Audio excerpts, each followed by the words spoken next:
I've seen in my life. You know what I'm saying? Like when it comes down to jump out, Hold up, I gotta put jump this. out boy. Hold up, New York is more crooked than everything. Police, yeah, chill. But honey, it's like this ice is putting the police to shame. Yeah, yeah. You know what I mean? But I've been doing history on this because even what you was just saying, like what's up with Minnesota? Like, why Minnesota? You know what I'm saying? Because sometimes we just look at everything for face value, and sometimes we can't be a bat forever. You can't be a sheep forever. Sometimes we just gotta like, what the hell's going on? And as I've been, I mean, I don't want to go too, on the theories, but as I've been Are you researching, can over here? This is conspiracy central. yeah, we in the same. You can conspiracy out over here. Yes, I like conspiracy. Look, my Hey, little I'm for it. I'm down with it. Let's go. What is it? 'Cause I need to know what the hell is going on. Why? so peep Why this. Minnesota? Why? No, peep this. What I've been doing my little research on. All right, cool. I just want to run this down. You tell me what you think about this. Okay, Okay. anybody in the chat. Nobody. We don't know if we know the facts, but it's all about us thinking about it, talking about stuff. That's why people don't want us talking about nothing. That's why people rather us beef, blood, or crip, or whatever else, keep us separated. When we get to talking about some shit, we get to figuring it out. We get to figuring Right. out who's fake. We get to figuring out who's phony.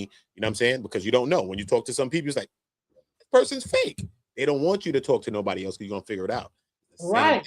thing, man. The same principle. That's why we got to talk and talk to each other, whether who got the answers or not. When we all come together, I think that's the answer. We start to figure Honey, things out. let me tell you something. Okay, I'm 48 years old, and I don't mind telling my age because I think I look pretty good for my age. For to be 48, almost 50. Who I'm that heavy. young, who the whippersnapper, who the snap? Right, hey, I think our generation wears our age pretty good. So I'm happy to say I done lived this long enough and I don't look, tore down. So my thing is that I remember I would say maybe 10 years ago, Minnesota, or not even 10. Let's go in about in the 2000s, like early 2000s when we was this is how we doing it. Minnesota was all I knew was Prince lived was from there, right? Minneapolis. Yeah, That's all Minnesota was known for. The time in Prince. Nothing else from Minnesota was anything important, you know? And all of a sudden, Minnesota becomes like this hot spot of riot activity and ICE and this and that. but where did What Floyd? happened? Huh? Where did George Floyd happen? Minnesota, I think. I mean, you think? Don't think. Or No, was it Missouri? you Minnesota.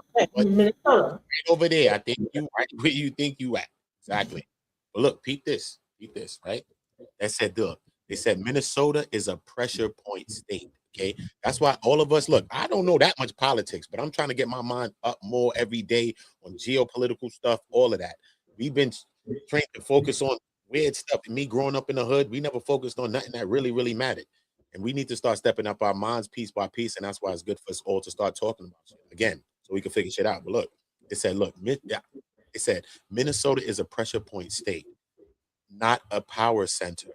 They said this matters. They said Minnesota is not a coastal elite power like New York or California, not a deep red symbolic power like Texas or Florida, or not like Washington, D.C. either. So that makes it a testing ground and not a and not a command center. They said historically, pressure point states are where policies, reactions are tested, narratives are trialed, and public response is measured. If something causes a reaction here, then it could be exported somewhere else. They said, look, listen to what they said. They said Minneapolis became the symbol after the 2020 symbols. They said, and certain symbols don't go away. They said important symbols don't need no intent. They attract attention automatically. Protests concentrate there. Media shows up faster. Activists mobilize there, and counter reaction also show up there as well. They said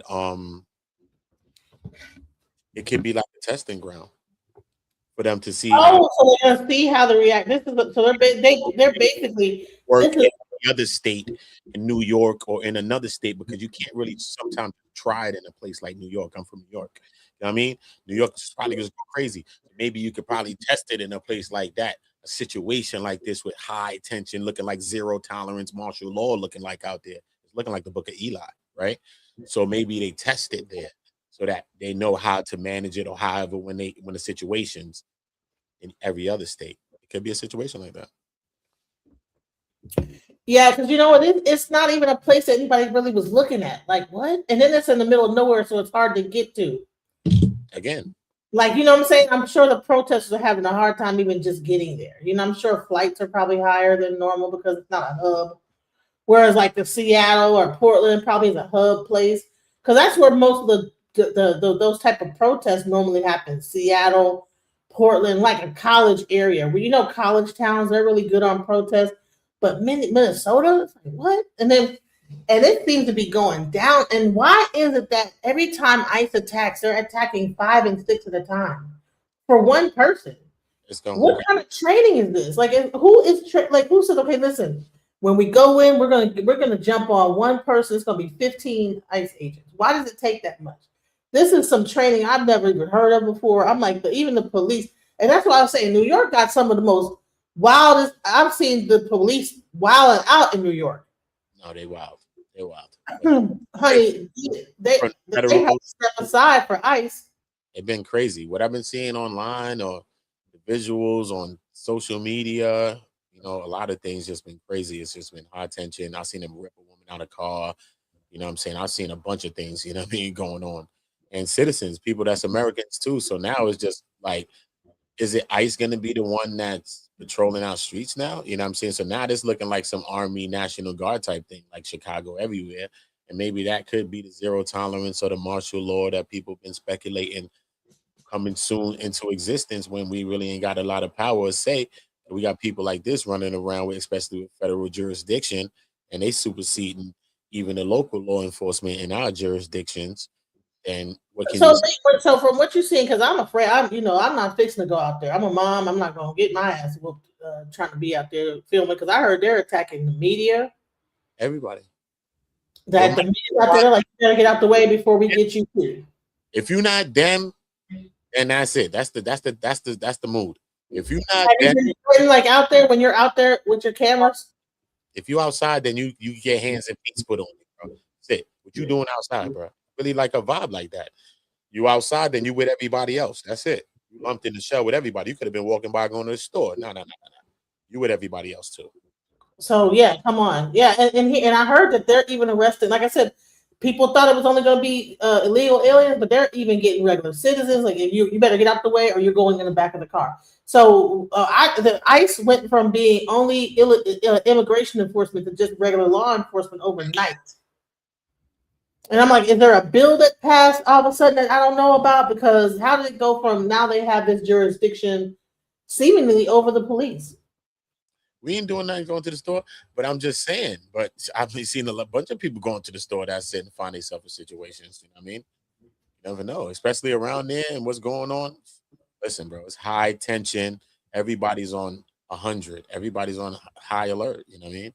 Everybody. And do you see like the New York streets like kind of like becoming less people walking around? Because I know New York is a heavy traffic. All the streets seem to be always. New York, man. New York don't stop. New York don't stop, man. Look, the other day, but yesterday, right? Yesterday, somebody drunk driving just crashed somebody down the block. I went by my friend's house. You know what I mean? My friend came back and was like, yo, you seen what's going on? I went and looked out the window and ran outside and then crashed and hit some civilians. New York is crazy, man. So here's a question. So is ICE, for what you see out on the streets, is ICE having more power than even the police? Like, would the police kind of step to the side when ICE comes? Or are they just like stepping over? Like okay, ICE like at work. It's just like at work. You got supervisors, people. You see how people start acting when you at work. You know what I mean? And supervisors, other people. Sometimes you don't like them, but you know what I mean? You know the vibe. Because these people got federal, you know what I'm saying? So you know how it is. It's that kind of vibe, you know? Because I know like the FBI don't like the police don't like the FBI. They don't like each other. But do ICE like the ICE like the police? Are they cool with each other? Or is it like, oh, here they come? Or what do you see out there? You know what I mean? I think that they kind of working together too in a way. You know what I'm saying? At the end of the day, they running around dealing with their illegals. I think everybody got their own thing, but now it's getting conflated now. It's seeming like ICE is moving like police now. I thought they was just dealing with the immigrants and certain type of things like that. And I was understanding, okay, that's what they dealing with. It's crazy the situations we were seeing, but okay, that's what y'all dealing with? All right, cool. But now is you dealing with citizens, last videos I've been seeing are not even immigrants. Thank you. Everybody keeps saying about illegal. Even immigrants, man. You know it for yourself when you hear them, you looking at them like, bro, what are you talking about? This man named Billy Bob. What are you doing?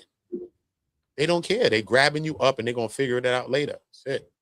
They detaining people in that building over there, Henry Whipple building over there, whatever, dragging people in the building over there, detaining them, and then releasing you without no answers, no nothing, just releasing people, boom, after they done detained you or something, bring you in the building, probe you up, debrief you, or whatever the hell they call it, and they just let you out, bro. Man, this is scary. This is scary. Car, you leave your car here. You don't know where your car. You got all your stuff in your car. They just grab you out your car, throw you in a van or something like that. They jump in your car, drive your car off. You know what I mean? Like they jump in your car and drive your car off. What are you talking about? Jump in the person's car. They dragged the woman out the car. She was driving through traffic. It was a crowd. They're like, go, go. She's like, all right, but she's talking through the window. They dragged her out, like 6 men dragged her out the car. You know what I mean? While they dragged out the car, one guy jumped in the car. He driving it. It's crazy, man. Man, so in New York is a busy place. Like, how do you even rectify that with all that traffic in New York and people honking already? It's already hectic, and then now you got this BS going on. It's New York, man. New York, you used to it, man. Ain't nothing new, man.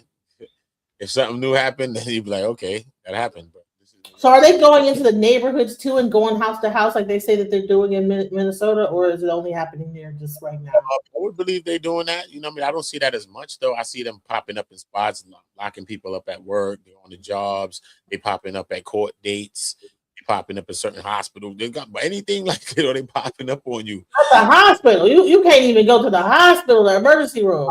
Up, bro. They popping up. I don't know how they got the codes. They be popping up on people in traffic. You don't know how. I'm like, what? They got the plates.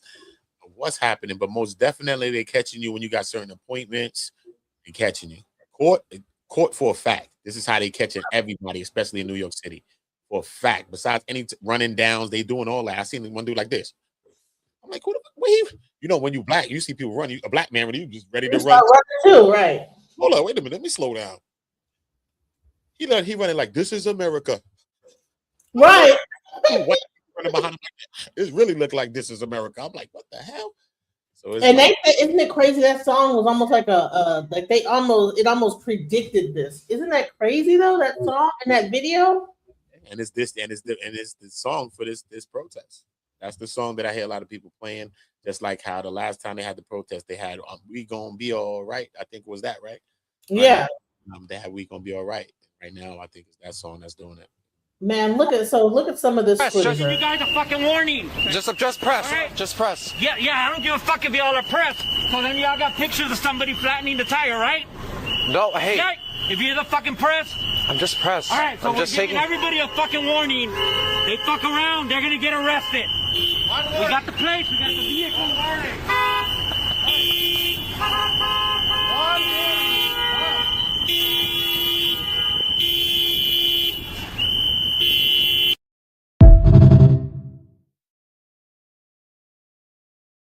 With the whistles and all that stuff going on, or is it just different there? Well, people out there whistling to alert ICE, man, because that's what I heard that Renee Good's wife, after Renee Good was unalived, her wife came out to speak to say, you know, she feel like the whole thing was her fault. She feel it's her fault, and she said that we was there. I don't know what she really meant by it, right? She said we was there to support our neighbors. So I'm like, support your neighbors. I was like, how you know they protesting, bro? You know what I mean? So when you're saying things like that, I'm kind of thinking like, you know what I mean? She said, but we was there to support our neighbors. We had whistles. They had guns. So that was the thing. And somebody on the panel where I was at was like, no, this is what everybody got whistles because they blow to alert other people about ICE. I'm like, oh, okay, that's what they're doing because I don't know about it. Oh, that's to let people know that ICE is there. Alerting people with the whistles that ICE's presence is somewhere or whatever the case is in the neighborhood or you seen them. So they got whistles so everybody move around with whistles. So that's all they're doing. You know what I'm saying? Ain't nobody really being violent. So that was what the wife said. Yeah. Man, so what else did you hear about that situation with Renee? I mean, what else did the wife say? No, that's all I heard the wife say. You know what I mean? As far as the wife goes, you know what I mean? That's what she came out to say, literally, like following the whole incident, following the whole situation. Do you think that it was her fault, Renee's fault, that she meant to do it, or do you think it was a mistake? Or I think it was more her fault than Renee's fault. In a sense that, looking at, because I went through all the angles, man. I was on panels talking about it. I brought up the video, man. We don't went through this thing, all of the footage. That's why the first footage that came out, I ended up figuring out that on the ring cam footage, they cropped out a whole segment out, which is when the officer walked around the car. So I'm like, why they left that out? So we never got to see that part until we saw the cell phone footage. Maybe they wanted to go watch that first, probe it, see what's going on. Then they released the cell phone footage. Because why would they take that out? It's a ring camera footage. The situation's only but 30 seconds long anyway. Why would you chop this out for what? Let the thing play, right? Nope. Right. That out. You know what I'm saying? So all we see when you see the ring cam footage, you can Google it right now and show you. I could Google it and show you. You see it from far. Yeah, you can show it to us, but I didn't really. I'm gonna show you. Let me go and find you. I'm gonna show you right now. Look, I'll show you right now. Better yet, show you better than I can tell you. Look, hold on. I'm gonna show you right now. You're in Minnesota. Can you come up, Jay? If you're in Minnesota, I would like to hear from you what exactly is going on there. Because who from Minnesota? Pop out. Yeah, it's like a psyop. And here's the thing, people. Twin Cities, man. What's up?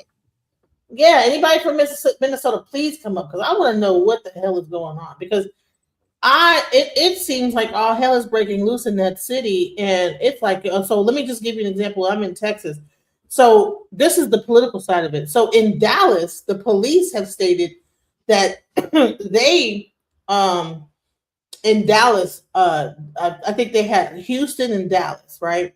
Houston has decided that they are going to work together with ICE. So there's a financial incentive if your police department works with ICE. They get like $12 million if they actually decide to work with ICE. Dallas turned it down. Houston took the money. So now ICE is out there running rickshaw. So all this is like a money grab. That's another thing. But I think in Minnesota that they're going against it. That's why ICE is probably so heavy out there. That's another thing, is that I think that they're saying that they're targeting certain cities that were not Trump cities. Did you hear that narrative? Let me see if I can find that video. Giving you guys a fucking warning. This is nuts. This is fucking, and you're right in the middle of this shit. What the fuck is going on, dude? This is insane. Have you ever gone out to these sort of things before? Never. I've never protested in my life. My brother's here. He does it all the time. I've never. Like I said, I'm far enough away, but close enough, and I sit in my cushy house and look at shit and get mad, and they're just trying to fucking scare people, and but why shoot people? You know what really pisses me off is the fact that they detain people, cuff them, and then still beat the shit out of them. They tell you it's immigrants, only immigrants. It's fucking anybody. I have friends that got detained, and all they were doing was fucking driving home from work. What the fuck? Sounds like you don't fit the definition of the... No, and I'm not fucking paid to be here like everybody fucking says. What the fuck is that? I gotta work in the goddamn morning, just like everybody else. I'm just here trying to stand up for community, dude. We're all human beings here. I don't give a shit who you are, where you came from, what color you are. It doesn't fucking matter. This is wrong.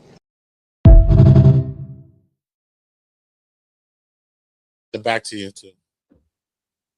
Yeah, that's crazy. You see the emotion going on? That's really sad. Right, Let's go. All right, cool, right? So slow it down though. Let's go to Or I might have ate the last one. No, or didn't know where it was. She just started making her a sandwich. You have a sandwich in there. Go ahead and get it. Well, that was for Aura. Okay, I'll order some more sandwich. Okay. Okay, so this is the ring camera footage. I'm gonna go into it now. It's gonna come up now. This just show the ring light. I mean, the brake lights and all that. Because even I got another video because I went through so much things, even TikTok videos. Because even that first video of like when she pulls up, we got to go through the ring camera footage so we can understand it though. But when she pulls up, there's a car here, and when right before this happens, before they jump out, there was a car that was parked like around here somewhere, like around where this red thing at, right around here. right? And this car comes out. She waves the car to go on. This is before the ice come. She waves it to go by her. Her car is still kind of moving a little bit when the car goes around her. Then she waves on the next car. The next car is them though, but they end up stopping and going and jumping out.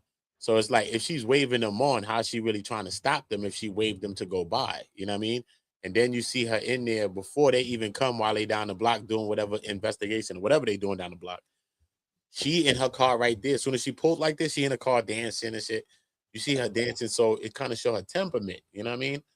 But I want to see the ring front, the ring. So it's kind of like an antagonizing type of a thing going on. It shows that I don't know what if she did have a vibe, because people could change, and next thing you know, you could switch, be bipolar in a month. You know what I'm saying? You know how I be. But I'm saying though, it just shows like I don't know what she was doing there, but it's not a driveway there. When we look at the footage, because I was like, maybe it could have been a driveway when we were speculating at first. But now when we look at that scene back there, it don't seem like a driveway there. But I don't know if she was kind of back up to probably put something in the car. We ain't hear that story yet. But it's like, I don't know. What was you doing? You can't bust a U-turn. That's also a one-way street, because that was one of the things I was speculating. That could have been a U-turn she was trying to do. That's also a one-way street. Wow. So what are you planning? What I mean, like, really, what are you doing there? You know what I'm saying? Unless, to me, the only last option is, because we're going to see it right now. I'm going to show you. And it's on a little bit slow so you can see it. So you're going to see her car. This is her vehicle pulling up. Right? Vehicle go by. So we're just going to show the spacing as well, how much space is here. I'm saying? Look. All right, cool. So she pulls up. She lets her this. You see my arrow moving like this? Yeah, that her girlfriend? That's the girlfriend that got out the car. She got a white Scully on her head, right? Boom. So right Okay. around here, you're gonna see another person that's back here. So and you're gonna see her like looking like this person doesn't move. They look like they facing like this person. You see a person back here like doing something, maybe shoveling snow, or you see them moving back there doing something. You're gonna see it. Watch. So it seems like they stopped here for a reason. They know these people. They live 4 blocks down the block. So you see a person right there? Yeah. All right, cool. Remember, look at her. She ain't changed that. Look, she still look like she facing over there, right? That's what it look like to me. Facing the other way. Yeah. Like, yeah, look, you see like some dust just came up here. That's what I'm saying. Maybe they're dealing with some snow or something. You know what I'm saying? That's why I said that, because you see some kind of like white thing come up right here. Watch. Let me show you. Look.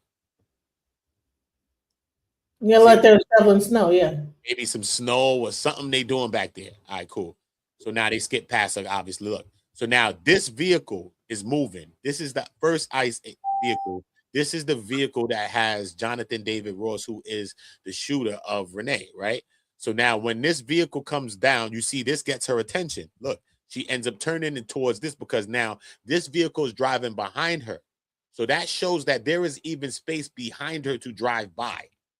Besides, we're going to see what's going on in the front now, right? Cool. So look, the vehicle, so they've skipped past, right? They've skipped past. Not only did they skip past, they've also chopped out a part. And I'm going to show you, right? But what we're seeing from this thing is this. We've seen that this car behind us is cars open. The door is open. This is the agent's door. He's the driver too. He done jumped out. So he's the person that got some kind of smoke or whatever the case may be. So he's the first person that figures the situation. So he's the first escalator to me. So because he's the one that pulls over. For what reason? He pulls up behind you and pull over like this, right? And jumps out. And he jumps out filming. Well, right? He jumps out filming. Cool. But look, at the same time, simultaneously, as he go behind her, this vehicle was right here in park. This is the vehicle that I'm waved on to go by, right? This vehicle had space to go by her in the front. So not only, remember, this car has not moved. Not only was a vehicle, a big SUV type vehicle, was able to go behind her, this vehicle is also a Jeep, was able to go in front of her. So, okay, this is in the lane a little bit. Yeah, it's impeding traffic because you ain't supposed to be in the lane. That's what the lines is for. But it's really not that serious, because this car could go all around this and that car could go behind her, right? Cool. I think they just mistaken. To me, I think they mistook her for her doing that, and that's why they thought she was doing that. That's what I probably think. So did the wife explain that they were just helping her friend? She was just turning around. Did she go into that or no? But the wife said I was there to support my friend. What that mean? I'm like, what do that mean? Is you Right. out in a protest? Like what? You got to talk specific about them type of things. No, I was just coming to check my friend, and they had whistles. They had. You could say it like that. Words matter. You said you was there to support your neighbor, so support them in which way? I don't know. Right. Maybe speak a little bit more, and we'll maybe understand what support she mean, and maybe, you know what I mean, maybe it is right about what you was getting to support some protests. But if these people didn't look like they was doing nothing right here, but look, anyway. So look, this is how I came up to the conclusion that the part was skipped because this is the first one you watch. Look, automatically we just see the agents here. Automatically we just see him here by his car, right? So we got to go back to the cell phone footage to say, okay, after he walks around the car, what does he do? Does he go back to the vehicle? Because he comes back here and she allegedly, I think, threw some money, they say, at him, right? She threw some money at him. It's like, go get yourself a donut or some lunch or something. Whatever. We're going to be here, whatever. You know what I'm saying? Right. So we did that right here. So I think this is the part. This is literally after I think she throws the money probably or whatever, right? Because by the time agents come up, this agent here that's coming up from the driver's side, he's already waving them to come on. The other agents, because they jumping out here in the altercation of what's happening here. And there's a car in the middle of the street. So it's already something. I don't believe that these agents and this agent was in any kind of contact or tandem in what they're doing right here. I think this is all this car's doing. And at the moment, I think it's the agent that's driving who is the shooter. I think he's the one that pulled over with the energy. So he is the one that caused all of this to start so far. Meets the wife. She further escalates it because she's being combative with him. She's filming, cursing him, talking about, yeah, we here, whatever. Renee just said, okay, you filming, all right, it's okay, I don't care. That's all she said. She really didn't say nothing. So all Renee really did was just pull up like this and then pull off. That's the two things if you want to say she did something that's wrong, because she's in a lane. If you want to say she's impeding traffic, but people went around. But she is still, you can still get a ticket for this. Wait, and when she turned she didn't go a U-turn. Like it like she was making a U-turn at first, but then she ended up going around that car and down the street. So what was she doing? You know, So what was she doing? Right? if she was trying to make a U-turn, then she would have made the U-turn. Like she went the opposite direction. Because that's a one-way street.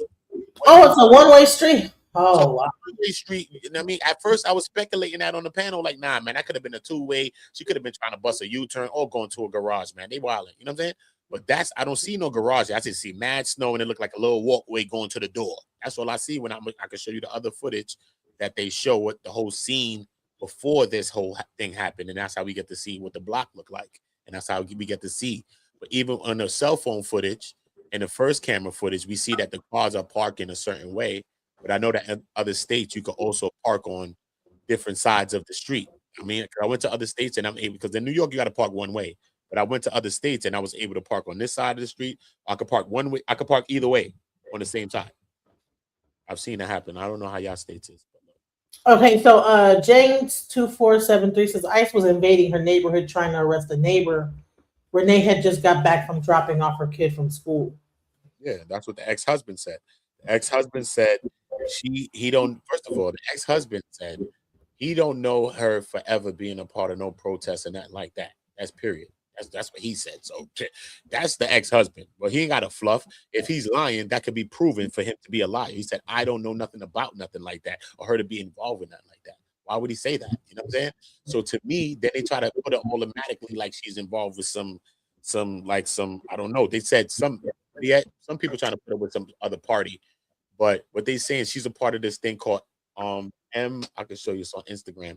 It's called M Nice or something like that. It's like the people watch ICE or MN ICE, I think something like that. MN ICE, where if you see ICE, you post a video or something like that. But that don't mean you running down and batting them up. But you might, it's like neighborhood watch type thing, it's like something like Citizen Act type thing. You know what I'm saying? Probably. If you see ICE in your neighborhood or whatever, you alert people or whatever like that. So they kind of put them. I don't know if they were on some radical type of vibe. But from So did you hear that they drove 5 hours to get there? To get where? To get over to this neighbor. I was like, how is it their neighbor if they drove 5 hours?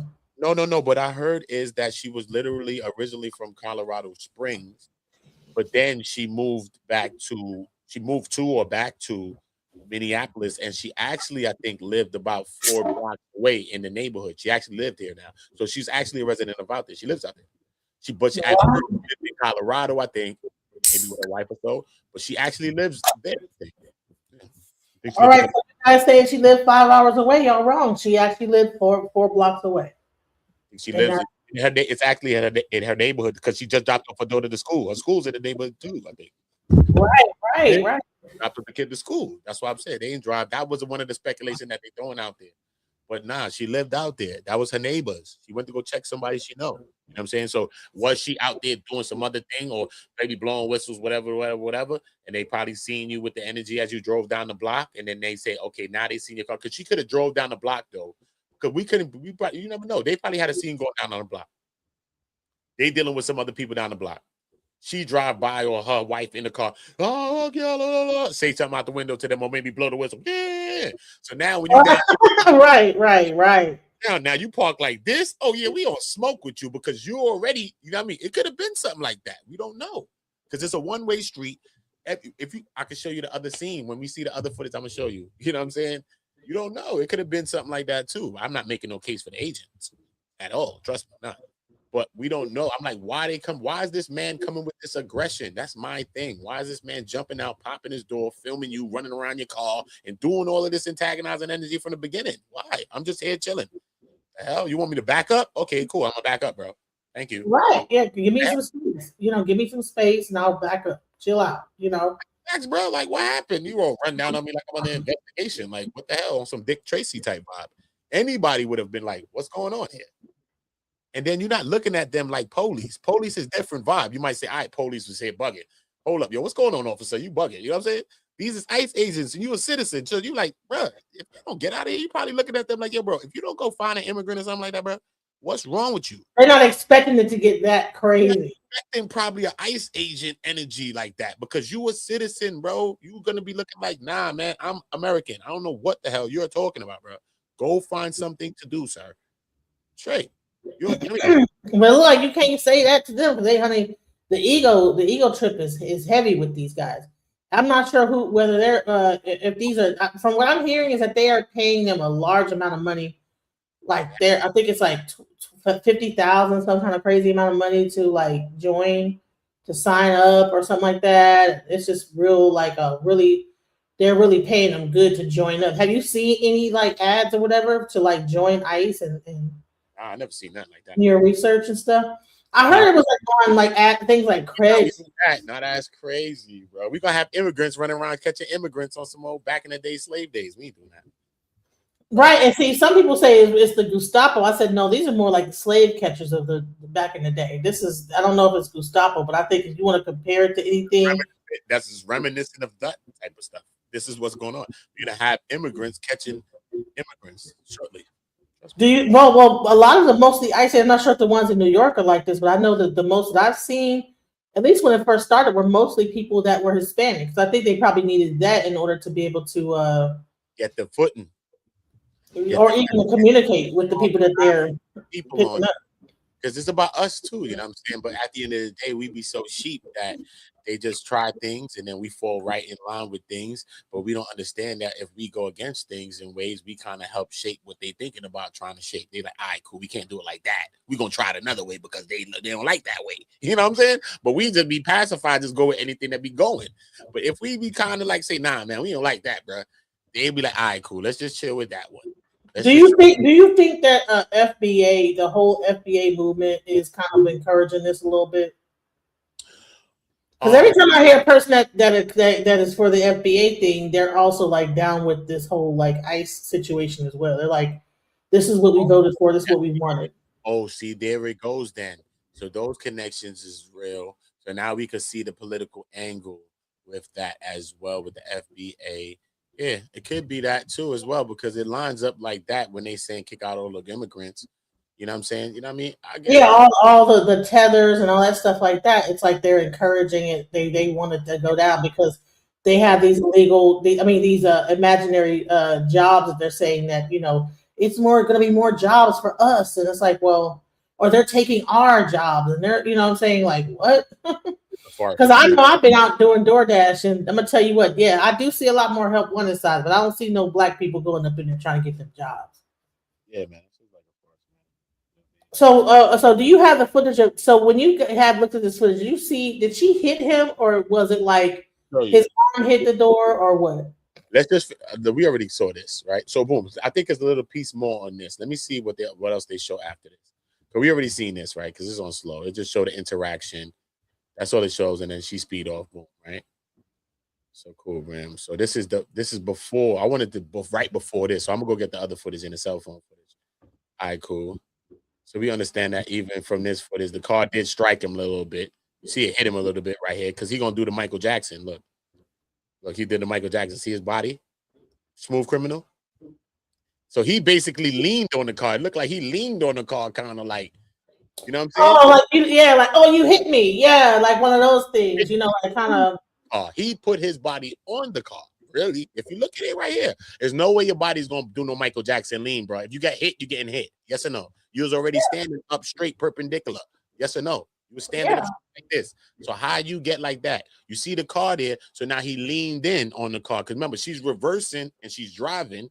So he's getting what's going on. Instead of just jumping out the goddamn way like a normal person would do instead of trying to be MacGyver, he's doing what? He got the phone in his left hand, also trying to be director Steven Spielberg, instead of focusing on the goddamn situation and probing what's really going on. You the only one that drawed your weapon, and these men is digging in her door already. If them men that's digging in her door ain't draw for the weapon, why are you drawing for yours?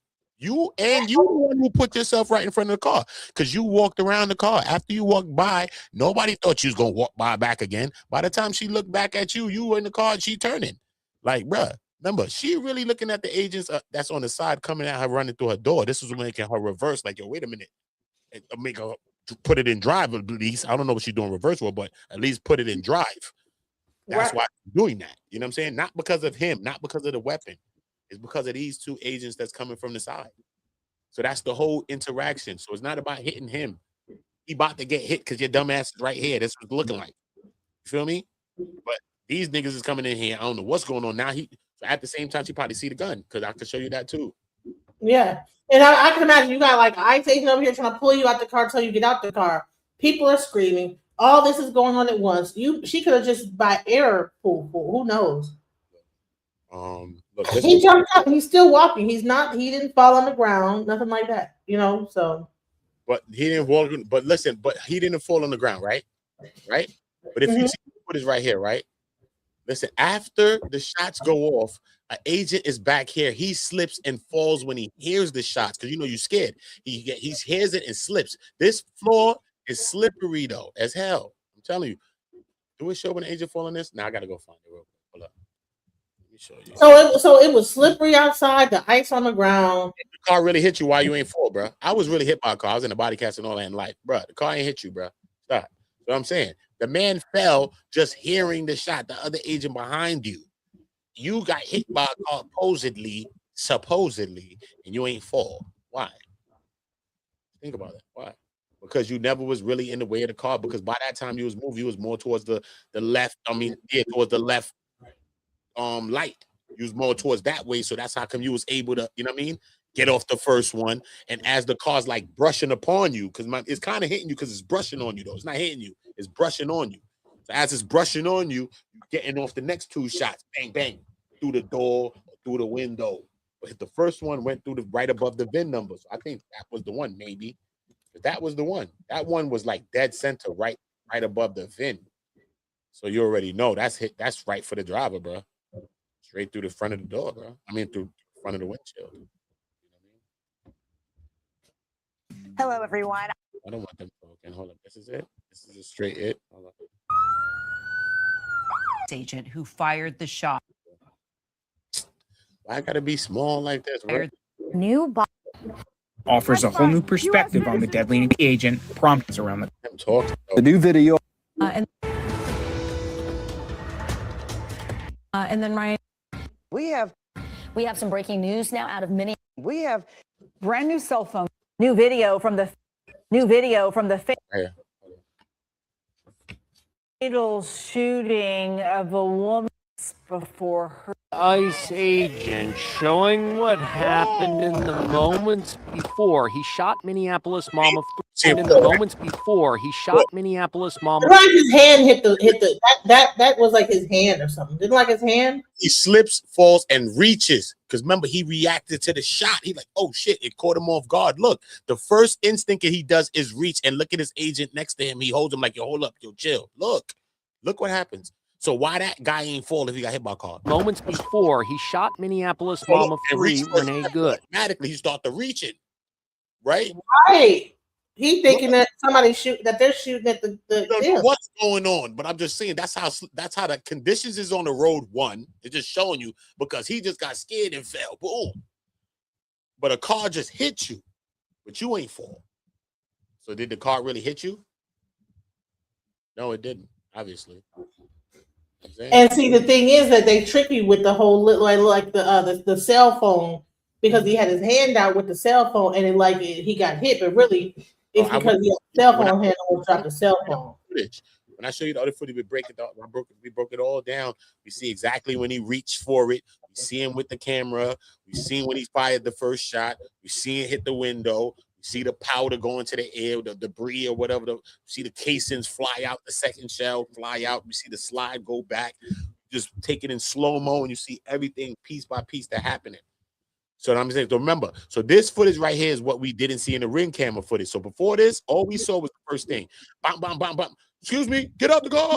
Bam, bam, bam, bam, bam. Crash. That's all we ever seen. That's all we seen. So we like, what the hell happened? Good's SUV. That's her in the driver's seat. That's fine, dude. I'm not mad at you. Good's wife is standing in the street, also recording, seemingly taunting the agent. I say go get yourself some lunch, big boy. Then the agent walks to the front of the SUV again, and that's when it happens. Renee Good hits the gas. The agent. Make sure you go get yourself some lunch, big boy. First of all, sound effect. What are we doing? You doing way too much. Yes or no? One in the chat doing way too much. Yeah, that was too much. Yeah. You know what I mean? But you've been doing too much because he's walking around, but we feeling like this. And I probably feel just like her, though. This is the craziest thing. So I'm a person that does too much. I might be doing what she's doing or more. So I'm not going to lie, right? Because remember, I'm a citizen born in America. So you don't think that ICE is going to do anything to you? Looking at ICE like, get out of here, sir. What are you talking about? Look, Mexican to you, bro. Move and go to the border on delay. I'm type of vibes with them. You know what I'm saying? So I'm American. So I don't know them until now. Recently, we see everything happen to citizens. So I know what the hell going on now. I'm like, wait a minute. ICE is ICE. I never looked at ICE like this until right now. Did you see ICE like police running around stopping you and they can stop anybody? I never saw Hell no, I didn't see it like that. But now they're giving them the autonomy to do these things right now. And it seems like Minnesota may be a testing ground for what they're doing there. Okay. And we done broke it down. You know what I'm saying? And it may be this is what they're trying to think because you never know. This may be implemented everywhere. This is real life scenarios because you have to gauge what's going to happen in real life. People have to lose lives for people to judge it. You know, for the few, many would fall for the fallen. You know the little quotes they do. Right. Know that. Let me show you this because I think this is interesting too. Because I was like, what? Let me show you what they're doing. Hold on. Oops. Volume. They pinned the man down until they broke his. Watch this. What? Hold on.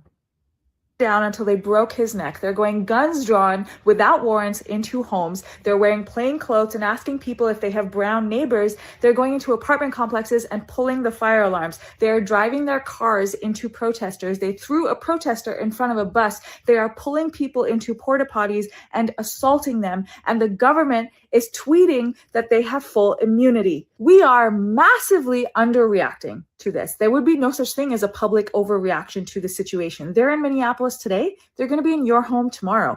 Every one of us should be taking to the streets. Every one of us should be sharing far and wide all the heinous shit that they're doing. Every one of us should be putting ourselves at the forefront of this fight because the America that we knew yesterday is at risk of no longer existing tomorrow. They're going door to door and pulling people out. They pinned a man down until they broke his neck. They're going guns drawn without warrants into homes. They're wearing plain clothes and asking people if they have brown neighbors. They're going into apartment complexes and pulling the fire alarms. They're driving their cars into protesters. They threw a protester in front of a bus. They are pulling people into porta potties and assaulting them. And the government is tweeting that they have full immunity. So ICE has full immunity. That means you can't even sue them. That's the key thing. See? Because we've been going through all this thing with police, just like what you just said, right? Suing this and this and that. These people got full immunity now. So if you got them running around, what the hell we could do? That's basically zero tolerance. That's basically like a martial law without pushing through a martial law on us. Because what are we going to do with these people? Nothing we can do, bro. Yeah, the police had the whole thing. You film them doing something wild. You know what I'm saying? The whole thing is that, you know, you could be like, hey, I'm going to sue you. They do something. They break your leg. They break your arm. You could sue them. You can't sue ICE. They have full immunity. Guys, listen, if you're out there and you're at these protests, be careful. Go ahead. Cover it up. You wouldn't even know who they are unless Kristi Noem leaked the guy situation that he was in, and that's how we end up knowing that first, which his name would have probably leaked anyway. But I'm just saying, we didn't know nothing about these people running around with masks on. They running around like army. Like, you don't know nothing about these people, bro. You don't even know who these people are. Like, and they don't have a name on their badge. They have like C-74. Wow, see something. You be like, what the hell is this? But imagine anybody random as hell could go put on the outfit and act like they ICE and be abducting people right now. Scrapers, grapists, PDF type people. Do you understand the world that we living in right now? But they want to run down with everybody and believe in what people saying. I'm ICE and we just got to listen to what people saying. What's wrong, son? This is what's happening. People ain't even identifying themselves, bro. People are just running down and taking you. So what is the difference from a random person saying, you know what? I can dress up like these people and just go grab someone. Do you understand what's going on right now? That is scary. Crazy place that we're in right now. It's weirdos. People been dressing up like cops and law enforcement, yes or no? Right? We already had that going on for years and years. So what about this now? Have you ever? We never thought about that. What about somebody dressing up like ICE and doing something to people? Yeah, this gets really weird. And that you hear that, you see my audience, they're like, so some of people are just really like, you know, see, they're really crazy in my audience. They're like, yeah, go ICE. Yeah, we need more. But it's like, man, what? Y'all are insane. Everybody got to feel how they got to feel, though. We can't argue with everybody how everybody feel, man. We all American. We here. If we're not, I don't know where people from. I'm American. I'm just saying, though. Everybody going to have to feel how we going to have to feel, bro. And as we figure it all out, we all be feeling one way shortly, because it is what it is. And it's about the have and the have-nots shortly. And we all on the left side of it. You know what I mean? It's either you super rich, and after that, you're going to be super broke. So it doesn't even matter anymore. You know what I'm saying? We may be looking like what we see in Minnesota. We might be in a Book of Eli. People might be running in people's houses, not for money, to steal milk and steal food. The fuck? That's what is looking like it's about to get crazy. Did you see how the one lady, it was a DoorDash, was dropping off DoorDash, and the lady just ran into her house, into the basement, and ICE surrounded her house, and the police were like, well, you gotta let her go because they can come into your house. And it's like, they don't have a warrant to even be able to do this, but they're even going past what they can do as far as going in people's house. Running in houses. I've seen them running in a couple of houses too online. But yeah. You know, they got federal stuff, man. They figure out the warrant later, bro. Trust me, this is federal things coming through, man. People is figuring out, listen, man, we need to. You seen Jack Bauer 24? People is figuring that out as you walking towards the door. Listen, bro, draw it up. We here, bro. We think we got information and intel. This is where we think we want to be. Okay, cool. Yeah, breach. Breach. Crazy. Well, check this out. 16-year-old film ICE violently detaining her mom on the way to school, tackled in jail in Virginia despite showing legal documents. Let's go.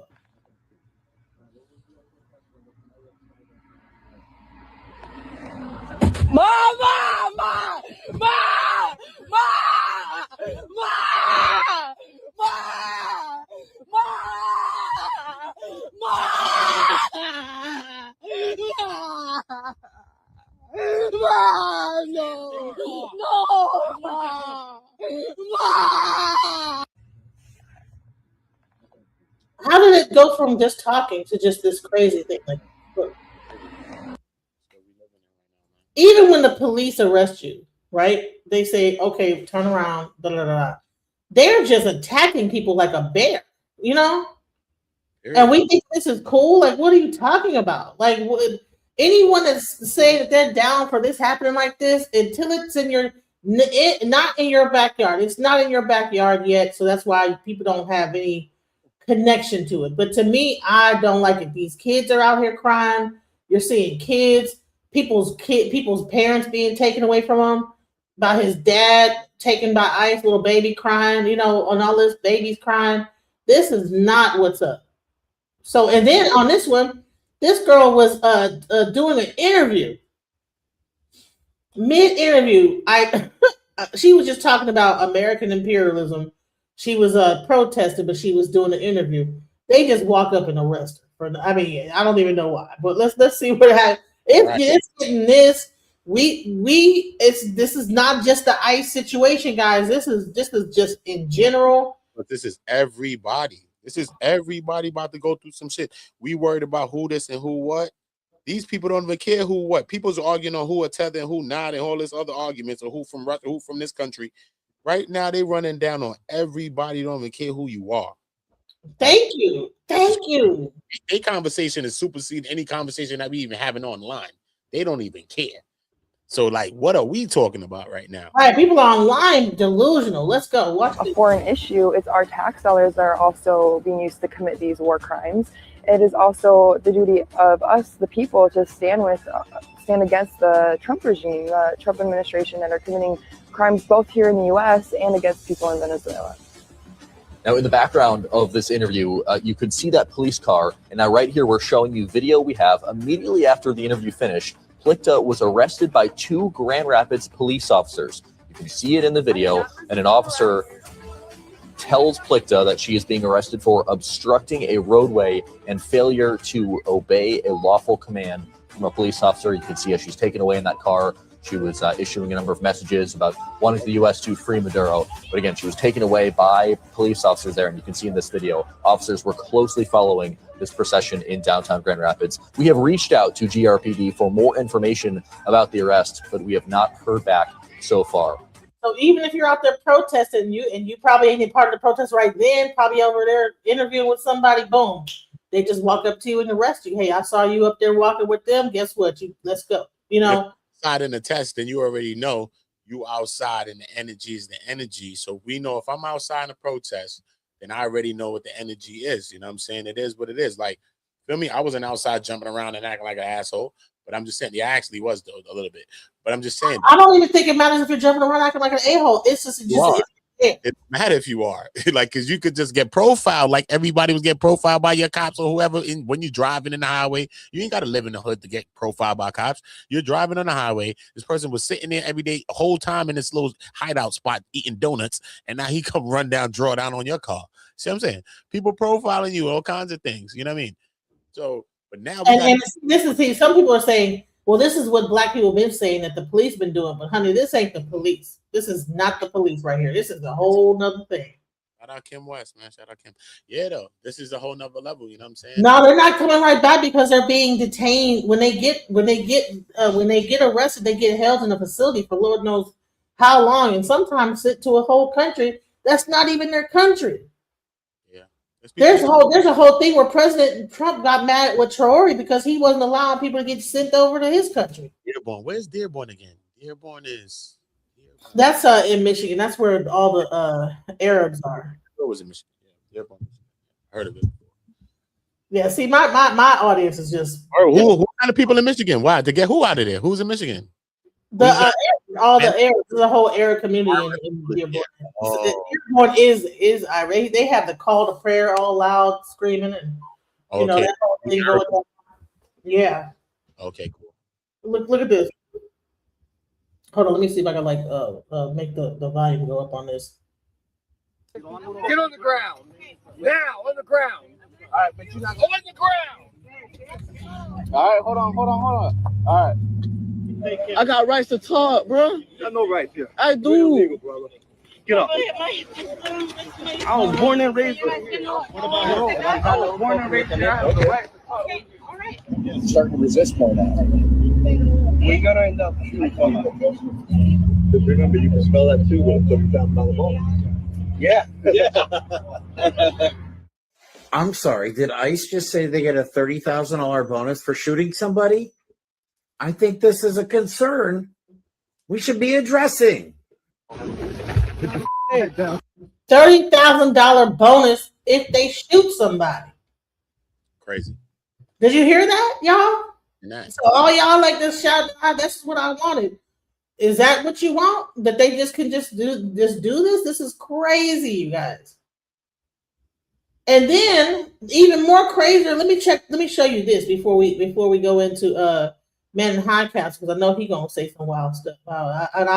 And I hope that we have some respect, because there's people that are dying out here for this. So ICE shoots at a member of Congress, you guys. This is getting crazy. From Arizona 7th District, they shoot at her. Congressional district. She was back home in her district trying to have lunch at a local mom and pop taqueria when ICE agents decided that they wanted to raid that community, and she went out there to stop them. After she announced that she was a member of Congress, her and her team were tear gassed and pepper sprayed. Watch out.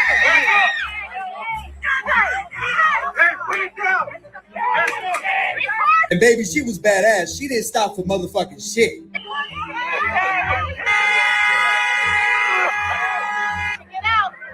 She did not back down. She stayed coming at them, and they decided to threaten to pepper spray her again. Because she stood 10 toes down on what she was doing and she decided to not back away from them, homeboy decided to shoot at her.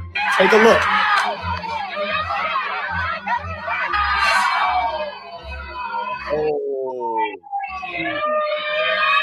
Really appreciated the post that she made on Instagram where she said, when I presented myself as a member of Congress and asked for more information, my staff and I were pushed aside and pepper sprayed by masked agents. While I am fine, if that is the way they treat me, how are they treating other community members who do not have the same privileges and protections that she does? Which is literally accurate. They shot at a sitting member of Congress and didn't give a fuck that it was on camera. What do you think they're doing to people who they consistently dehumanize, consider criminals even when they don't have a record, have no due process, have a language barrier, do not really understand the laws, do not understand the systems? How are they treating those people? ICE agents just... Let's talk about it, guys. Let's go. Welcome to the panel, Man in High Castle. What's up? Good evening, DJ Genesis. Good evening, American citizens. How have you been? I'm good. I'm looking at this stuff and I'm really unhappy with what I'm seeing. This is really crazy. And the next thing I'm going to show is, that this whole ICE thing has gotten so out of control that they even left their paperwork in a car. Okay, and the protests in Minneapolis have acquired the actual FBI agents' numbers. Were you aware of that, Uda? What's that? That the protesters in Minnesota have ICE agent. They left their car back, and the ICE agents left all this paperwork documents with the FBI and all these people's numbers and everything in it. Yeah. Were you aware? I seen them yank a case out of a car. I didn't know it was in that big steel case, like a big steel case, and everybody was trying to break it open. They found Biden's laptop. Yeah, I seen that. They found Biden's laptop. The original shooting that happened here tonight, the ICE agent vehicles that were parked on the street in the shooting, they had to leave their cars behind because they got surrounded by protesters. One of the ICE agent vehicles got broken into, and I found this paperwork. It has a list with FBI operation info. It's got full names of FBI agents, phone numbers, emails. There's maps on where they're staying, where they're holding immigrants. There's hotel names in there. There's judge names. This paperwork has people's full names and their emails. Operational posture. This is how they're supposed to stand and how they're supposed to handle protesters. This is the transport of immigration targets. This is a map. showing you where they're taking immigration targets and instructions on how to get into the building, on what they're supposed to do on booking. I have a piece of paper. Is it? Man, check this out. They have to read a document to even know what to do when they get people. That shows you that they are just learning stuff on the fly as they go. They have a paper, a document they have to read while they're doing this. What? They feds, man. That's what they do, man. Drop them in You the said that shouldn't they already have that? Like what? Like so? All right. When I first started a job, I need the paperwork, right? Feds, man. But that tells me that these people are just still freshly trained and not all the way trained all the way, because they still got the paper in the car and don't even realize that they done left the paper in the car. There's a lot going on out there, man. A lot going on. Trust me. There's a lot going on. That is in the military, that would be a threat to national security. With fireworks, hitting them with M80s, throwing shit like that, backing them off. They hitting them back with pepper balls and pepper spray and doing all of that shit to them, and it's tear gas going off all day. They got green beams going off, looking like King Von everywhere. It's real, you know what I'm saying? It's for real. He's in the streets, like he's actually seeing it with his own two eyes. So what do you have to say about it, Man in High Castle? Do you have anything? Are you aware of anything new about this whole development with ICE? That's a great question, DJ Genesis. First and foremost, the Man in the High Castle has come across the footage, and I've seen the footages, and it doesn't end up well for these radical left-wing protesters who have been paid. First and foremost, those documents are fabricated. And lastly, have you ever seen The Walking Dead? If you have, notice that there was a group in The Walking Dead called the Saviors, and they used whistling. Pay attention to details. Also, when you see these so-called Latino or Hispanic-speaking agents who happen to be ICE officers, supposedly, I heard people saying some criticism about them. And there was a group or a woman named La Malinche. And she is known throughout Mexico to have betrayed Mexico for the conquistadors. La Malinche. Are you aware of this? Aware of what, bro? I didn't hear Well, that. anyway. Are you aware of? Is this an old story or something new, like that's coming up? Like, It's from the 1500s, but it's a true. keep it story. what's going on right No, now. what I'm getting at the Man in High Castle is these things happen all the time. Get over it. Right now we have radical leftists running throughout Minnesota, decimating it. The opioid addiction's out of hand. Help is on the way, Americans. And also there's different types of ICE agents. Did you know that? I don't know. There's regular ICE, and then you have your STR ICE, your SWAT ICE, your Special Response Team, Okay. SRT ICE. Jack Bauer. You have other ICE agents too. It's almost like Legos. You know, you have Legos Star Wars, you have Lego. Exactly. Get ready for more type of ICE. So here's a question. A lot of time when you see ICE, you see a thing called Border Patrol. Like, so wouldn't Border Patrol be at the border? Why is Border Patrol ICE going through the city and going into neighborhoods? That's my question. Wait, and here's a question, Uda. The people that are in New York, do they have Border Patrol on their uniforms? I don't be seeing no Border Patrol. I posted a video of the Border Patrol breaking the guy's window. When I seen the Border Patrols, I seen a couple of situations with Border Patrol running around like ICE. They is wild. I'm like, why are you not at the border, bro? Yo, they running around in cities, running around on people in gas stations. Like, what the hell is going on? Everybody got full jurisdiction on us. Wait, so they're in New York too with the Border Patrol uniform. I didn't see that in New York. I seen that somewhere else. Not in New York. I didn't see no Border Patrol running around. I've never seen nothing like that when I seen Border Patrol. Border Patrol is running around. I've seen a few instances on social media where Border Patrol is running around moving like police or ICE. They detaining people too. Great. Seen them detain like 2 or 3 people. I'm like, what the hell's going on? Border Patrol. Right. So why is Border Patrol and ICE? Is it the same thing? Like, what is going on? Is ICE and Border Patrol the same thing? No. And do they have the same jurisdiction and the same rules and laws? That's a great question, DJ Genesis. First of all, they work for the Department of Homeland Security, and they're doing God's work right now, according to the man in the high castle's understanding. I've seen the future. I've seen the tapes. So what do you see in the future? What do you see is happening in the future?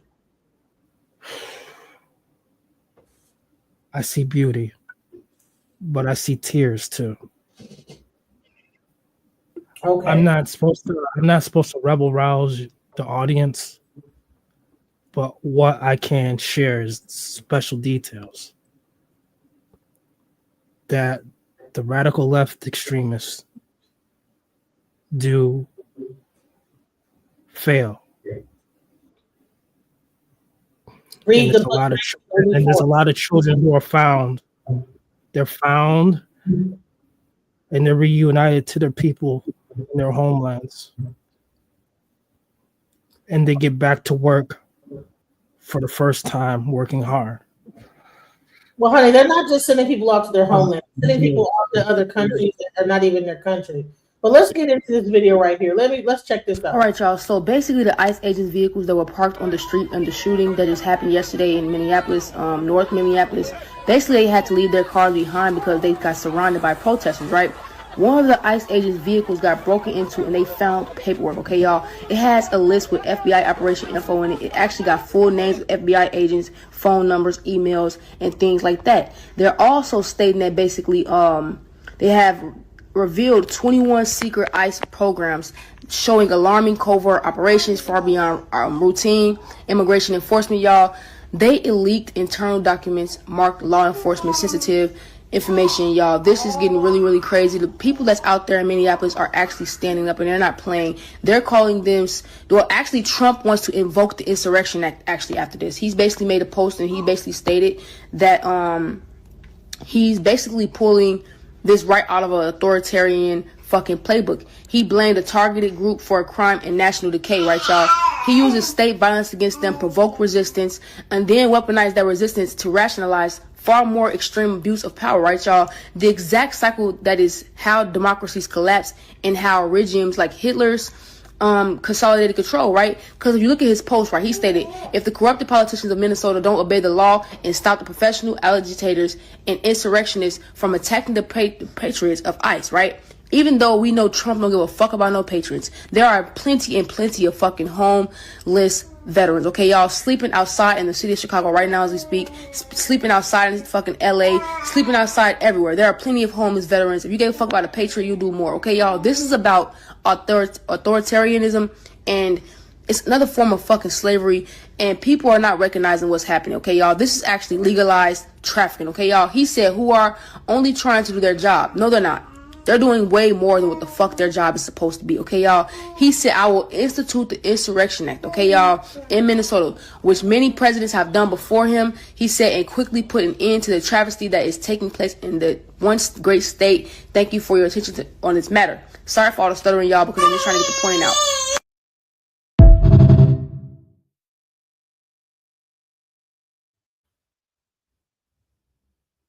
Uda, Docs?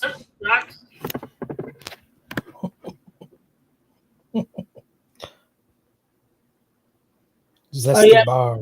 She has some zesty bars there. Why these tethers look? They got the baddies though. These tethers. Why the left got the baddies? Why are you talking about? This is not about tethers. All the baddies. This is not about tethers. We're not going to do tether here. We're not doing FBA. This is way deeper than FBA. My bad. You always try, all the FBAs always try to make everything about foundational black and And that's crazy. With all this going on, everybody still want to make it FBA. That's why I don't like that bullshit. I didn't bring them up. I just said why the left got all the baddies though. Like a shit, bro. Man, that's stupid. You know.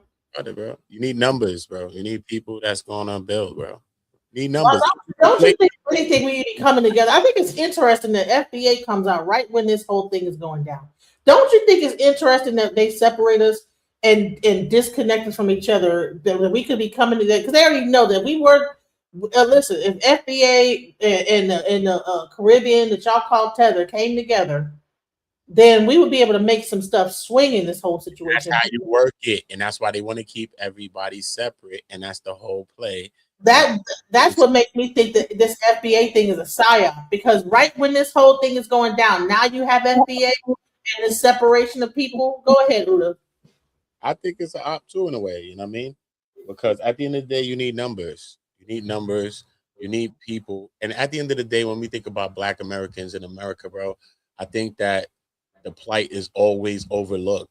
Every other people, they always look at these people. You go to the city, they got little China, Chinatown, little Italy, and all of that, but they never really recognize it for real.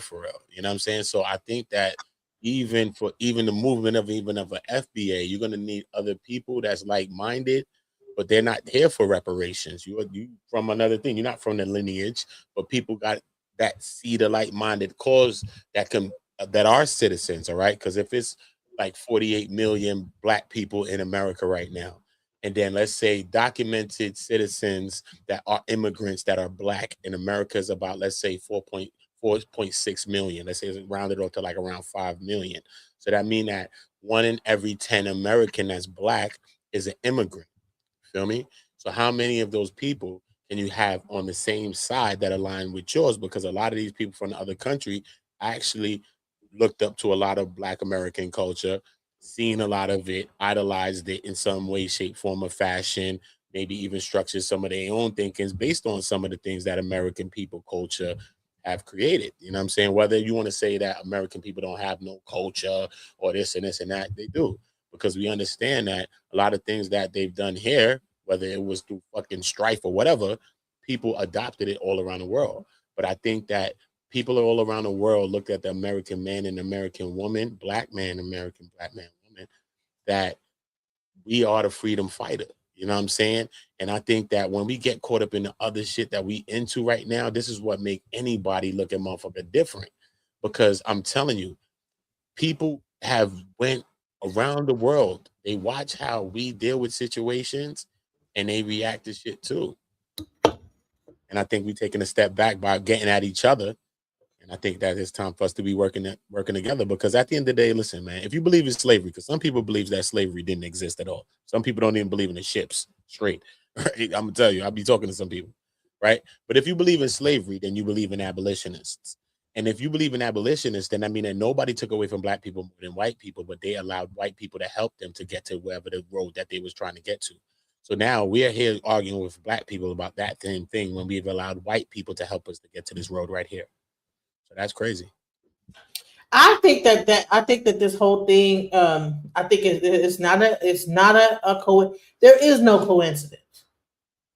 Like it to me, when you have one movement called delineation, and then at the same time you have another, and then you see that a lot of like the FBAs are really excited that you see white people calling people tethers now. You know, you see Tariq Nasheed like happy because the guy in Florida called the Florida guy, what's his name, Pickett or whatever name they called the other dude a tether. They were like, yeah, see, the government is, the white people are taking on our words now. You got Tucker Carlson calling people tethers. That means our movement is getting bigger. So yeah, your movement is getting bigger on one end, but then you see that you have a whole immigration like aspect of this police force that's kind of running rickshaw through the neighborhood, and because now they're tethers and you find no connection to them, then you don't see that you say it's not going to affect me. But the bottom line is that this police force is in your neighborhood, it can affect you because they're not just only pulling over people of illegal immigrant background. Images are now familiar across the Twin Cities. Federal agents making a stop, observers rushing to the scene with whistles and car horns, scuffles breaking out with agents deploying pepper spray or tear gas, and an endless standoff between protesters and officers at the federal building which serves as a base for the immigration crackdown here. It's unconscionable to not stand up and say this is wrong. This is part of democracy. In recent days, hundreds of additional agents have been sent to Minnesota, on top of the roughly 2,000 already on the ground. That's more than the size of the Minneapolis and St. Paul police departments combined. In a statement to the NewsHour, the Department of Homeland Security says it's made over 2,000 arrests throughout its largest operation in history, adding, quote, "This is just the tip of the iceberg." Meanwhile, in a Truth Social post today, President Trump said he's cutting off federal funds to so-called sanctuary states. That's after saying on Tuesday, quote, "Fear not, great people of Minnesota, the day of reckoning and retribution is coming." Fears have risen steadily in Minneapolis and St. Paul since Renee Good's killing. Business at many local immigrant-owned shops has plummeted in recent weeks, down in some areas at least 80%, according to one report. DHS told the NewsHour, quote, "Removing dangerous criminals from our streets makes it safer for everyone, including business owners and their customers." But they're not just removing so-called criminals. Church, just steps from where Good was shot, the tension is palpable. We gather today with heavy hearts. Jennifer Ikoma Muchko is a pastor at the more than 100-year-old church. Her grandmother was one of more than 120,000 Japanese Americans interned during World War II. My legacy is to call people of all different backgrounds to fight now for who are the marginalized, who is being targeted right now. Just as I asked Ikoma Muchko about what comes next, we were interrupted by the sounds of car horns and whistles outside. Agents were raiding a house across the street from the church, and a crowd had gathered. When officers emerged with two handcuffed young men, tempers flared. Agents fought with observers. They deployed pepper spray, tear gas, and flashbangs as Ikoma Muchko watched nearby. At one point, a woman tried to drive past the scene. Authorities smashed her window, dragged her from the car, and detained her. She shouted that she was on her way to a doctor's appointment. The episode lasted more than 45 minutes, and when it was over, local resident Will Vermi was gone. His wife, Heather Maines, believed he was one of the first people arrested. I'm worried about Will, but I know he'll be fine. He's a citizen. For the folks who don't have those privileges, I can't even imagine what they feel in this situation. Vermi was released after about 8 hours at the federal building without being charged, bruised but otherwise all right. They were asking people to move back. I guess I wasn't quick enough for them. It didn't appear to be a well-run operation inside the building. We were walking through, and the agents that were escorting me didn't actually have the ability to get into the detention area. They had to wait for someone to let them in. DHS said agents ultimately detained 4, quote, illegal aliens who now face removal proceedings. It said the crowd impeded operations and that the woman in her car ignored multiple commands by an officer to move her vehicle and was arrested for obstruction. In all, 6, quote, agitators were taken into custody for assaulting law enforcement. PBS News' Liz Landers asked White House border czar Tom Homan about the incident. There are Americans who see this and say this looks like Putin's Russia. What is your response to that? You know, if they'd let us in their damn jail and stop being a sanctuary city, we could arrest the bad guy in the safety and security of a jail. But because they normally release them, now we got to go in the community and find them. Then they're mad we're in the community. God bless Tom Homan. Unfolded right outside your church? It was a battle scene. I had this moment where I didn't bring my cell phone, and I just lifted up what I had, and I lifted up my hand. And I looked over and I saw a neighbor I didn't know lifting up the middle finger. There is protesting, there's observing, and there is prayer, and all is going to be needed.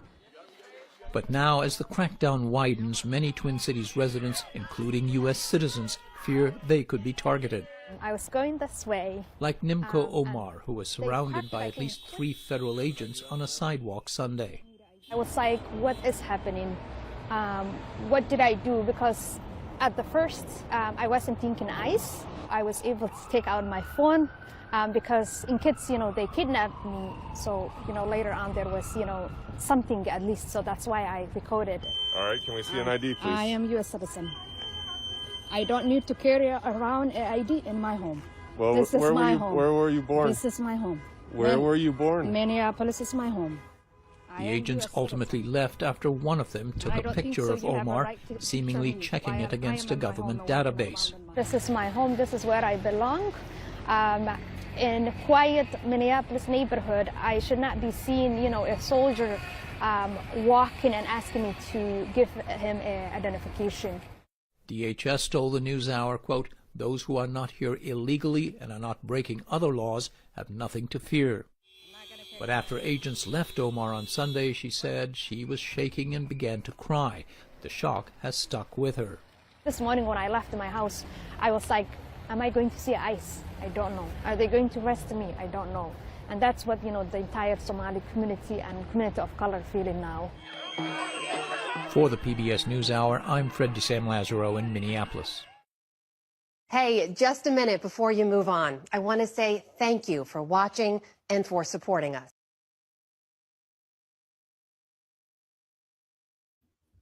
This is not a happy story. I don't care what anybody says. How did the Somalians get here, by the way? They got over here. They didn't get here on a boat. They didn't get here on swimming. They got over here because they at one point were people getting refuge from their war-torn country, right? And so now that they are coming over here and doing stuff and whatever, now they're being attacked and being pushed back out. So what do you guys think about that? What do you think about how the Somalian community and what's going on there with that? That's a great question, DJ Genesis.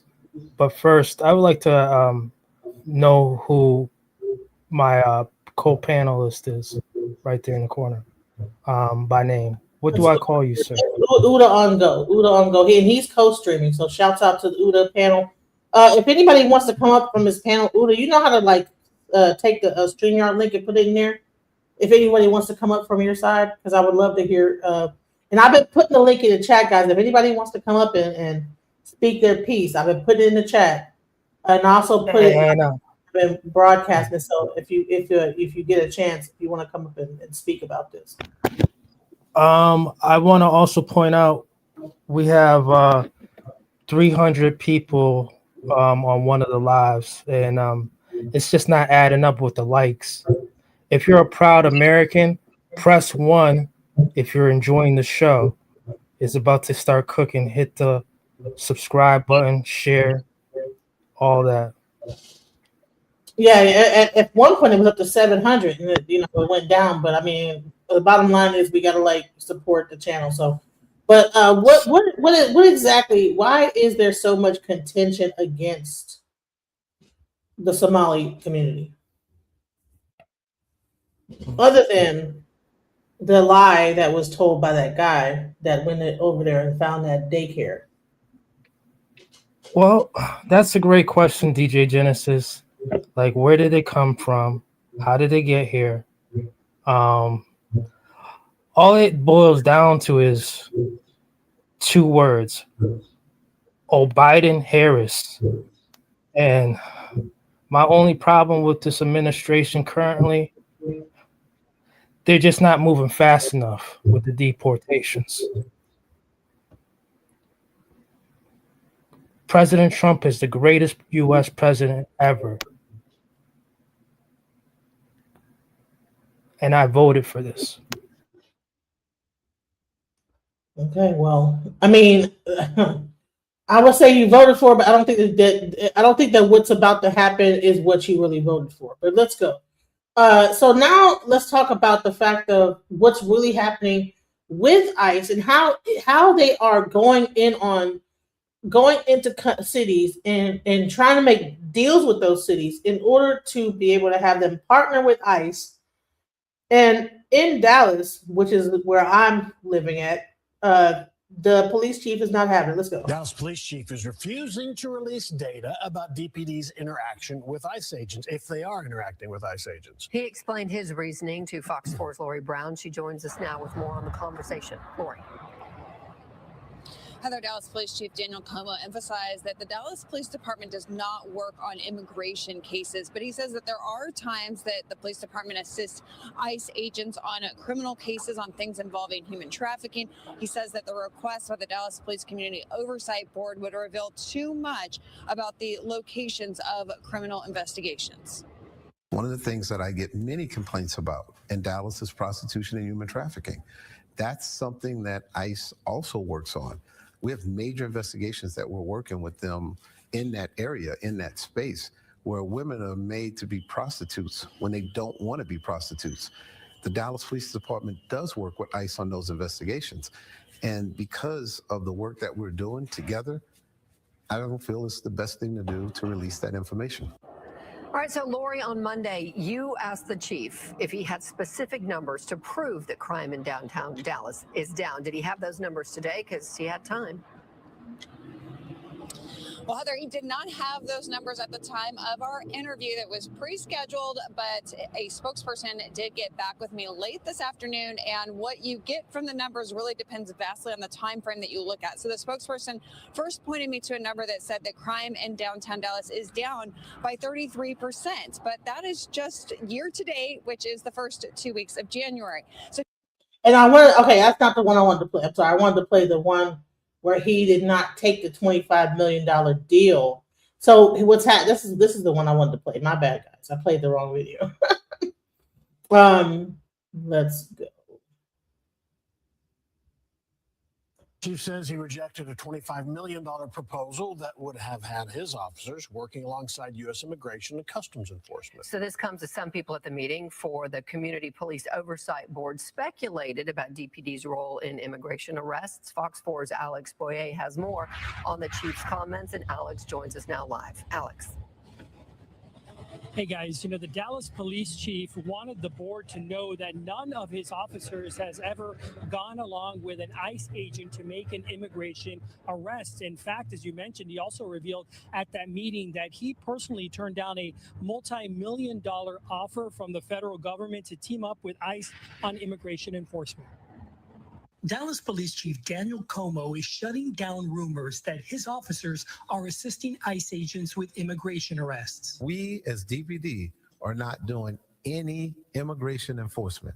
We don't have the authority to do that, nor have we done that, nor will we do that. Chief Como made the remarks at Tuesday's Community Police Oversight Board meeting after being pressed by several board members. Their questioning prompted Como to reveal. For everyone to know, we were contacted by the federal government, I think it was last week or within the last 2 weeks. And we were offered $25 million to be a part of 287G. And we said, absolutely no. No. That was me who said that. Turned it down. Funding from ICE's 287G program allows ICE to collaborate with state and local law enforcement in the arrest and deportation of immigrants. Several North Texas law enforcement agencies have partnered with ICE, including the Keller Police Department and several local sheriff's offices. And the federal government hopes others will join with this TV ad targeting Dallas and Fort Worth law enforcement. But in sanctuary cities, you're ordered to stand down while dangerous illegals walk free. Join ICE and help us catch the worst of the worst. Drug traffickers, gang members, predators. The ad began airing just over a month after ICE held a 2-day hiring event in North Texas, which was met with some community backlash. Why are you out? Why are you out? Why are you out? I am supporting people that are being kidnapped off the street. Kidnapped, yes. You mean people that need to be kicked out of this country? For now, DPD only assists ICE with requests for securing a perimeter or transport. But Chief Como is worried continued exposure on what he considers this non-issue will turn it into one. There's nothing happening in Dallas. But every time we do something like this, we're bringing more attention to Dallas. We don't need that attention. We don't want to deal with that smoke. And Chief Como went on to say that misleading social media posts are actually fueling the false narrative that DPD is assisting in these immigration arrests. He says the videos that he has seen circulating online actually show DPD officers assisting U.S. Marshals with those fugitive apprehensions. Back to you. Alex, thank you. As ICE is ramping up its recruitment all across the country, the agency is giving Fox News an up-close look at its rigorous training program, and our very own Alexis McAdams got to take part in it. She's joining us live from Brunswick, Georgia. Alexis, I've seen your clip. I'm sorry, guys. I was just trying to look into like how their training goes, and that popped up. Welcome to the panel, JB. Yes. What did you have to say about the situation? I honestly feel like if we don't do research, if we don't try to get information about this matter honestly has nothing to do with us. You've shown clips after clips after clips today. You don't see none of us out there. And if we get involved with this matter, then not only ICE, but your local police, they're in Dallas. I'm from Dallas, Oak Cliff, West Dallas, South Dallas. We already have our own issues and crime problems alone. So you mean to tell me that the police is already dealing with us? You now want to go out and protest and get involved with a matter where people was never protesting for you. You've never seen a Somalian that you were just talking about in Oak Cliff in the middle of your own problems that you got going on in South Dallas. Why is this even an issue for us? Well, I think part of the reason why we don't see ICE is because the chief of police, and I just played that news story, that the chief of police in Dallas did not accept the $25 million offer that ICE gave to Houston, where you see a heavy influence of ICE. The Dallas police chief here did not accept that $25 million offer to partner with ICE. That's the reason why. But I mean, Houston, you have to think about geographically, man. Houston is closer to the border. When you leave Dallas, you go south. You go south going towards Mexico. The population of illegals are more likely to be in Houston rather than Dallas. And don't take away what the police told you. He said, we already have matters of our own. This is not a problem that we want to bring to Dallas. So what the police chief is saying is, once again, this is not a matter of Dallas. This has nothing to do with Dallas. Now, there's people in Dallas that just want, it's just like a girl that's 10 or 12 years old. She sees some girls playing double dutch, and she see how they want to jump into the double dutch and want to get over there and jump. That's what a lot of people want to do. They just want to jump into stuff that has nothing to do with them. Go play another game. Don't go play double dutch. This is something you don't need to jump into with your 24 hours in a day.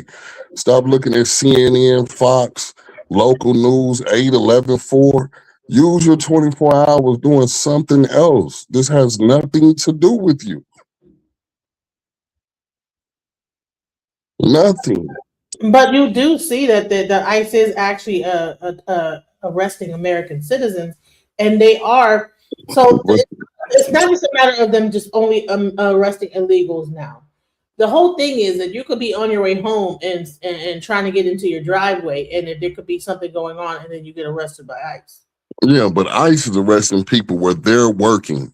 They're working a situation that is caused upon people wanting to protest, wanting to see them doing their job and wanting to jump in and tell them, hey, stop, leave them alone, pull out phones, record. It's really people putting gasoline on the fire. If I see an ICE agent walk over to somebody, if that person has identification can show that they're not illegal, that ICE agent is going to go to the next person. But then you have people on the sideline, once again, want to play double dutch, want to go over there, make a situation that is a small, minute problem into a bigger problem. Leave out of my neighborhood. I'm going to put you on this. That's unnecessary. If I do a crime or not do a crime, the police say, hey, pull me over. You got ID on you. Want to see what? Okay, I'm legal, but I still have to show my ID. I'm an American citizen. As soon as either you're going to arrest me for the crime I done, you're going to let me go or whatever, but I have documentation showing I am a U.S. citizen. So it don't matter if you're Somalian or if you're Mexican, Chinese, whatever. If you have the documentation showing that you are legally supposed to be here, show it. ICE gonna go by and they're gonna do what they're here to do. Take illegals out of here. That is what they're doing, though. They are detaining they when they go and they do what they're doing. They are not only like I just said, and I said this months ago. I said what happens is they round everybody up and sort it out later. That has been happening. You should have been protesting, baby girl, when the Jamaicans took over South Dallas. But I'm just saying, when we was getting rounded up going down to Lou Sterritt, and we would have to get rounded up and then they take care of, this is the same issue. This is what I'm saying. We can see what go on in your own community when the blacks was having the war with the Jamaicans in Dallas itself. You wasn't involved in that much situations, and it was your own people. This time, it is not your own people, and you're so worried about Trump and trying to just figure a reason why this will come back to you. This has nothing to do with you. It was a whole time people was talking about Project 25. Dude, it is about to be February of 2026. Trump or MAGA or none of these people are worried about black folks. Black folks keep trying to say, well, this is going to rub off on us and this and that. Man, to be honest, there is nothing nobody can benefit from us. This is really to prevent you from becoming less of a minority. If you allow for all these illegals that your past president flew over here, allowed to come over here illegally, opened up the borders for, do you know what that was for? It was because they say, hey, the black people is kind of waking up a little bit. A lot of them see that we ain't got them bamboozled no more. Hey, we need to find a new kind of system where we can get some more people to take the place of the black people that's going over to be Republicans now. That's now wanting to be just not even involved in politics anymore. So don't you know that these are the people that they are trying to replace you with, that you're fighting for? Because once they get them to become the documented citizens that they want to be because they're here illegally, because they brought them over here legally, they want them to vote Democrat because they saying we don't need the black folks no more. And the black folks steady keep thinking that they're here for you. They basically saying we don't give a damn about you. We're trying to replace you. Therefore, if you want to vote Democrat nor Republican, we don't need your vote. We have illegals that have took over your vote. You're not even important in this matter. But we keep wanting to be important. Nobody American is getting rounded up unless you're interfering with ICE. No, they are around. Listen, there was a guy who was even trying to get into, it was a guy who was in a New York Marathon, 67-year-old American citizen in New York, running a New York Marathon. He got home from practice. He tried to go into his neighborhood. I guess there was something going on. He was trying to get through to get home. they pulled him out of his car and broke 4 of his ribs. He can't even run a marathon no more. So I'm trying to say is that they are not only detaining illegal immigrants, and everybody that is getting detained is not the protesters. What's happening is you have a law enforcement group that have all this immunity, and they could just do whatever they want, and they're doing whatever they want. And here's the thing: thank God they haven't come to Dallas yet. But when they do, if they do, The police lock up people, baby girl, every day. They it's just now been a $5 million FBI agent, a brother, just now won $5 million because the police pulled him out of his car and realized who he was after the fact, and he sued him and got $5 million. That has nothing to do with ICE. What is the runner? No, I'm just saying. Explain to me if you got 2 hands out. Listen, you can sue the police if they pull you out and beat your behind. If you run into an ICE agent or whatever, and you happen to just be riding down the street going home, and you run into a situation and they're like going off, and they're in because they come 5 and 6 to a car for one person, and you just happen to be in the wrong place at the wrong time, you can get whipped out your car too and locked into and put into the back of a car and took to a place, and then you sort it out later. Yeah, but I want you to look at every video. I want you to look at every news channel. I want you to look at everything dealing with ICE. We're not there. And if we are there, it was just now a brother in the back of one of them. They're not worrying about us. That's my whole point. But what I'm telling you is you have in your local area FBI agent that was on that was be quiet. He was on a job. His local police came and interfered with his work while he was doing undercover work, pulled him out of a car, treated him like a normal black man. And he had to pull out his badge after he was whooped, but it was too late then. He just won $5 million.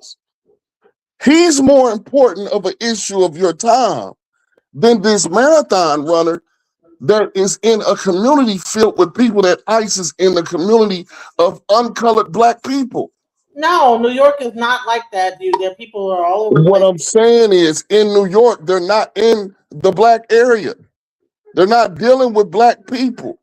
If they was to put black people in that roundup and they pulled out a New York ID showing that they're a U.S. citizen, they will not go to the same place that this illegal Somalian is going.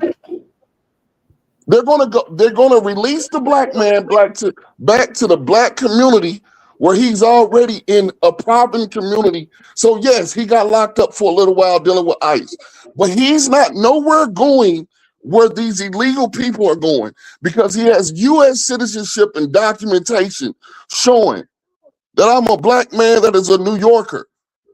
So you can't send me anywhere other than back home. So that will show you, hey, y'all, even if we get locked up, ain't nothing they can do with us because this is not our fight. But then you'll have someone like you and say, well, hey.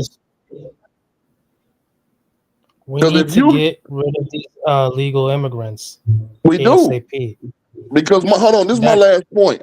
Because if you hold up 10 fingers, 10 of them was Democrats. If 5 of them go and become Republicans, the next vote round, and 5 of them remain Democrats, don't you know the higher power is using these illegals and trying to get them to be U.S. citizens fast so that they can replace the 5. The 5. Listen, they're trying to get the 5 that left and went over to the other side because this is a numbers game. That's all this is right now, is a numbers game to replace you, the black and the white man. You're on a panel with a guy who voted for the other side. He voted for all this to happen. Didn't you vote for it? Are you a Trump voter? I'm not a voter at all because Trump only got 4 years. This system has been going on before Trump. It's not a such thing as a Trump voter. But I want someone that won't replace a black and a white, a black man, white man, whatever. Whoever feels different of the way you're thinking don't need to be replaced by illegal people. And if Trump is in office right now, I would think as a black, you would say, all that marching Martin Luther King done, all this civil rights, all this stuff we done been told that we done went through. Okay, you think you went through all that for you to vote for people to want to replace you with illegals so they now can be more ahead of you in life? When they came over here, they were given shelter, food stamps, government assistance with finances every month, schooling. They was already preparing for them to exceed your livelihood the way you've been living all this time. And you keep saying, oh, I can't wait to put my head in this booth and continue to vote for the people that are trying to send people over here to surpass me. Oh, I can't wait to vote next year. I think it's just we should take time and say, hold on, are we getting bamboozled? Message. Are they playing us in our face? They want me to go vote for someone to come take over my vote. So if my cousin, who's a Trumpster now, or if my coworker who I found out is a Trumpster now, okay, if they keep going over to the other side, oh, they want to bring these other people here. That way they can replace me. And I want to go vote for them so that it can happen.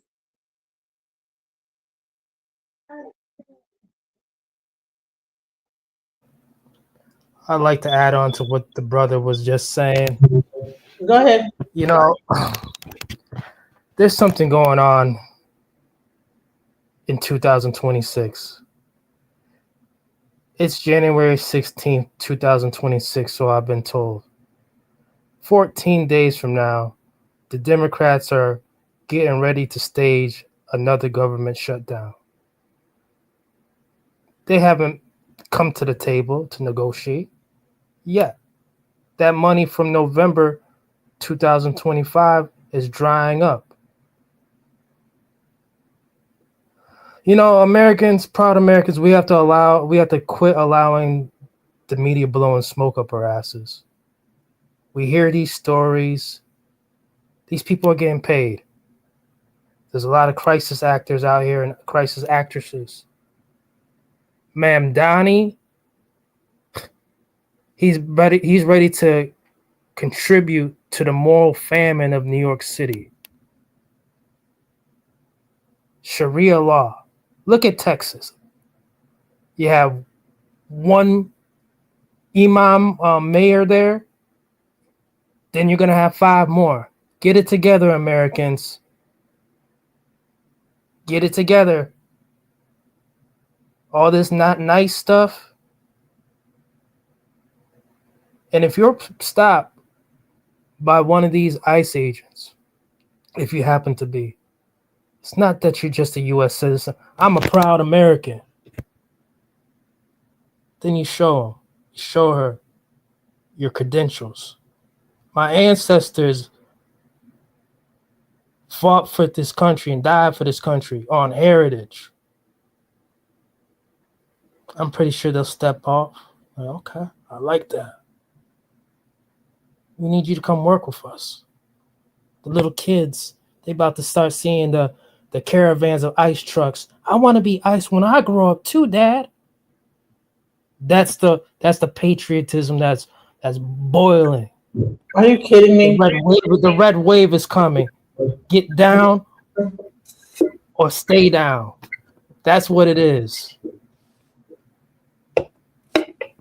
I don't know. I feel like this. I mean, I get it that you guys are like, well, listen, it ain't happening to me, so it don't bother me. I get what y'all are saying, but I'm saying that whenever you have a thing like this, where these people are halfway trained, what is really going on? Senator Greg Bovino says ICE agents have been personally attacked more in Minnesota than in other states.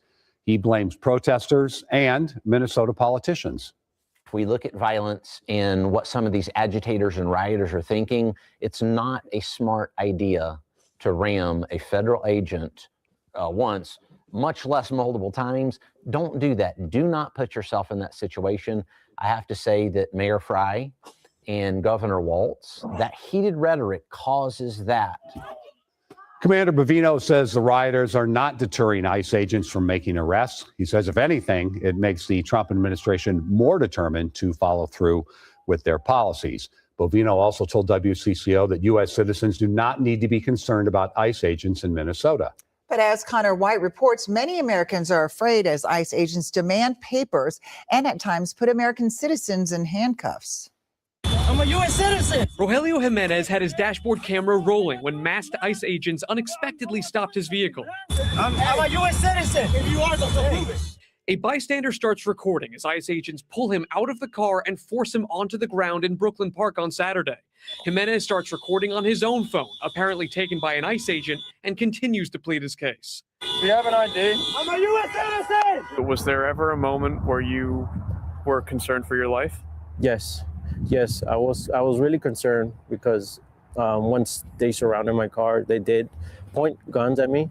Born in Texas, Jimenez says ICE kept him detained in their vehicle for about 20 minutes before realizing they had the wrong person. I feel like even being a U.S. citizen and being attacked and terrorized or, in that situation, I don't feel safe at all. Jimenez believes ICE racially profiled him. It's something that hurts, right? Alex Escoto says ICE did the same to his mother Irma on Sunday at her restaurant, El Taquito Taco Shop in West St. Paul. Security footage shows 3 ICE agents at Irma's car window. Her husband, Luis, who co-owns the restaurant, comes rushing out with her passport card. They're going to break the window. They're going to drag her out, jumping on that snowbank. All those things came to my mind. These videos, which the Escotos say were shot by a customer, show multiple ICE agents appear to be focused on the business next door. As they leave, Luis makes his anger known. He says he became a citizen more than 30 years ago. His wife, Irma, was born here. I love this country more than my life. They asked me to give my life for it. I was here for my country. And it's so sad to see that they're destroying it. It's so sad that they do what they do now. With emotions boiling over, Alex Escoto went to the West St. Paul City Council for help on Monday, asking for additional protections as Operation Metro Surge continues. In Brooklyn Park, with photojournalist Tony Peterson, Connor White, WCCO News. ICE has said that it is focused on. Now, hold on. Let me just say something. I wish she would have paused it on every incident that was going on. He was racially profiled. How familiar do that sound, you being an African-American woman? Well, this is something that we have been living through. This is, once again, not our fight. When you saw that board meeting, you did not see us there. When you went, when the restaurant that they went to, it was a Mexican restaurant. So where the man said he was legal 30 years ago. But to the illegals that are here now, that are Mexican, that are eating at that same taco shop, it's a percentage of them that are illegal. So yes, you're going to get racially profiled sometime because we're here for a demographic and a race of people that are illegal. Once again, it has nothing to do with us, though. This is not our fight. This is the same Minnesota that happened with George Floyd. Now, that was our fight that chose to get out there and fight. The legals and illegals that are choosing to get out there and protest and stand by these people. Huh? Hello? That wasn't me. Oh, well, the people that are choosing to get out here and protest, these are their choice to be around these ICE agents. And if you look at their behavior, reporting live from Rappers Club in Atlanta. I'm sorry. If you look at their behavior, they're hitting cars, they're fighting at ICE, they shoot. So I mean, that is a situation that they put themselves in to be that close to an ICE agent for whatever the consequences are. Legal or illegal, your behavior is not right. We did a peaceful protest. And then sometime in our lives, we've been tear gassed. We've been with water hose, and this is peaceful. Nothing you have shown with these people are peaceful. Before you showed us DJ Genesis, Go ahead, brother. Yeah, so what I'm trying to say is it has to be a consequence for your wrongdoing if you are wrong by being illegal, or if you legal out there punching and shooting at ICE and hitting their cars. What do you think is supposed to be a retaliation to you? You think nothing is supposed to happen? That's a great question. And what I was about to add on, sir, as a proud American, full-blood American, I have some questions about that video. And the first and foremost, the biggest question is, where are y'all peoples from? You know, where exactly are your peoples from? They're replacing us. They're replacing us. And yes, the dominant society, they have tethers too. They have tethers too. And they replacing y'all too.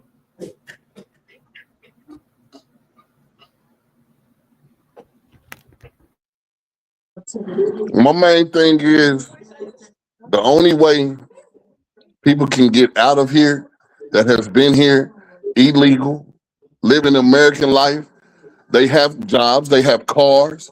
So if we're here to get you, we're going to have to come to your job. We're going to have to stop the car that you have bought here in America, knowing that you're not a legal citizen. So in the mix of it, for me, out of a group of 10, if 2 of them get caught up in the mix, don't forget that we got the other 8 though. Don't let the news only show you an incident of 1 or 2 people, but don't tell you about the thousands that are being sent away from here. And you should be saying, man, I'm glad that there's thousands of people getting lifted up or out of here. I got a nephew ain't had a job in 10 years. Maybe he can go over there and get that job now. He's a legal citizen of America. It's jobs that you couldn't even get. That they'll say, oh, the blacks wouldn't want them. Well, how do you know we wouldn't want them? We had them before they was given away. I grew up. Listen, I've been doing DoorDash, riding around the whole city. It's a lot of like signs of people and jobs and everything, and ain't nobody and they're still up. Ain't nobody taking them jobs. Whatever these jobs are. Well, I'm just glad that they're available because it's at least our choice to have them or not. I grew up, I used to go into Popeyes and I used to see nothing but us. And half the time it was because the auntie who was the manager knew her niece wasn't gonna go off to college. So at least after high school, she got her a job at the cashier, working in the daytime to do something. She got her homegirl on who was friend. We don't have that opportunity anymore because now it's the other way around. Now, when this one legal manager that's of whatever race gets into place, she now hires all the illegals of her family. And you walk in those same churches and them same Popeyes and them same Burger Kings. You see none of us, black nor white. So I'm glad that that at least they can have the open job opportunity for the next person of whatever color. It could be Chinese, Mexican, black, white, mixed, whatever. At least even if you see the job sign open, I'm glad that it's now open now because it was taken once before by someone that shouldn't even been having that job to be filled in the first place. The hardworking immigrant is a myth. Also in 2020, remember the first edition of the CBP One app. What was it doing? It was giving these people itineraries, these illegal immigrants itineraries on how to get their J shoes, how to get the bubble coat, the bubble triple goose coat, how to get this EBT money and use it all up and get transported to these job sites, undercutting Americans. They were doing this for 4 years, way too long. Now the CBP One app is used today, thankfully, so they can grab their little monies, these Yankee dollars, and get to stepping back to their homeland and deport themselves and fix up their own homeland finally. Hallelujah, amen.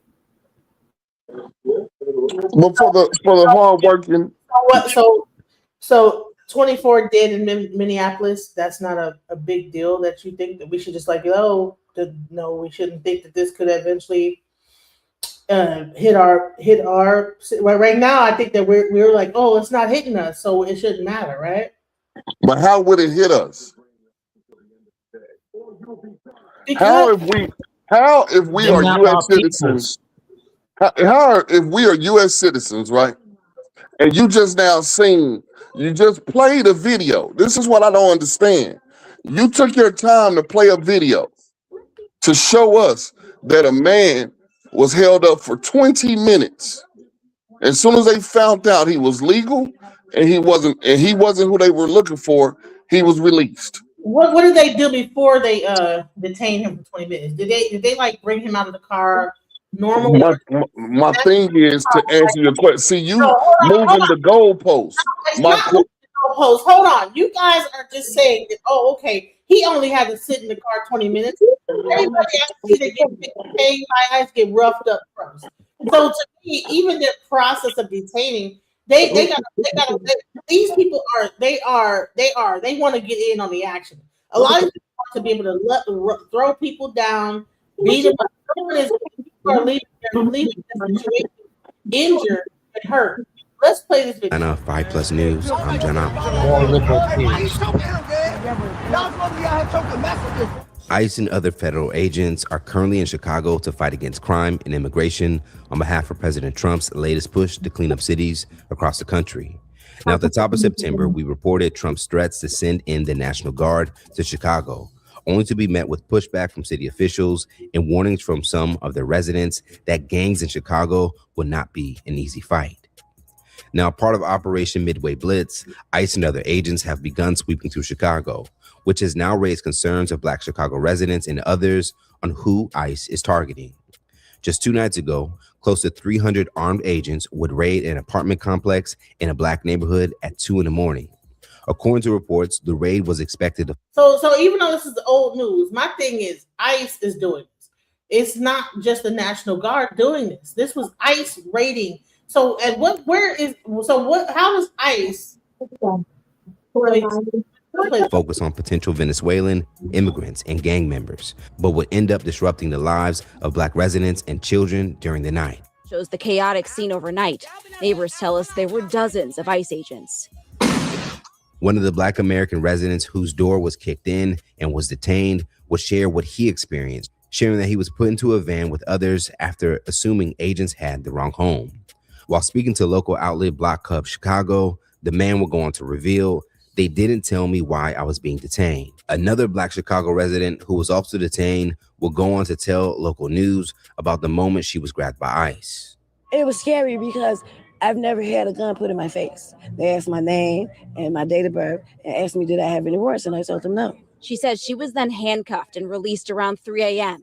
Upon this report now circulating online, many fellow Black Americans are speaking out about what they're hearing coming out of Chicago, some even fearing that they could be next. Several would take to TikTok and social media to respond. Y'all, few Black people that was so happy about them going after the Hispanic people.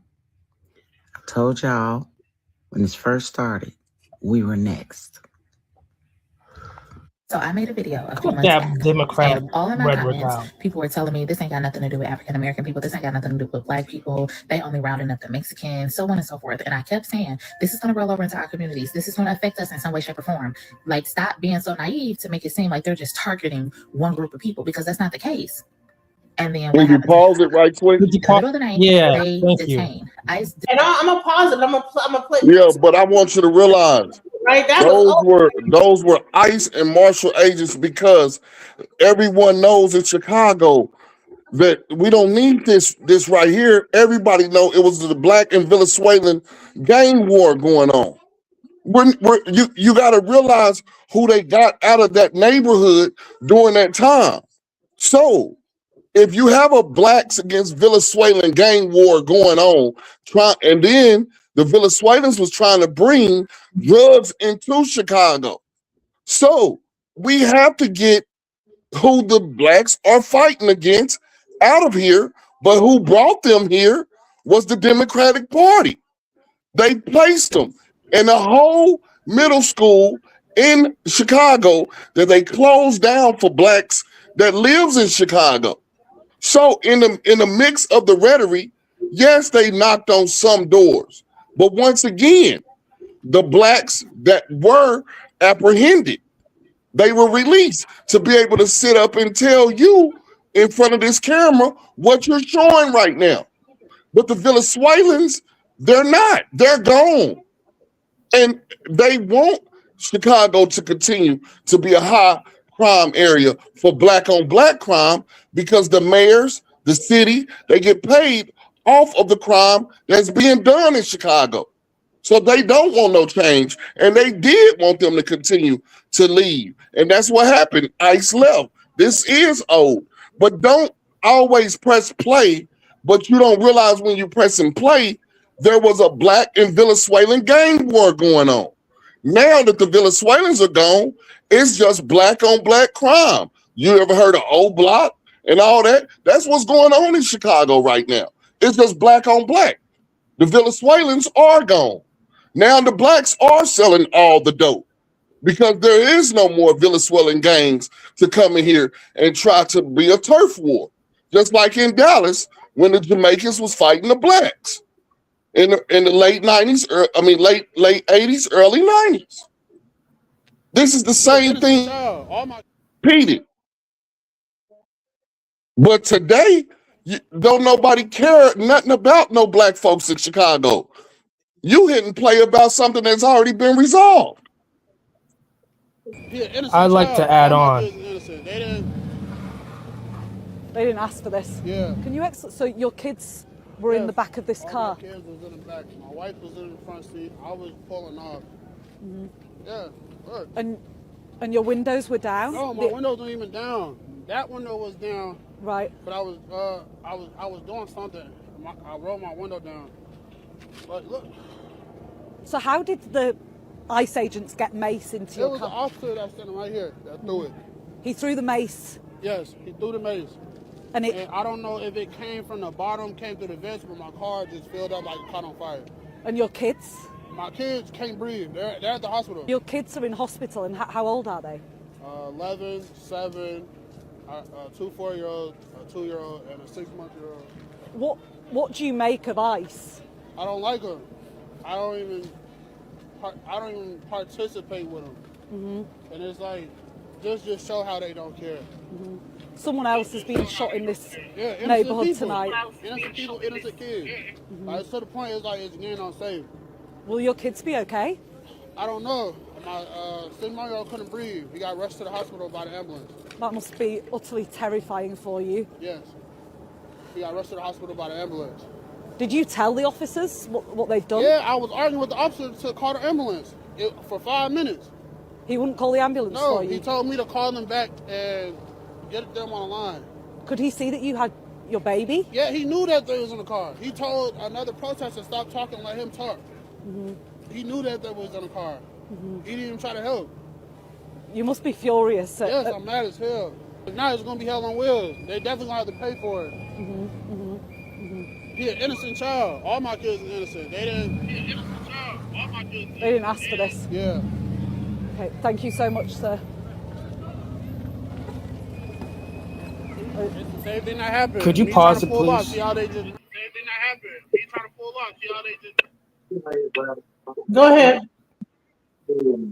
First and foremost, I as a proud American, crime here. If there's crime in the suburb, there's crime in the suburbs. If there's crime in the inner cities, there's crime in the inner cities. That's how I look at it. Now, getting to the illegals. These illegals were dropped off. They were dropped off just like in the movie Black Panther. They were, You saw those. You saw the tethers. They was up in the tenements pretending to be full-blood Americans. See, this is the issue. They may look like us. They may try to sound like us and cosplay like us, but they're not us. How come they're always being dropped in our neighborhoods? Look at those glasses. Look at those glasses of the people who are mayor in these towns and governors of these cities of states. Just like Mayor Bass out there in LA, just like Mayor Johnson out there in Chicago, just like Tim Walz, Governor Tim Walz in Minnesota. The list goes on with these glasses. And they look weird, they look strange, and they're deranged. They have Trump derangement syndrome. As a proud American, yes, crime of any type is wrong, but we need, first and foremost, to address the real nature of the threat, and that's illegal immigration. Get them out of here. Get them all out of here. So I heard. I'm reading the comments I'm reading the comments, and the comments want to know why are they lumping them with us? So first of all, let me just clear this up. The one comment said, "Why was that guy in the ICE area hanging out in a place? He lived there. They were outside his house, and he was trying to take his family away from that area, and just so happy he got caught up in the whole situation. So he was actually trying to leave." I understand that, but you gotta realize, and the people in the UK too. Look at your boy, the Prime Minister Ken Starmer too, with them damn glasses, looking crazy and deranged, far left lunatic. but what I wanted to address to you, ma'am, is those kids and that man already was living in that neighborhood prior to a Democratic Party dropping the illegals off in his neighborhood where he already lived. You're missing that point. That's why ICE is in that area, because of the illegals that are in the area where this man who has gotten caught up in the crossfire of illegals fleeing and running, not wanting to be detained and going back to the lifestyle that they live, because America already had made a deal with them to bring them over here and have them living in a situation. And when they brought them over here, they had connects and plugs to even bring drugs into these communities. Why? Because these low poverty areas is already full of crime. Why would I not bring to this area what they're already are selling? But now it's about a territorial issue, and it becomes a war over zones and territories. So you've just now had a fire already going on in the low poverty area. You just now voted for someone to bring illegals over here, to all of them to start putting gasoline on top of a fire that was already going on. So now this is even more of a problem. And you saying, well, what's the problem? It was already a problem. Why can't the illegals do what the legal Americans are doing? I mean, what are you trying to get? ICE was only attacking illegal people that were doing illegal criminal things. It'd be one thing, but they're just walking up to people saying, are you let me see your thing. And then it's almost like a thing where they're not even right, because they never should have been here in the first place. Because you all was not, no ICE would be here had the Democratic Party not brought them to this area. That's the point that I think is not registering. No, what's not registering to you is that there's actual American citizens being caught up in this. It's not just only. I think that you think that it's only just regular. Okay, where in Dallas you live? Richardson, Carrollton. Mesquite. You're in Mesquite. Okay, Mesquite. Let's check it out. You've been in Mesquite all the way up until last year, let's say May. And last year of May, a whole bunch of busloads and caravans was coming, and they was dropping them off at Mesquite High. And you said, well, hold on, just last year they closed Mesquite High. And now you got all these illegals coming to Mesquite High. Okay, now that these illegals been here for about a year, they done got gangs in the area. They're going to school amongst your peoples. They're selling drugs in the neighborhoods where they found out where it wasn't no drug. So now you got more stuff going on in Mesquite now, right? Okay, now you get a president or someone that wants to come in and remove all these illegals because who brought them here, they're no longer in office. So we have to remove them. So when they came one day, you got in your car and you was headed up to Walmart. You was doing exactly what you've been doing, right? You've been going to Walmart before all this happened in May last year, right? So you hopped in your car and everything looked just like a regular day until you made this right turn. As soon as you made this right turn, boom, you get hit with something because one of them illegals that's supposed to be up in Mesquite High, they running because they trying to get away. They don't want to leave. They done got too comfortable here. They've been here a year. They like, hell no, I'm not going back because if they catch me, they going to send me back. I ain't going to be able to stay up in this free living and this free, getting this free food stamps and getting free education. I ain't going to be able to get it no more. So here go your car getting hit. And they wasn't trying to hit your car, but they was trying to get the person that was fleeing that shouldn't be here in the first place. That's what sometimes is getting caught up. And then you got a person with an accent asking the black dude. So you see it wasn't the local news. It was strictly to make you see that this is wrong because this person that was interviewing wasn't even American. They was a foreigner themselves. This is what's There's happening. something in the curriculum. They're teaching something wicked in the curriculum. So where did this foreigner come from in Chicago to be interviewing this black dude and coaching him? So that's wrong, right? Your kids don't even feel it right. That's not even No.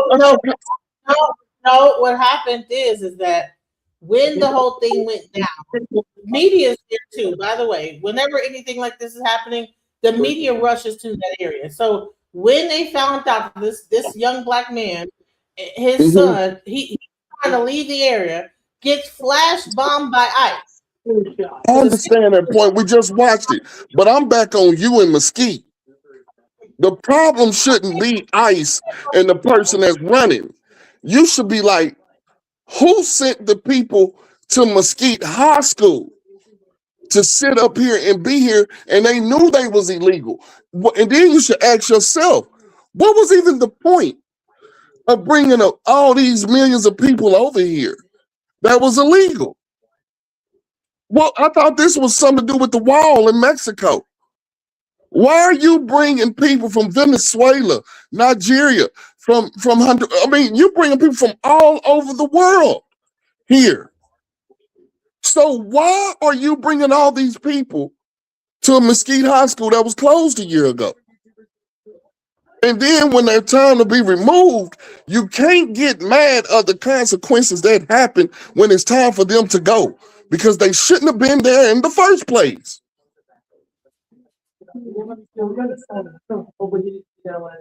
But you keep trying to let people pump this fear in this and all this propaganda up.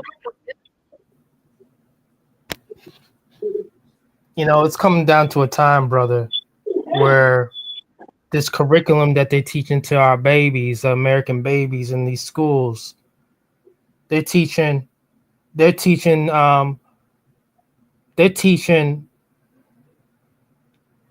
women with hijabs are revolutionary and standing up for women's rights in different countries. That's what they're teaching in our schools to our babies. They're teaching this broke ideology. They're teaching eugenics. Even in home economics, they're not teaching about the economy. They're teaching about sweets, treats, and how to make you fat, lazy, and slow. They don't teach us how to compete in. This is not solution based. You know, we need to make America competitive again. If you take the word America and you scramble it, letter for letter, it says, I am race. This is a competitive nation. We need to compete and drive out these illegal immigrants who are decaying the fabric of our American core. There's no way they could get to usurp the 14th Amendment. How dare they? These Democrats hate us. They hate America.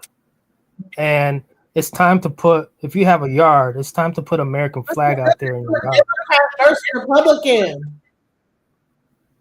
That's stupid. It definitely is. It's definitely a left versus right. If you guys think this is left versus right, and it's all the same birds, stop it. You know? The man in the high castle has seen some footage, and I could tell you in the footage that I saw. Democrat versus Republican. What I saw. No, I really don't. I really gotta say, I don't think it's no Democrat. What I saw when the Democrats win, they're gonna give reparations to these illegals. They're gonna bring back the illegals. No, I mean it's really no Democrat versus Republicans. They all in this together. This is a game that person that's saying that is stupid. Drive out the Democrats.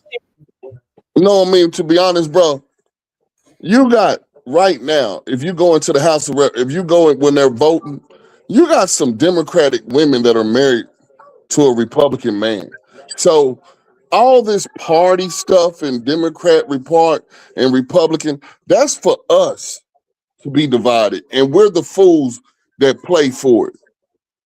If we do our history and learn where a Democrat come from, I don't understand I don't even think a Democrat understands why they're even saying that they are a Democrat. A Republican in the same tense.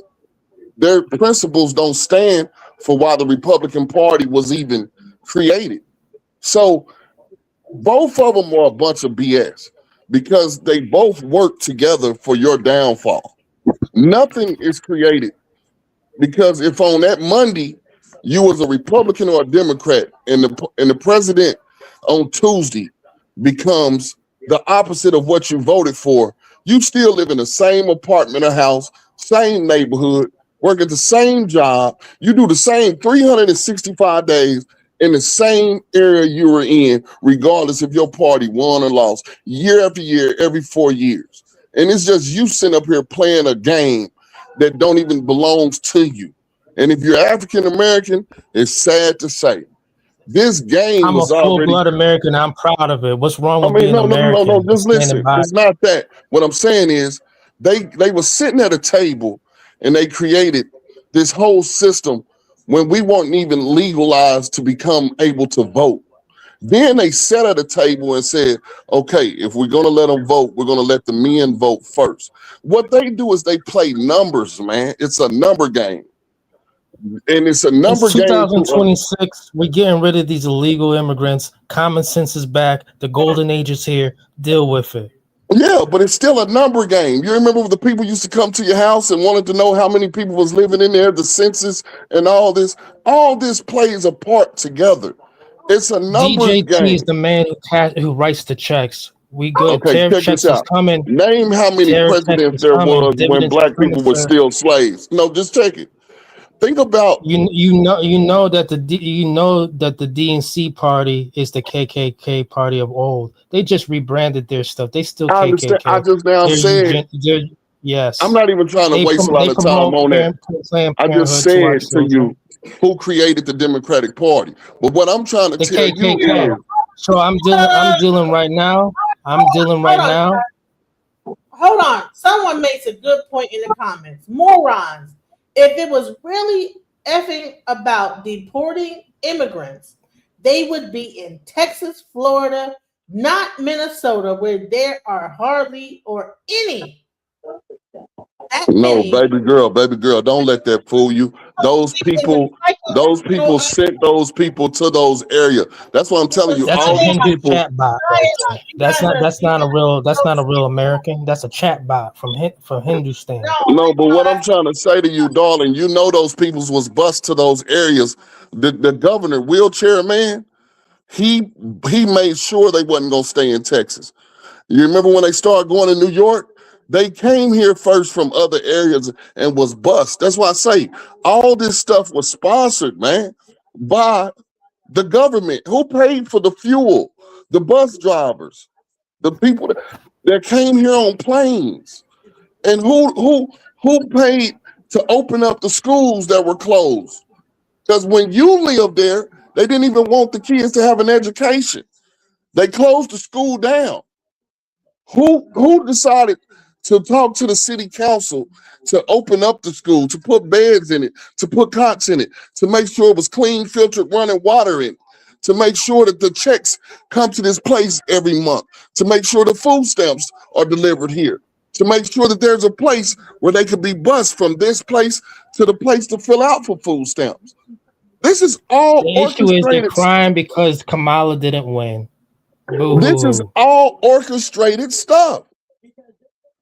So don't read a comment that fits your emotions. We as people have to come together and see the whole play that is being played before us. Because that comment or not is not going to change what is going on. And that's what I mean by Republican and Democrat is here to only divide so they can continue to conquer. And if we really Say don't what feed you want, into the red none of wave the is stuff, coming.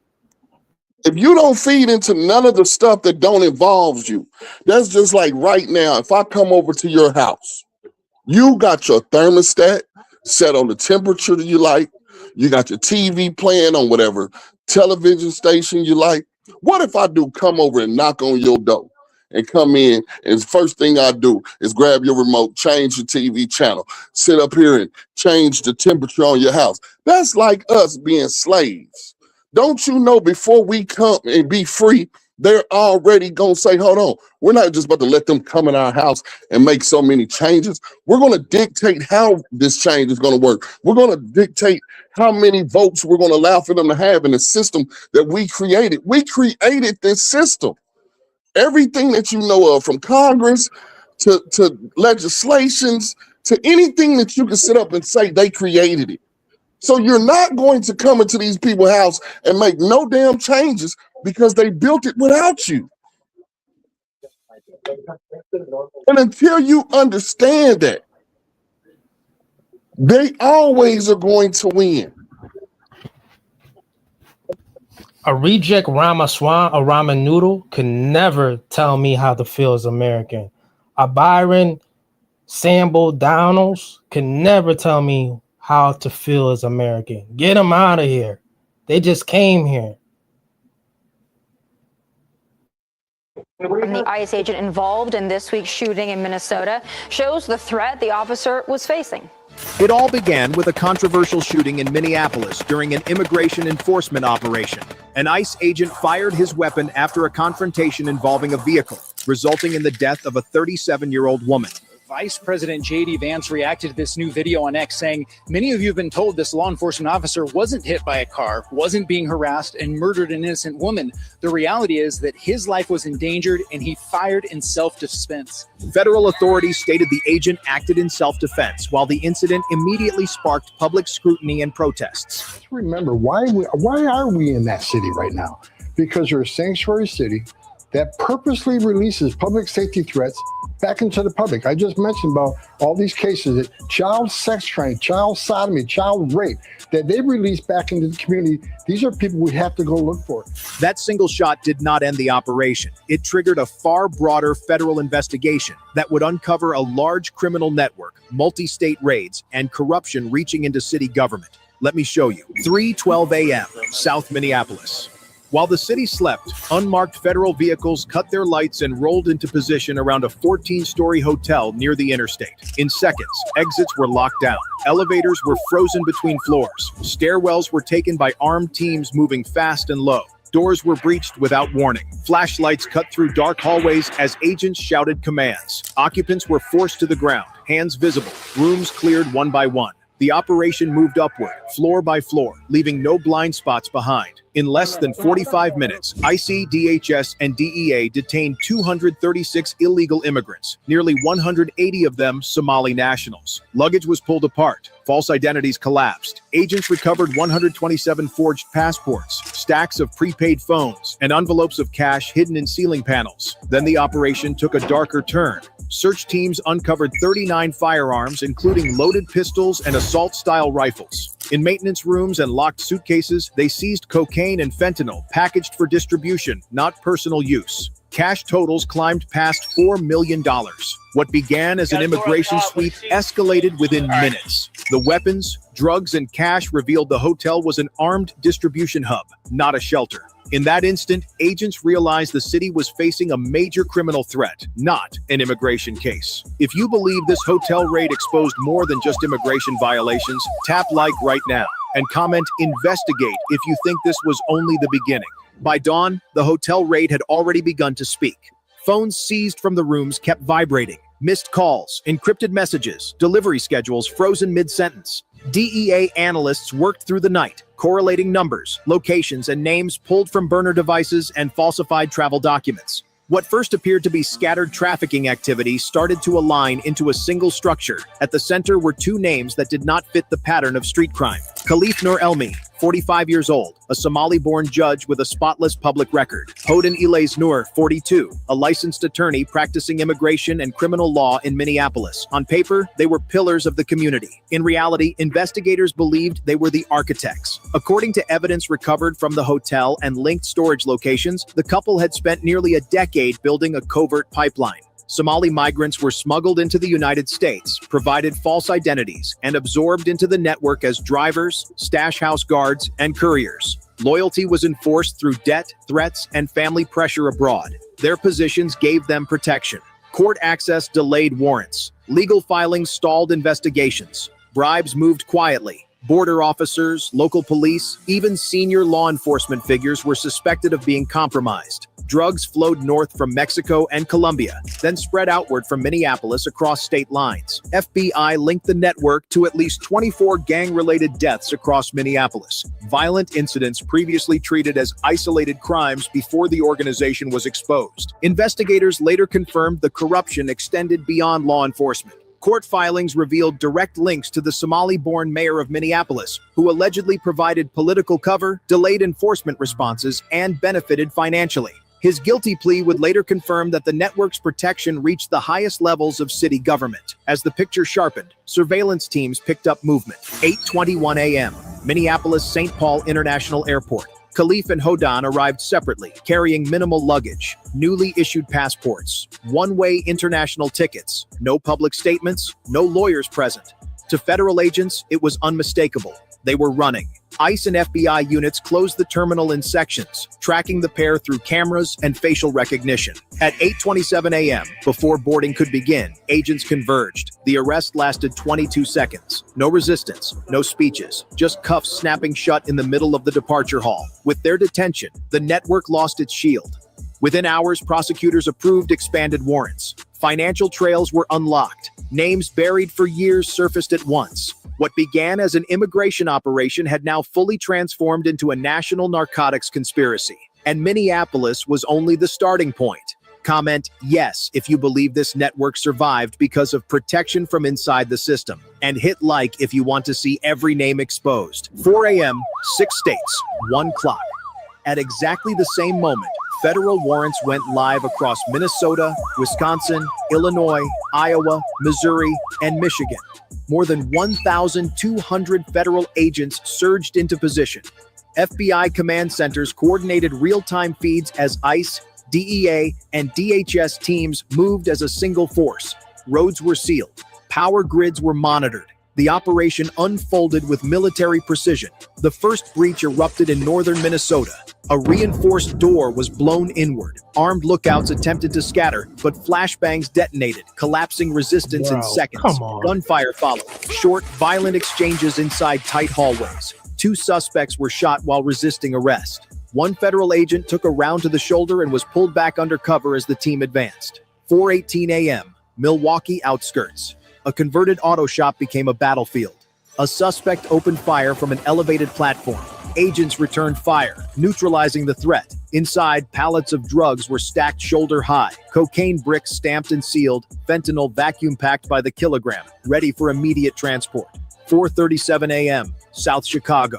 Simultaneous entries hit an apartment complex across 3 floors. Suspects fled through stairwells and rooftops. One fired blindly through drywall. Another attempted to dump a weapon over a balcony. Agents pinned them down, secured the building, and began methodical searches. Rifles, handguns, and cash were pulled from walls, vents, and floor compartments. By sunrise, the scale was unmistakable. Across 73 raid locations, federal teams encountered barricades, early warning alarms, and weapons staged for immediate use. 4 separate firefights erupted within the first 36 hours. 9 cartel enforcers were killed while resisting arrest. 2 federal agents were wounded but survived. The arrests mounted rapidly. By the end of day 1, 412 suspects were taken into custody, including over 260 direct cartel operatives. Dozens more were detained for weapons, trafficking, and conspiracy charges. By the end of day 2, total arrests exceeded 640 individuals, many tied directly to interstate drug transport, armed enforcement, and money laundering cells. Seizures matched the violence. Convoys rolled out loaded with tons of cocaine, fentanyl, and methamphetamine. Safes were cracked open to reveal tens of millions of dollars in cash. Armories surfaced, hundreds of firearms, magazines taped together, ammunition stacked by the crate. Digital forensics teams cloned servers on site, freezing transaction ledgers mid-update. What made the fighting more dangerous was proximity. Some targets were minutes from schools and residential neighborhoods. Drugs were stored beside children's beds. Weapons were hidden behind false panels in family homes. You mind pausing it for a second? Civilian casualties. By day 2, federal command confirmed it. This was not a local operation. It was a just looking at this, what are you getting out of it? So what I say is that, okay, in this capacity, this is what I should be doing. Huh? What? This is what should be going on. Like, this type of operation is what should be happening. Not whatever's happening in the cities and going house to house and all this other stuff. This is what I believe that should be going on with ICE. This is a bigger thing right here than so when they shot hardened interstate cartel network, prepared for violence and embedded deep inside America's heartland. What Trump said is that he was going to use ICE to get rid of the criminality and the drugs and the trafficking and all this stuff. And he even said that Venezuela. Yeah, but I'm saying, didn't you just see that they had shootouts in the apartments? The dude shot through the drywall. I mean, do we just dissect? Like, what I'm saying is, you can hit play and look at something, and you be like, well, my message is to say, my thoughts are for it to look like this and to go this direction. But while you're looking at something, it'll show that in public and in people that lives in apartments, they're getting shot at, and ICE is coming to get them. And then you have legal politicians of Minnesota getting arrested that is bringing the drugs that you're talking to in here. So it's like Trump told you it's going to be Venezuelan gangs. They were in Chicago, and it's like when he's you see this is like a whole network of people, like Somali, not Venezuela. One thing I like to point out. Hold on. You said it's Somalians and not Venezuelans. Well, in Minneapolis, that's what happened with this particular case. And then, but we're talking about the Venezuelans that it was in Chicago and also up in Colorado. That means everywhere it's a fight that you definitely need to take on, because if we're talking about Minnesota, Kansas, Missouri, Iowa, Wisconsin, that means it's spreading, right?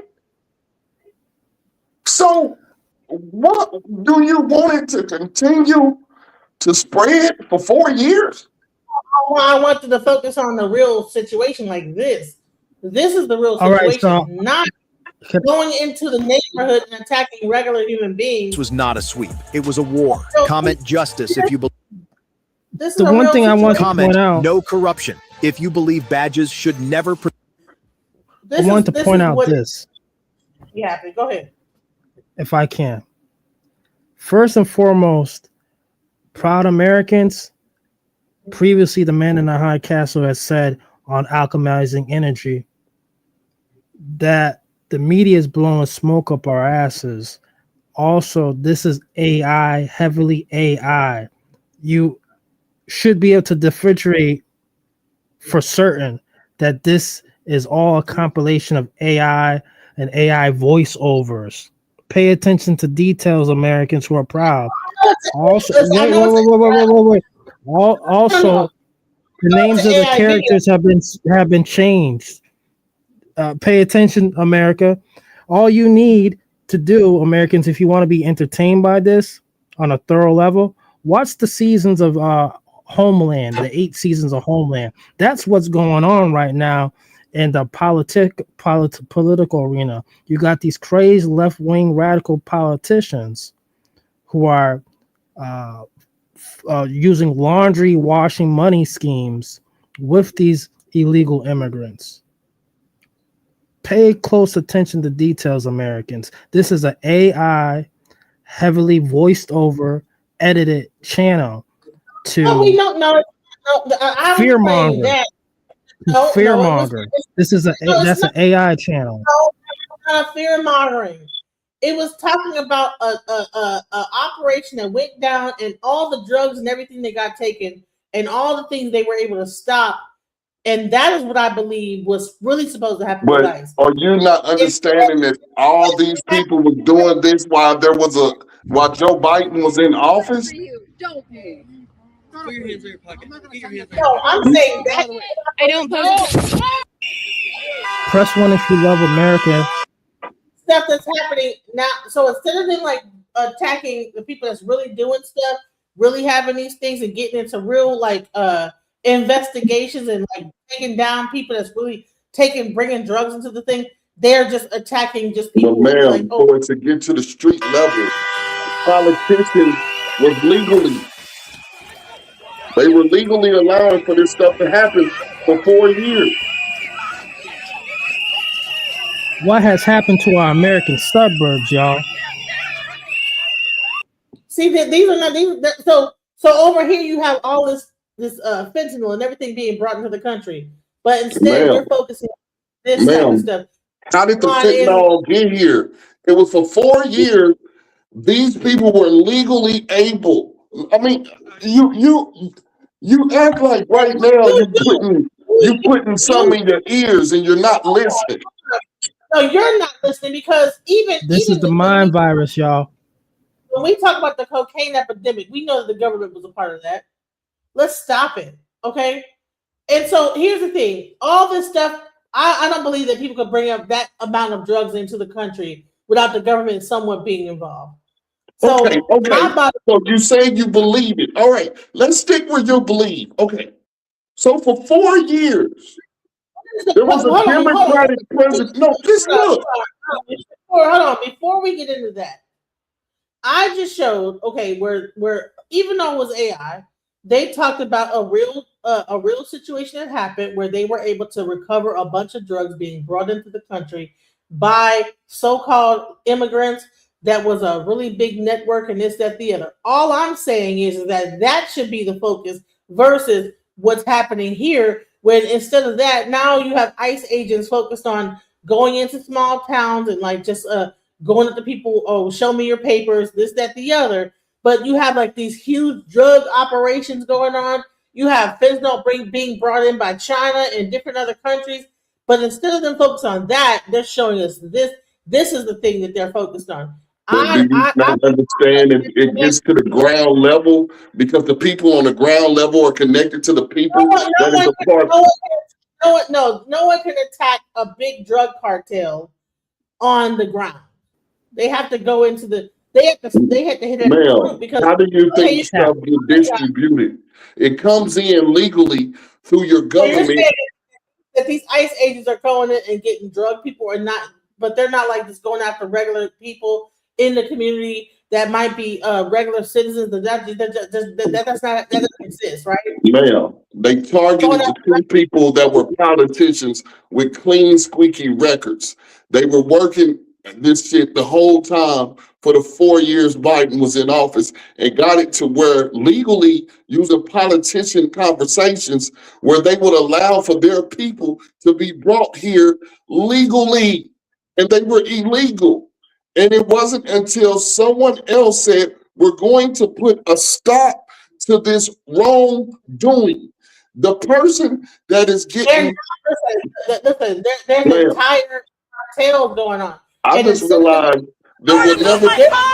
They're for regular people. Move my car! I haven't seen a black person yet.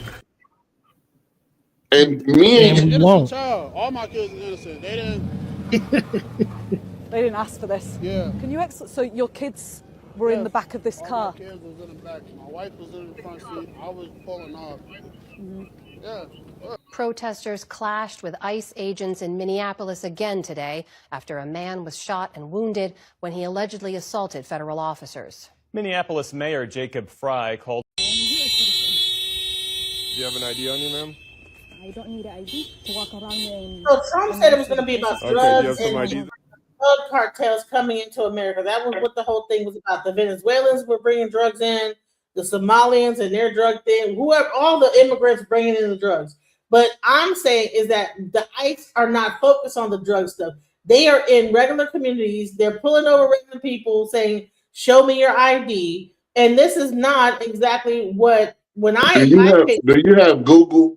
Where since you're on a platform sending a message out, Google how many drug traffickers has been detained. So you're speaking a message that you want to voice to others that is not factually facts. The people that they're arresting are getting arrested with guns, with drugs. They just now did a whole sting where they're showing you drugs, cell phone. Let the stings, right? A sting, not like going out there. Ma'am, this was a hotel. It's not. That's a hotel in Oak Cliff. Okay, let's stick with Linfield. No, the hotel. That's what I'm saying. That is what they should be doing versus being out on the street. Do you have an ID on you, ma'am? It's really about right and left. I don't want to hear How no more can you get to the hotel if you don't deal with the people on the streets? Make it make sense. If not, we're going to put you in the vehicle and we're going to ID you. Is she a drug trafficker? This person. You don't have No, but she could be illegal. But we're still not gonna let a legal drug person or a legal teacher. Neither one of them should be here if they're not legal. in my home. Well, This is my home. You can't right or wrong. Where were you born? You can't. You right now can't go to Mexico and stay there past a number of amount of days. This is We're where asking you. And ain't nobody in Mexico gonna take up for you for doing something that's their rules. you ID. Then we're gonna put you in the vehicle and tell you to ID you. I belong here. I should be walking around here free. I shouldn't be afraid. Man, what I'm trying to tell you is, you don't even have to smoke a cigarette. Yes, you're correct. You can't go to Mexico right now. Under their floorboard. Someone's hiding. I just want you to realize this. You can't go to Mexico right now and stay over a certain amount of days because that is their country's policies. United States has policies. People are breaking them. You trying to say how a person should do this, drug cartel. If you're not legal, you're getting out of here. Period. Somalian, Mexican, Venezuelan. I don't care if you're black and you're not. If you are illegal, because the whole time you're staying here, there's a government that is trying to legalize you at a speed of lightning, at a rate that has never been done before. Why do you think they're trying to make these people legal so fast? Because you sit up here with a platform not knowing they're trying to replace your vote. First and foremost, I want to point out for certain, the man in the high castle has noticed especially this year, that the word citizen is being watered down. Americans, proud Americans, pay attention. The one thing that these Democrats dislike the most is when you say, I'm an American and I love this country. They can't say that. It's something against the rules of the Democratic parties. Pay attention to details. They sound like skinwalkers. You ever hear the old folklore of skinwalkers? Well, these illegal immigrants and their far left operatives and patsies, they love sounding like us. They love using that voiceover with their perfect English, press 1. And they sound like this. I'm an American citizen. You ever watch the movie Predator where he has that voiceover and repeats the same thing that he overheard? This is what these illegal immigrants, these aliens is doing. So they're watering down citizen. I'm a U.S. citizen. Pay attention to those women, these females who are against the creator, who are saying, hey, I'm a U.S. citizen, drive, baby, drive. They wouldn't never say I'm a proud American. That puts goosebumps on their skin. Well, look, I gotta be up in the morning. I salute the panel, man, and yourself. But ma'am, I just want you to realize, this ain't your fight. This is a fight.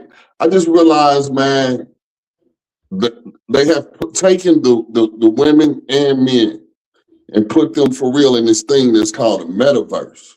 We're not really living in real time and real reality. They have told you a vision through your television for so long. They have programmed us to basically say, I could give you news, but it depends on where I give you the news from. If I gave it to you from Fox, I got it to the point where it could be the right news, but somebody ain't gonna believe it because it wasn't on CNN. CNN that got you to the point where they can say, I could tell you any goddamn thing, and you're gonna believe it because it's here. Man, tell yourself and find yourself and worry about benefiting for yourself. And you will find yourself in a lot of less time and places dealing with things that cannot benefit you at all. This situation cannot benefit you, no matter what part you're on. If you for ICE or if you against ICE, it can't pay now bill in your house. Against ICE, I believe that ICE should not be used in a way. No, but I got you. That's a personal feeling. Listen to what I'm telling you. No, hold on. I'll play this video before you go. I want you to hear what is going on in Minnesota. But this woman, that's my point. I don't need to hear her because she can't help you. You're not in Minnesota, sir. You're not there. They're going door to door and pulling people out. They pinned a man down until they broke his neck. They're going guns drawn without warrants into homes. They're wearing plain clothes and asking people if they have brown neighbors. They're going into apartment complexes and pulling the fire alarms. They're driving their cars into protesters. They threw a protester in front of a bus. They are pulling people into porta potties and assaulting them. And the government is tweeting that they have full immunity. We are massively underreacting to this. There would be no such thing as a public overreaction to the situation. They're in Minneapolis today. They're going to be in your home tomorrow.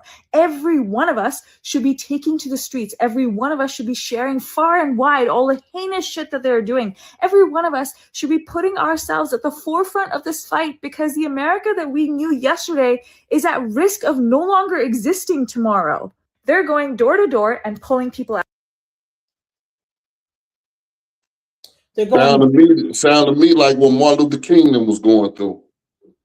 A lot of torture that we've already overcome to where we don't have to jump back.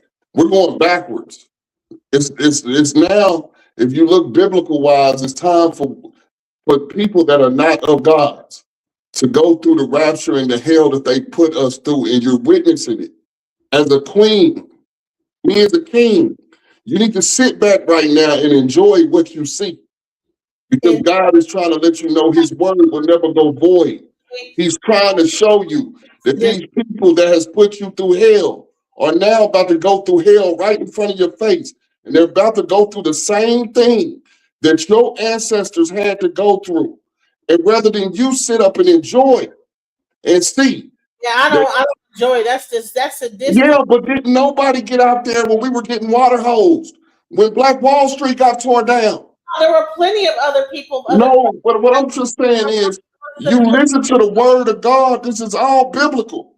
This was supposed to happen for what you did to my people. So now it's happening. And my people have been bamboozled for so damn long.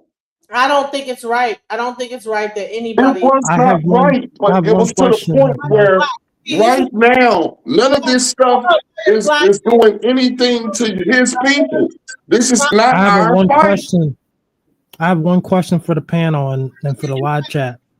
Is that an ugly woman or a man in that pink? Don't fucking touch it. We're citizens here. We're not fucking in. ICE tried to abduct an 11-year-old girl in Little Village on Saturday. I was there. They didn't have a warrant. They didn't have probable cause. They didn't even have reasonable suspicion. Her mom, her grandma, and protesters saved her. Watch. Be scared. Don't be scared. She's a fucking citizen. So and the little girl, I got witness with my granddaughter. She got it on her phone too, showing how they did them. She's a minor. Don't touch her. Don't fucking touch her. We're citizens here. That reminds me of Emmett Till. Yes, a young. Fuck out of here.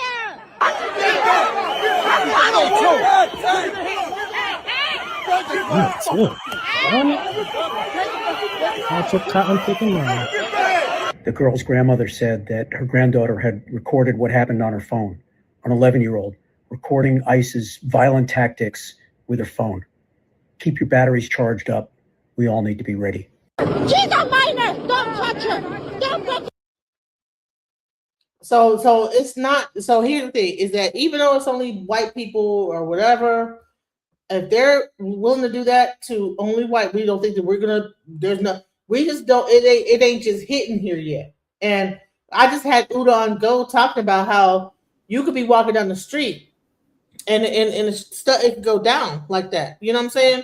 So I don't know what where you're at, and you're just not seeing it. But I was like, no, this is the part I'm saying is that when like right now we can turn a blind eye because it's not exactly right, not in my backyard. You know what I'm saying? It's not happening in your backyard. But I don't like the fact that this is going down and we're just pretending like it's not going to affect us at all. And I'm like, no, that's not. You make a great point, DJ Genesis.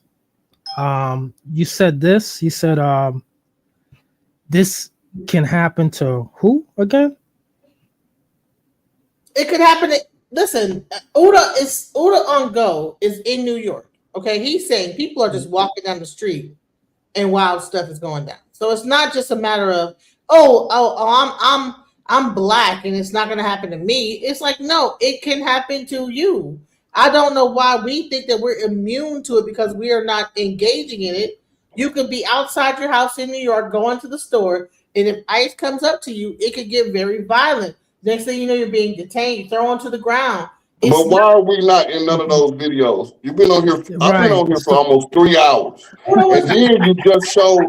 But then you just showed though right now. That's an ICE agent. Stop. What about the starving kids across Europe? Have you ever thought? Uda was just here earlier saying that they're not like only doing it to immigrants. It's anybody walking down the street. That's what he just said. He lives in New York. ICE is out there real heavy, and he just said, "Yes, Tetherville." What's up, CM? Welcome to the panel. What's up, DJ Genesis? Pardon me? Go ahead. Yeah, I gotta strongly disagree with you because you're forgetting that most those people are from Africa or other countries, and they abuse the 13th and 14th Amendment. To me, all the politicians got to go that because they violated the damn Constitution. the Republicans and the Democrats, and they're trying to like cause like order out of chaos to kind of cover up for the mess they've been doing. They got us so looking at the Somalians, looking at everybody else. We're not looking at the bigger picture, like, and it's kind of like they got people like you fearing like, oh, they're gonna come for us next. Like, no, we are us Black Americans or whatever they want to call us. We are the only people that can't be deported. You see what's going on out there in Europe? All those Asians and Muslims, they took it over. They took over all of the UK, Ireland too. You want that here? America says no. We voted for Trump. We voted. It's spoken. There is no way. It's only a matter of time where these far left lunatics get their way. I don't care. But see, the difference is me, I don't care if it's left or right. Man in the high castle hopes and prays to God that there's some universal edict where we can go and take our stuff back. It's coming back. We don't want it to. I don't believe, you know what? I don't believe to take this country back, all these Bible worshipers and things of God that know the word of God. Y'all don't even understand when it's being brought to you right before your eyes. And when God shows up, it is only going to be so many because you can't even appreciate when he's showing you this is your time. There is nothing that is hindering us as people from prevailing in this world, man.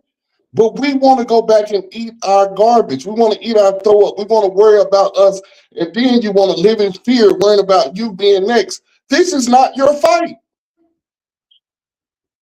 You know, the other day, I added to my children's portfolio this company called PEW, Pew, and it's a Trump-related stock. It's called Grab a Gun Digital Holdings, and I think it's only a matter of time that we as Americans have to use our second A and protect ourselves from these radical leftists and their operative illegal immigrants who are trying to push their way into the door. They're trying to come through the cut. That's scary. Imagine coming to your house with your Ring camera device and it just didn't show you exactly what you thought. They're using some type of cloning mechanism, and you come inside your place, and then there's illegals. There's illegals. When you turn on the light switch, there's illegals in there. Just like the movie Us 2019. What happened to Elizabeth Moss character in the movie? She said call the police, and Alexa played that song F the police. It can happen to you too, Americans. No, it can't. Just like you just said that I'm fear mongering. What the hell is going on with the men in the high castle? Is that not fear mongering? The turn up. Wait, that's not how you arrest people. Get on the ground. That's not how you arrest people. Get on the ground. Now, on the ground. All right, but you're not on the ground. All right, hold on. All right. I got rights to talk, bro. You got no rights here. I do. Get up. I was born and raised here. I was born and raised here. I have the right to talk. You're starting to resist more now. We're gonna end up. Just remember, you can spell that too with a $30,000 bone. Yeah. So you see the. I'm sorry. Did ICE just say they get a $30,000 bonus for shooting somebody? I think this is a concern we should be addressing. Sign us up. $30,000. Okay, y'all join ICE then. Because guess what? Y'all sure as hell ain't going to do them construction jobs. All right. So y'all saying, all right, y'all want to sign up for ICE and shoot people for $30K, you know? And here's another thing. I want to show this because y'all only thinking this. So how you join God's work. And nothing going to happen. The 7th Congressional District. He was back home in her district trying to have lunch at a local mom and pop taqueria when ICE agents decided that they wanted to raid that community, and she went out there to stop them. After she announced that she was a member of Congress, her and her team were tear gassed and pepper sprayed. Watch out.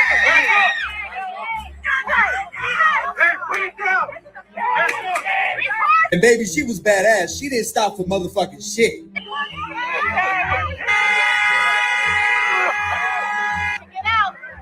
she did not back down. She stayed coming at them, and they decided to threaten to pepper spray her again. Because she stood 10 toes down on what she was doing and she decided to not back away from them, homeboy decided to shoot at her. Take a look.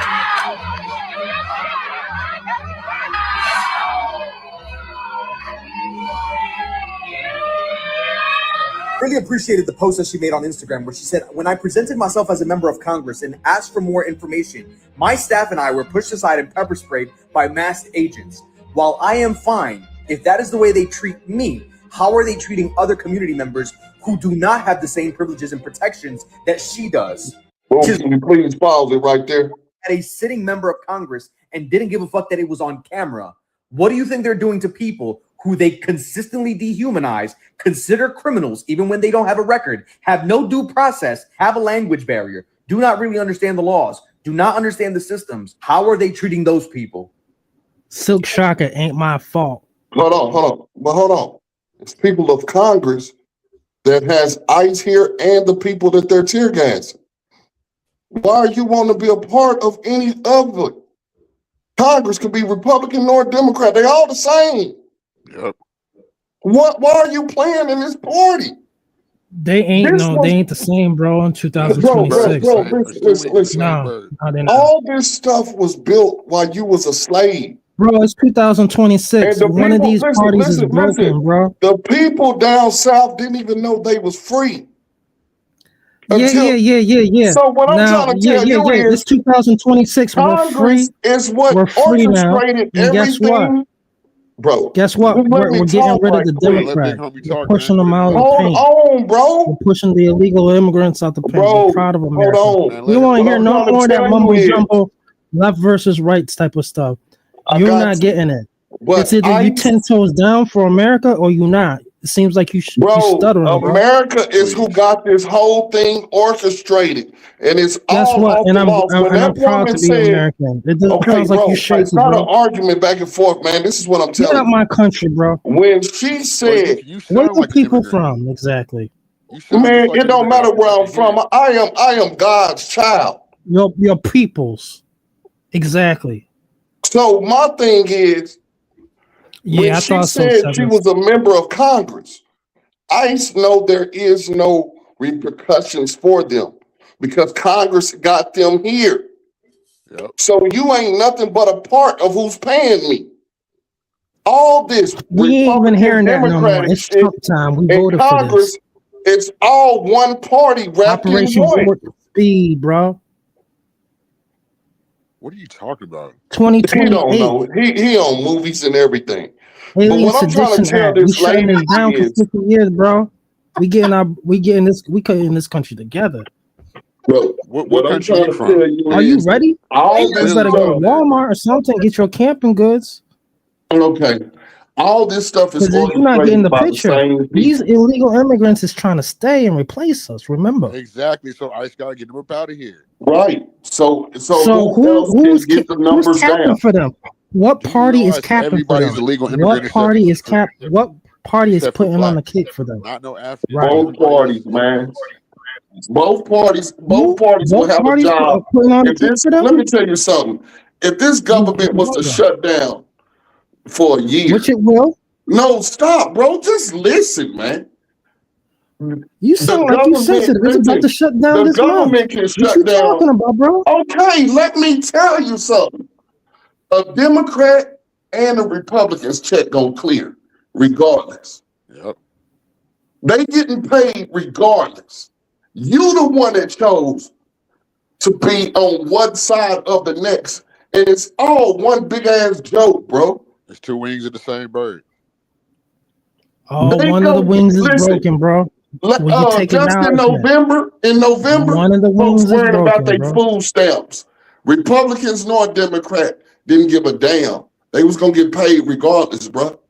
And they was laughing at your dumb ass for picking a side. Because both I sides voted will for this. continue. You didn't Both vote. sides, You listen. didn't vote. Oh, You man, did not you know vote. what? You won't bust a grape. You're not going out there in them streets. No, man, I got Gotcha. kids. That's the only thing in this you world won't let the that I'm a illegals take bust a over. grape for. You're This not country you're was not gonna do stolen nothing. You from let us. Jorge and all of them take over. My nigga, out there in Texas, and you complaining. let me tell you something. You holding God down has American blessed flag? me to live Are the you on the life that I front live, lines? bro. I live very comfortably. But you know who I'm a bust a grape You for? out here virtue Not this signaling country. I'm a bust for a grape. truth. I'm a bust a grape You for the virtual children signaling for that God has truth. blessed me to have. I'm not gonna put this country above anything of the order other than God, my family, then whatever is source of income, the first one, which was God, gave me to take care of the second one, which was my family. I don't United States, Syria, Venezuela, they ain't nowhere in the mix of my day-to-day order. It's God, my family, and then the way that I take care of my family. And who I'm gonna live and die for is gonna be only the first two, God and my Is your family. God Jesus Christ? My God is my God. Yours could be whatever Is it your is. God Jesus Christ Listen, your Lord and Savior? listen. That's not my Lord and Savior. All right, so I want to show y'all how a person got hired by ICE. Journalist Laura G. Deed was hired as an ICE deportation officer after a 6-minute interview at a job fair in Texas, despite never signing any paperwork, not having completed a background check, likely failing a drug test, and publicly sharing her opposition to the Trump administration and its anti-immigrant crackdown. Walk out with your $50,000 bonus that day, possibly. I went in, I handed in my resume, which was, I did a skills-based resume. I'm a veteran. I served 2 tours in Afghanistan. So on the surface, the resume looked pretty good. Had a very brief interview, took all of 6 minutes. They didn't ask very many questions. And then I left, assuming I would never hear back, because I'm a very Googleable person. I have an unusual name. I'm the only Laura Deed on the internet. And I make no secret of how I feel about ICE and Trump and all of it. So I was not expecting several days later to receive a tentative offer. I missed it in my inbox and it sunk to the bottom, which means that I never filled out the paperwork they requested. I never accepted the tentative offer. I never filled out my background check paperwork. I never signed the affidavit saying I committed no domestic violence crimes, none of it. A few weeks later, I got a message from LabCorp saying that ICE wanted me to do a drug test, and I went ahead and did that. I was pretty sure I wouldn't pass. I'd partaken in legal cannabis 6 days before the test, but why not waste some of their money, right? And then 9 days after that, I decided I wanted to, I was curious, had they processed the drug test yet? So I logged onto the ICE hiring portal, and what I found was that not only did the drug test not seem to be relevant, I was listed as having joined ICE as of 3 days earlier. I had listed that I had accepted the offer. They had offered me a final position as a deportation officer. My background check was listed as completed 3 days in the future from when I was looking at it. So it seems like the answer to the question, who are they hiring, is they don't know. I mean, it's very funny that they hired a lefty journalist with a profile on Antifa Watch. That's hilarious. But what's not funny is they didn't make me sign a domestic violence waiver. So how many people with domestic violence convictions are running around with guns in our cities terrorizing people? How many people who have been committed of sex crimes or crimes against children are in charge of detention centers where there's no oversight, where people won't be missed and won't be believed? The agent was very keen on letting me know that I wouldn't be given a badge and a gun right away. I wouldn't be out in the street messing people up. I would probably have to push paperwork for about 6 months before I got there. And when I expressed that was fine with me, with my analyst background, he actually, the atmosphere changed. He was like, no, listen, we want everyone on the street with guns eventually. Yeah, I see a 5 o'clock shadow under that chinny chin. They were promising on-the-spot hiring to where you could, in fact, walk out with your $50,000 bonus that day, possibly. I went in. $50,000 bonus check. Go ahead and sign up, you guys. Hell, they gave $20,000 to illegals coming over here. What? I mean, at this point, what matters does it make? You're giving felons back their rights to carry guns. Why? It's just all designed through Congress. So all we doing is sitting in the bleachers watching them play on the football field. And you have an opinion about what part of the game that you want to talk about. But once again, you in the bleachers. You're not playing. This don't have nothing to do with you. Who's to say that this woman in front of the camera telling the truth or not? But it's up to you to believe whatever you want to believe. She looked like a crisis actor. Oh, She's like the lady that got killed in Minnesota. come on, bro. I'm just saying that's not a channel or not. That's somebody in front. You could get on. You got a StreamYard. You could turn your phone, you go in front of your camera and just tell a story. Dude, right now people live in the metaverse. Somebody could believe everything you said when the first words out your mouth was a lie. But if it Minnesota badges, as Donald Trump's ICE and Border Patrol, Gestapo, SS, paramilitary forces shot 2 more Minnesotans in North Minneapolis last night. In addition, Trump's paramilitary forces that have invaded Minneapolis and St. Paul have unleashed an onslaught of flashbang grenades, chemical ammunitions, pepper spray, and other noxious substances of unknown origin at peaceful protesters there in Minneapolis and St. Paul. We have the receipts. We have it caught on camera. We have the photos. It is so critical that we document what is taking place right now in American history as Trump is unleashing an invasion by paramilitary forces under his regime's control against American citizens and against people who are living in this country. You know that we've done a partnership with Status Coup. They have reporters on the ground bringing you exclusive footage that you are not seeing anywhere else. They've got an incredible team of reporters and videographers. Make sure you support Status Coup. Subscribe to their subs. Look at this. I got hit in the head really bad. Man, that shit look like a movie scene. This is what's happening, though. yeah, I'm gonna do the same. But I'm gonna do the same thing. They're throwing shit at them too. Firing. He just got hit in the head. Man. He got hit in the head with their grenade, bro. And they doing shit too. Look. Again. No. I'm not quite sure what I was hitting the head by. I was turned, had my back stupidly to the federal officers. So I believe it was something that they threw or fired. Man, the Ferguson situation was more crucial than this one. But I mean, where are the canines at? Where are the canines at? Sorry, we're just checking on my head. I don't believe I'm bleeding. I don't think it's that bad. That absolutely horrible. But thankfully, at least was wearing a hat. This look like but to me, this is once again people that choose to be outside. There's people in Minnesota sleep right now. And they're not paying this shit no attention. It's not widespread.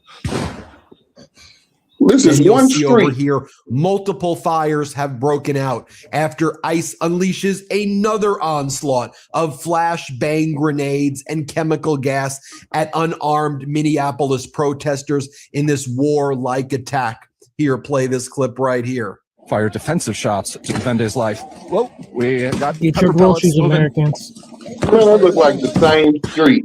Man, we gotta be grown people. Far with into the sense, crowd. man. Whoa, watch out for the car here, John. Yep, watch out for the car, though. Come here. Try.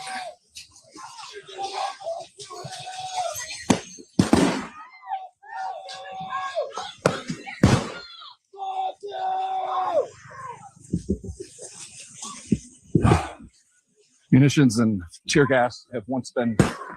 And if them people was not outside, them people could do the job that they was there to do. It's mostly like media. Yeah, but my thing is, them people should go home. It's nighttime. What are you proving? Media. That's the media there to bring propaganda to us. We could care less about it. I've never wrote down that street a day in my life. Being set, that's set by the Grab a gun, gas digital canister. holdings. Ticker symbol PEW. Buy now. That's a grass fire from flames. Dude, come on, man. This shit looks stupid.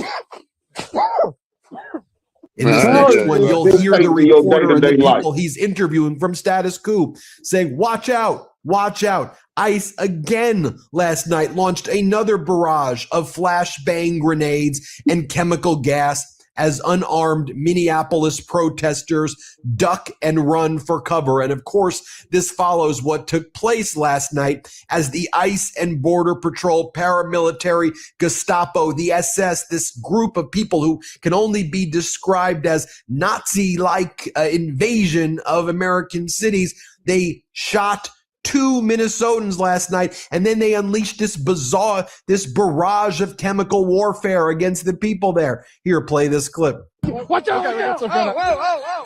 Okay, we're running. Yep. Okay.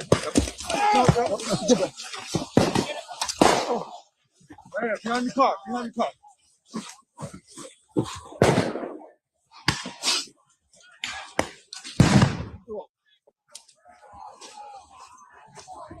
Watch out, really icy.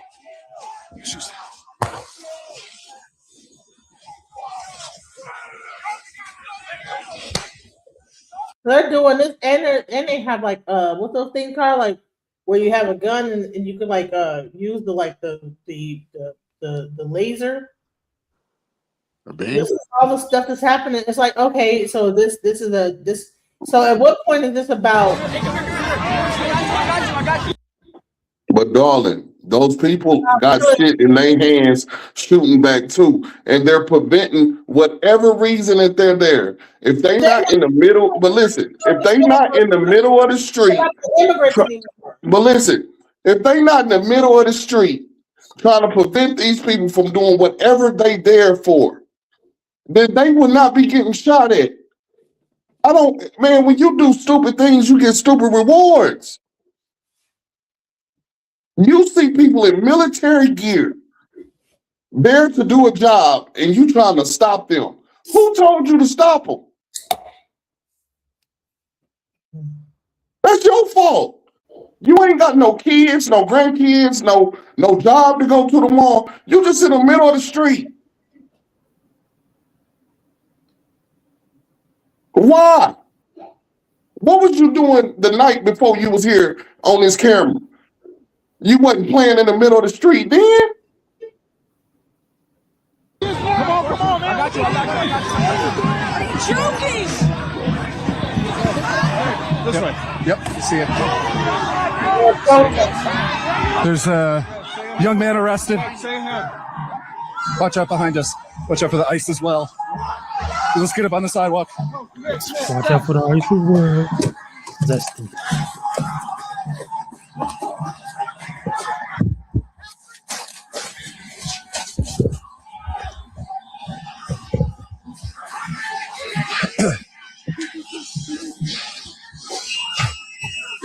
Where are the canines? Where are they going? Where are they walking to? Are they going to someone's house? Young Hispanic man, zip-tied or handcuffed.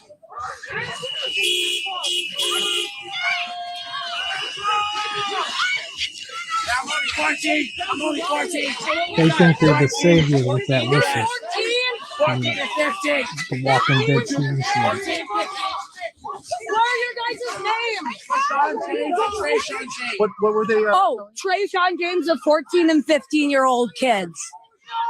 So I think they were the ones who threw the firecracker. I'm not sure yet. So, but What psychiatric unit? we're should not sure of escape from? anything yet. But we do know that they did just take a 14 and 15-year-old. Yep, they released the kids. That's good to hear. Yes. They were teenagers. They were teenagers, 14 and 15. They released them and they're back home. So likely they probably likely wouldn't have released if they had any evidence that they did anything. Yeah, exactly. Look at those How else do they eyes. just? It's they seem to just Why are want. we handcuffing our children? Why is that necessary? Like, what the fuck? Hold on. Dude, The come on. woman just said that the kid threw a firecracker at him. That's an actor. Hold on. Yeah, They a threw crisis a actor. firecracker at the ICE people. So the ICE people wasn't supposed to stop the two individuals that threw a firecracker at us so they can stop throwing firecrackers at us and more people start throwing shit at us. And then we're going to release them once we get them to stop doing the wrong they doing. What the fuck are we talking about? Where are they getting these M80s and M100s from? at 14 and 15 years old. Wow. Wow. And this, the night before that. And he keeps saying they unarmed. He lying. You had federal agents firing flashbang grenades at peaceful protesters outside the federal building in Minneapolis. Play this clip.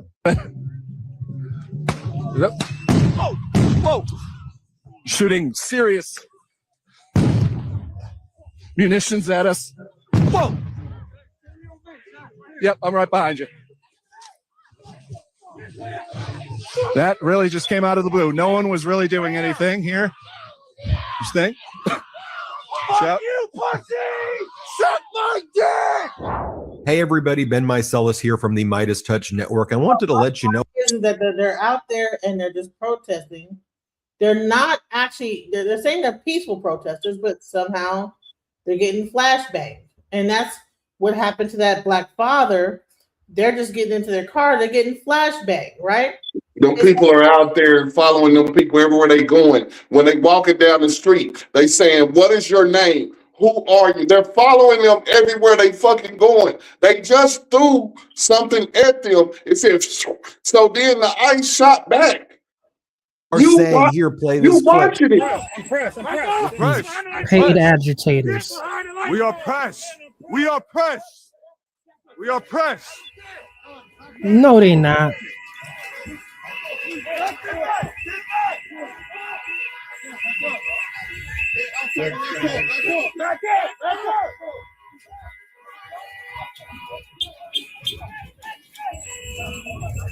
So you wonder how come the Man in the High Castle drops movie references and TV references. Pay attention to details.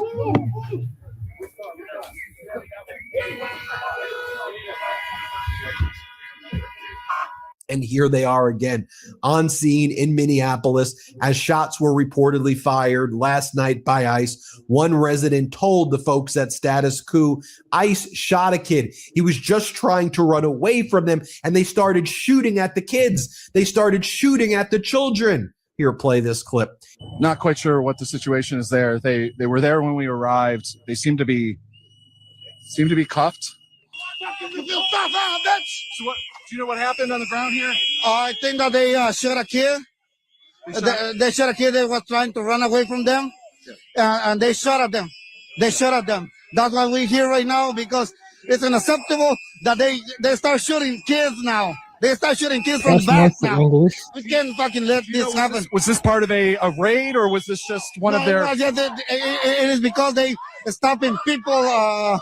They just stopping people randomly on the streets, and they were heading home, and they start fucking shooting at them because they were trying to run away from them. That's why. That's why.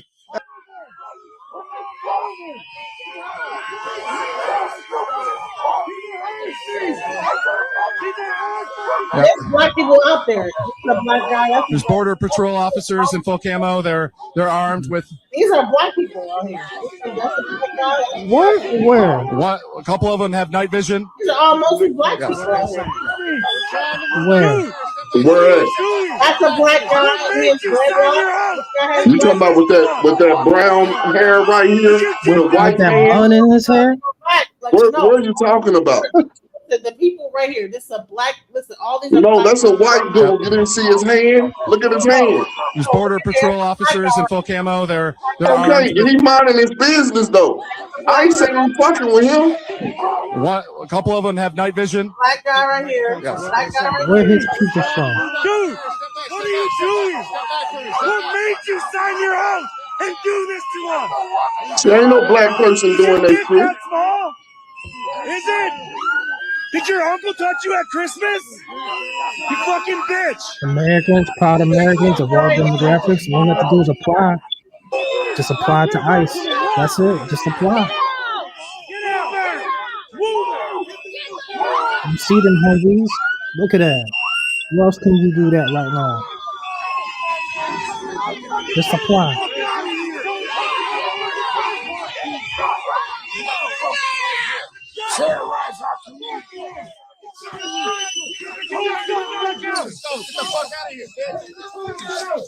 Pepper spray was sprayed.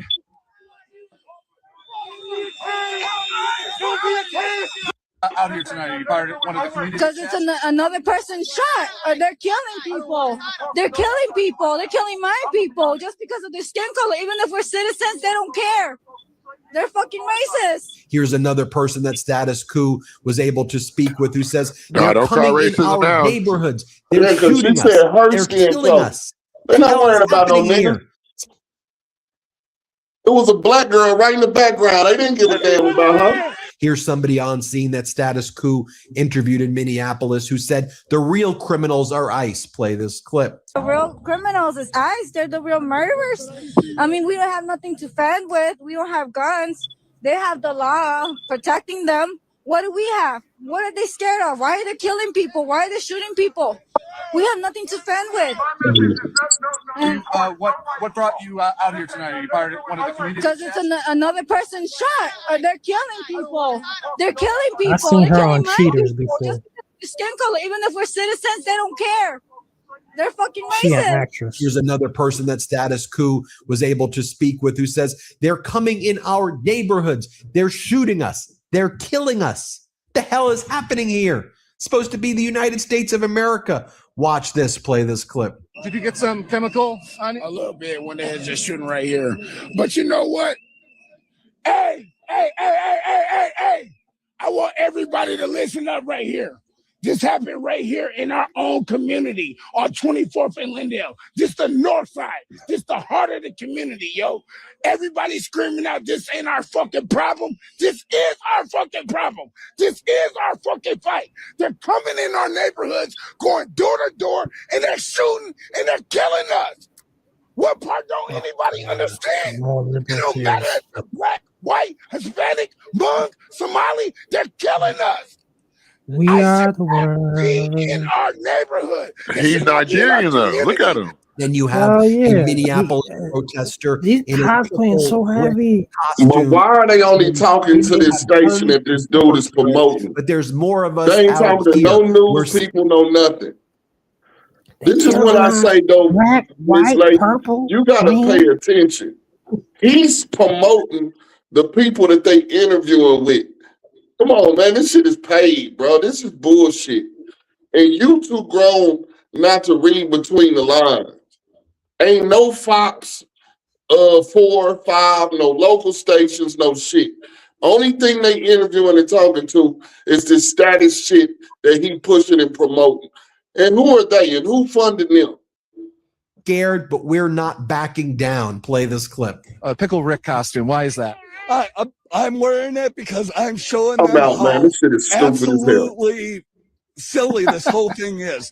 But I am also representing the geek society of Minnesota, all my friends from Convergence. We're coming out, we're showing you what Minnesota looks like. This is what Minnesota looks like. We are geeky, we are proud, and we're fucking mad at ICE. I mean, yeah, they've got guns and pepper spray, but there's more of us out here. And yeah, I admit we are scared, but we are not going to back down. And I know my community feels the same way. That's why they are out here. We will protect our city. We will protect our neighbors.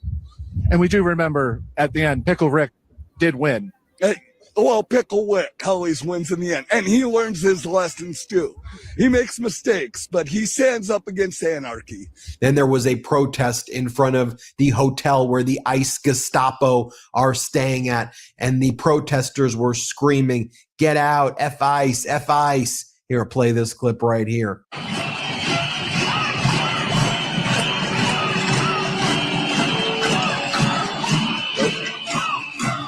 We are right up against the doors. I think that the security's gone inside.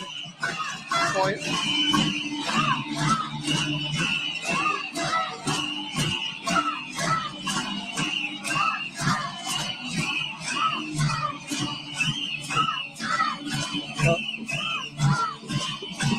There's a printed out sign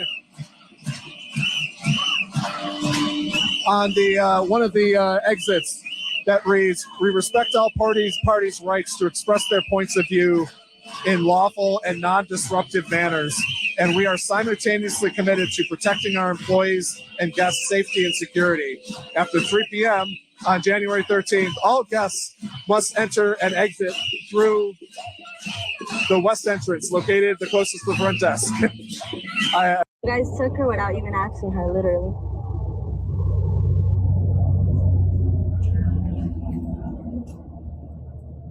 Literally took her without even asking for her documents. She's a minor. Literally. Look at them.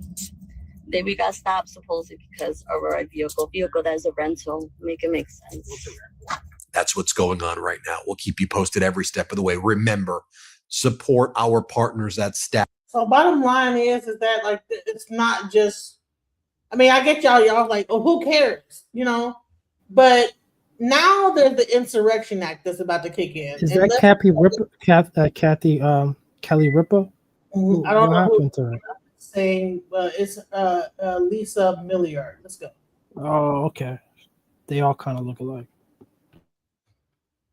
About the Insurrection Act. He wrote today, if the corrupt politicians of Minnesota don't obey the law and stop the professional agitators and insurrectionists from attacking the patriots of ICE who are only trying to do their job, I will institute the Insurrection Act, all in caps, which many presidents have done before me, and quickly put an end to the travesty that is taking place in the once great state. Now, obviously, Trump is responding to the unrest we are seeing on the ground in Minneapolis, Minnesota, after he ordered what he calls the largest federal immigration crackdown in U.S. history.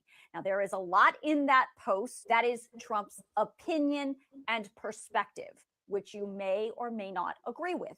But the reality is, when it comes to invoking the Insurrection Act, Trump's perspective and opinion on the situation is really the only thing that matters. So if Trump does invoke the Insurrection Act, which he has not done yet, what does that actually look like and what does that mean? Well, the Insurrection Act is technically not one law. It's a bunch of laws that have been around for more than 100 years. This set of laws authorizes the President of the United States to deploy the U.S. military within the borders of the United States to, 1, suppress an insurrection in a state if asked to do so by a governor. 2, to suppress a rebellion or enforce laws when ordinary judicial proceedings are insufficient.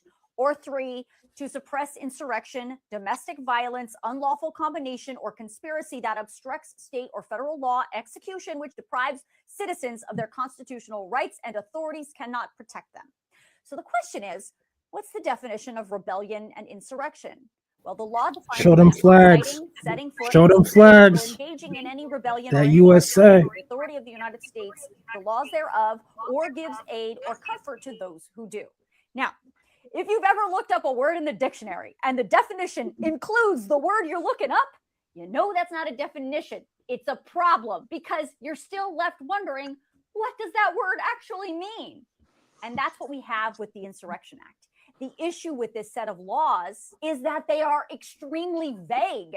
They are overbroad and they can be easily interpreted in any way, which leaves them vulnerable to abuse because of the lack of definition. Congress has not updated these laws that clarify those definitions in more than 100 years, and the courts have really not gotten involved in it either.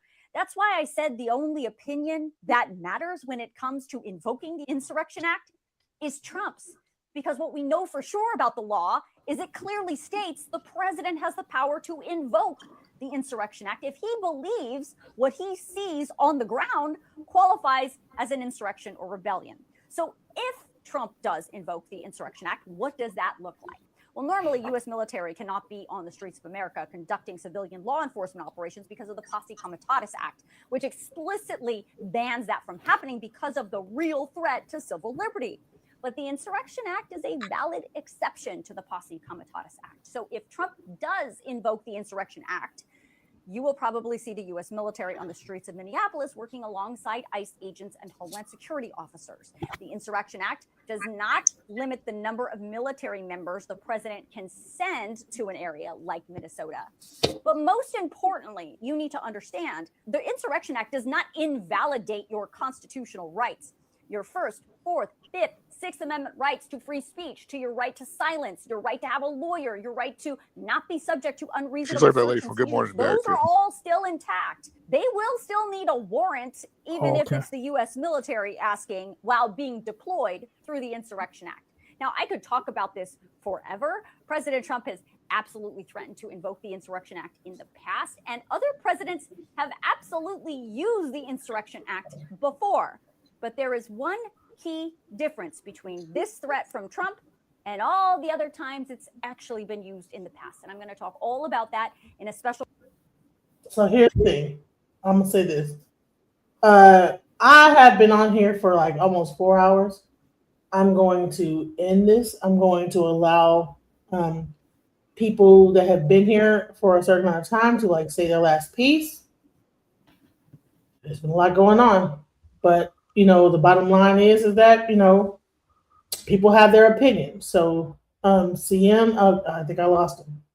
So I'm going to let him go first and then let you, but go ahead. Say what you got to say.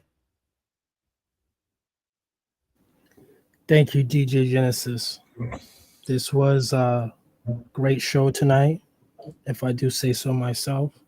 The Man in the High Castle, previously on Alchemizing Energy. There were some things that I discussed, some things I didn't want to discuss either. But the Lord was working through me to mention one more thing. Grab your goodies, American citizens, for I've seen the footage and the tapes. And I want to speak to you as the Man in the High Castle. Is now to have provisions in our households. Canned goods, Vienna sausages, whatever you, slowly but surely, do not be underprepared.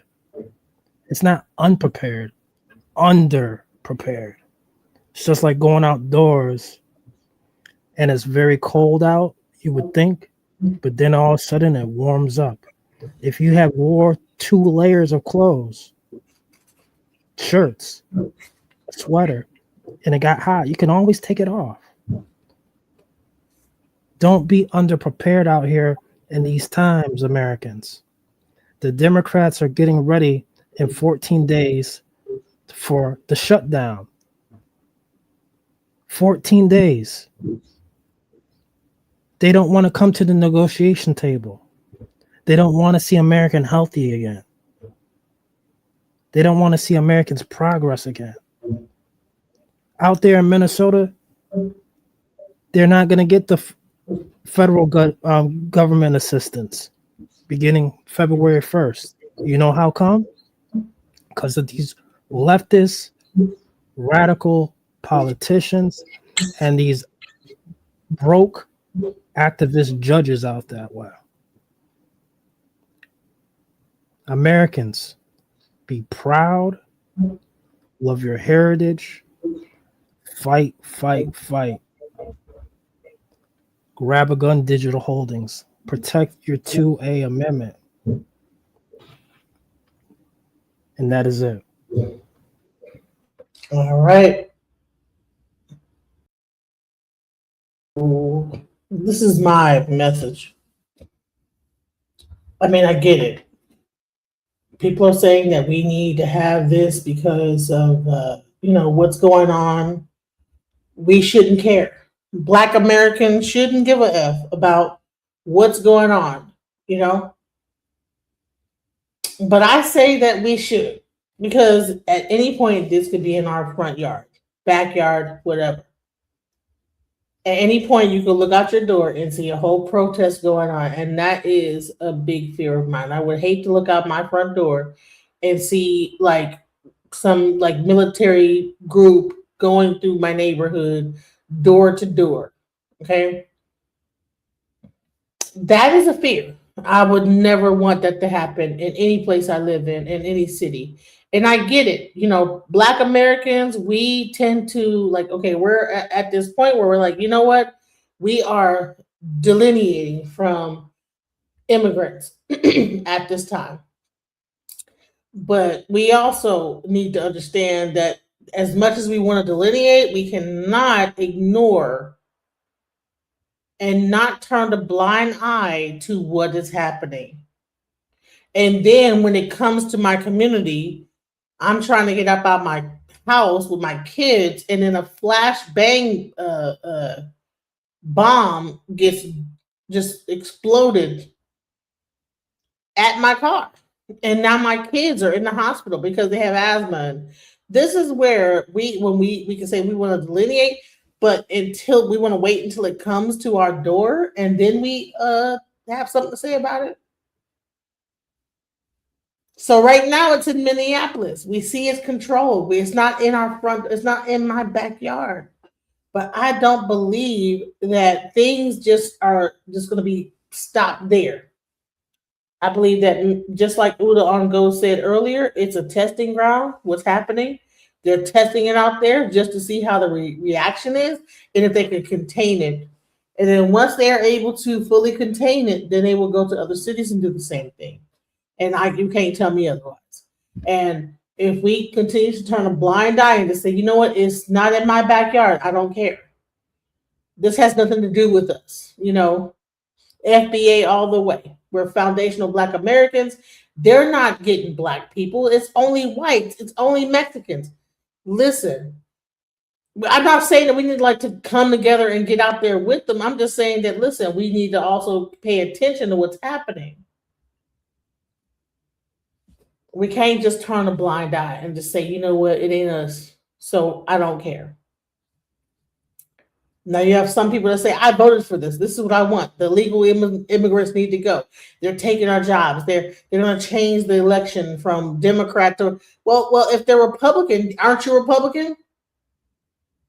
So if they vote for a Republican president, then isn't that what you said? Okay, I voted for Trump. Well, if all the immigrants voted for Trump, then isn't that on your Republican side of things? So what is the problem? I don't understand. So you're going to say that you voted for this and that most immigrants, that the whole right side they're going to use the immigrants for the right side, for the right to vote more Republican. Okay, well then isn't that what you're trying to do? Don't you want more Republican rule, more Republican whatever? So I don't really get it. So at one point, the person will say, I voted for Trump. And guess what? The Cubans voted for Trump. Everybody that's kind of being attacked right now voted for Trump. So you got what you wanted. So why would you be against them? They voted for the person the candidate that you said that you voted for, and you voted for this. Right? You voted for Trump. That's what you voted for. So if the people that they are attacking also voted for Trump, then what's the problem? Why are you attacking them? They had songs, I will vote Donald Trump. They came here and he got voted in and he turned their backs on them. And now you have ICE creating war on American soil, bro. Fireworks being launched at people. Flashbangs. I don't want to see that bullshit in my neighborhood. I'm sorry. And I'm not going to wait till it comes before I even say we need to watch out for this. The other guy says, you know what? We're in Texas. What about the Jamaicans? Well, honey, Jamaicans was not doing flash bombs, bro. What are you talking about?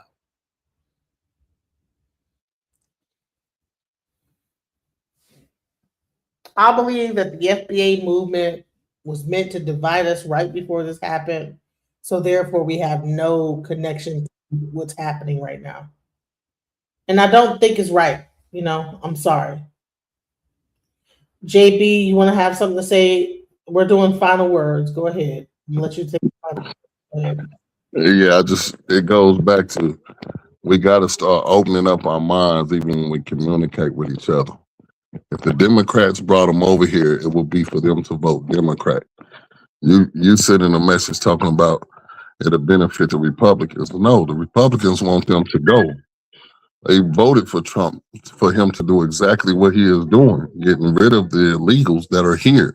Who brought the illegals here was the Democrats. And what I'm saying is, in Dallas, when the Jamaicans came and brought all the drugs into South Dallas, do you see the repercussions of South Dallas today? South Dallas looks crazy. It looks like a war zone hit it because they were having territorial beefs for drugs that was coming in. From where? From overseas. And it was messing up the poverty environments of the Southern District, which is still one of the worst till 2025 till today. Oak Cliff, South Dallas, Pleasant Grove. That's why it looks the way it looks today, when it was once one of the richest parts of Dallas. Hell, the man that killed JFK used to live in Oak Cliff. But look how it has changed, and look how it is today in 2025.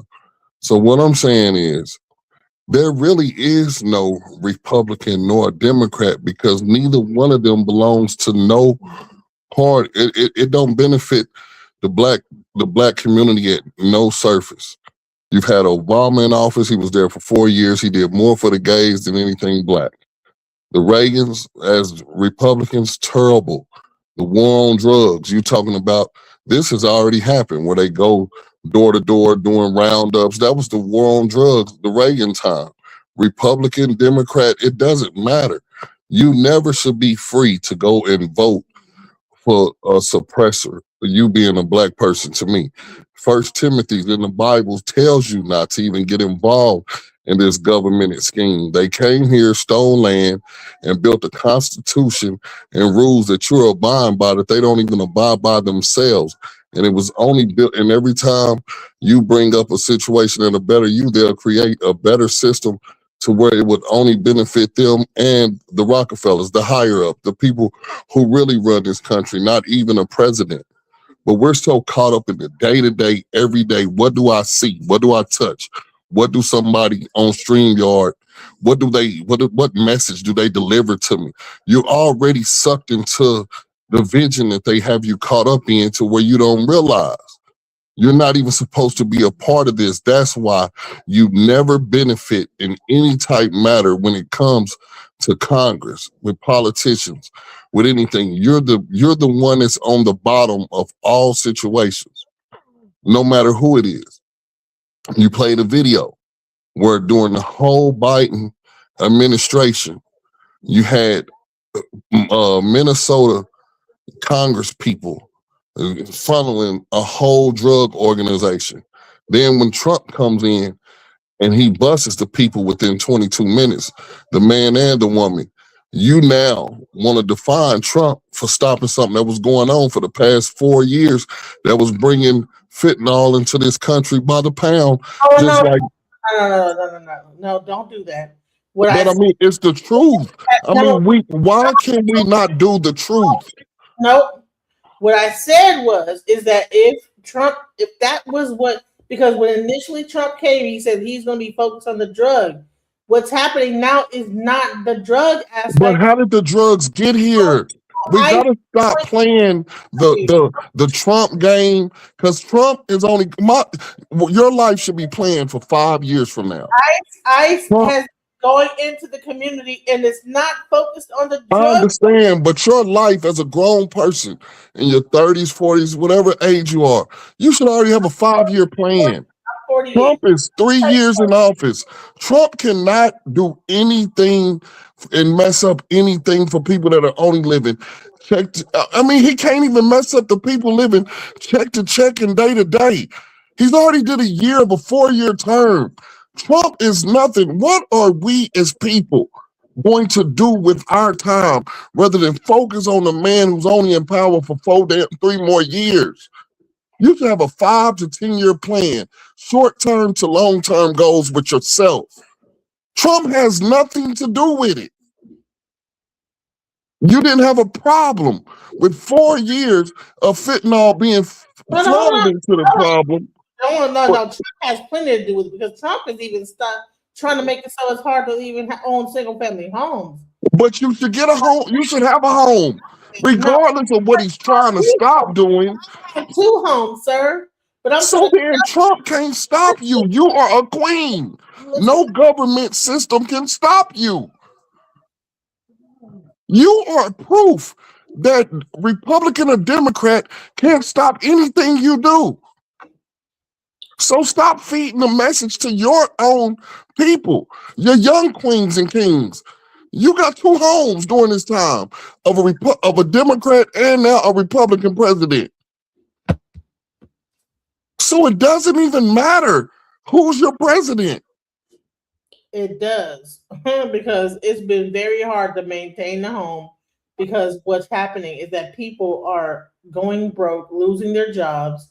It's hard to even. That's a whole nother story. It's crazy to me that eggs was $9 when you went to go stick your head in there to vote, and I can get a pack for $1.99 today. Explain to me what the hell are we thinking of? You were getting 8 items when Biden was in office and was averaging $33. Now you can at least go and get you some food at damn near normal cost before it was even Obama in office. What are we talking about? You say it's more job hiring signs and people not even going to get them today. When you couldn't even get a job during the time when Biden was in office. Half the people couldn't even get jobs to get the unemployment when they was giving it away and giving an extra $1,000 to tell you to sit at home. So what are we really saying? I was trying to end the show, but it clearly. I'm just saying it's not making sense. You were making more money then. I mean, and now you're making money now. No, I'm not making more money then. No, I was making more money then than I'm making now. How? You know who Obama sent more people away from here than Trump is doing.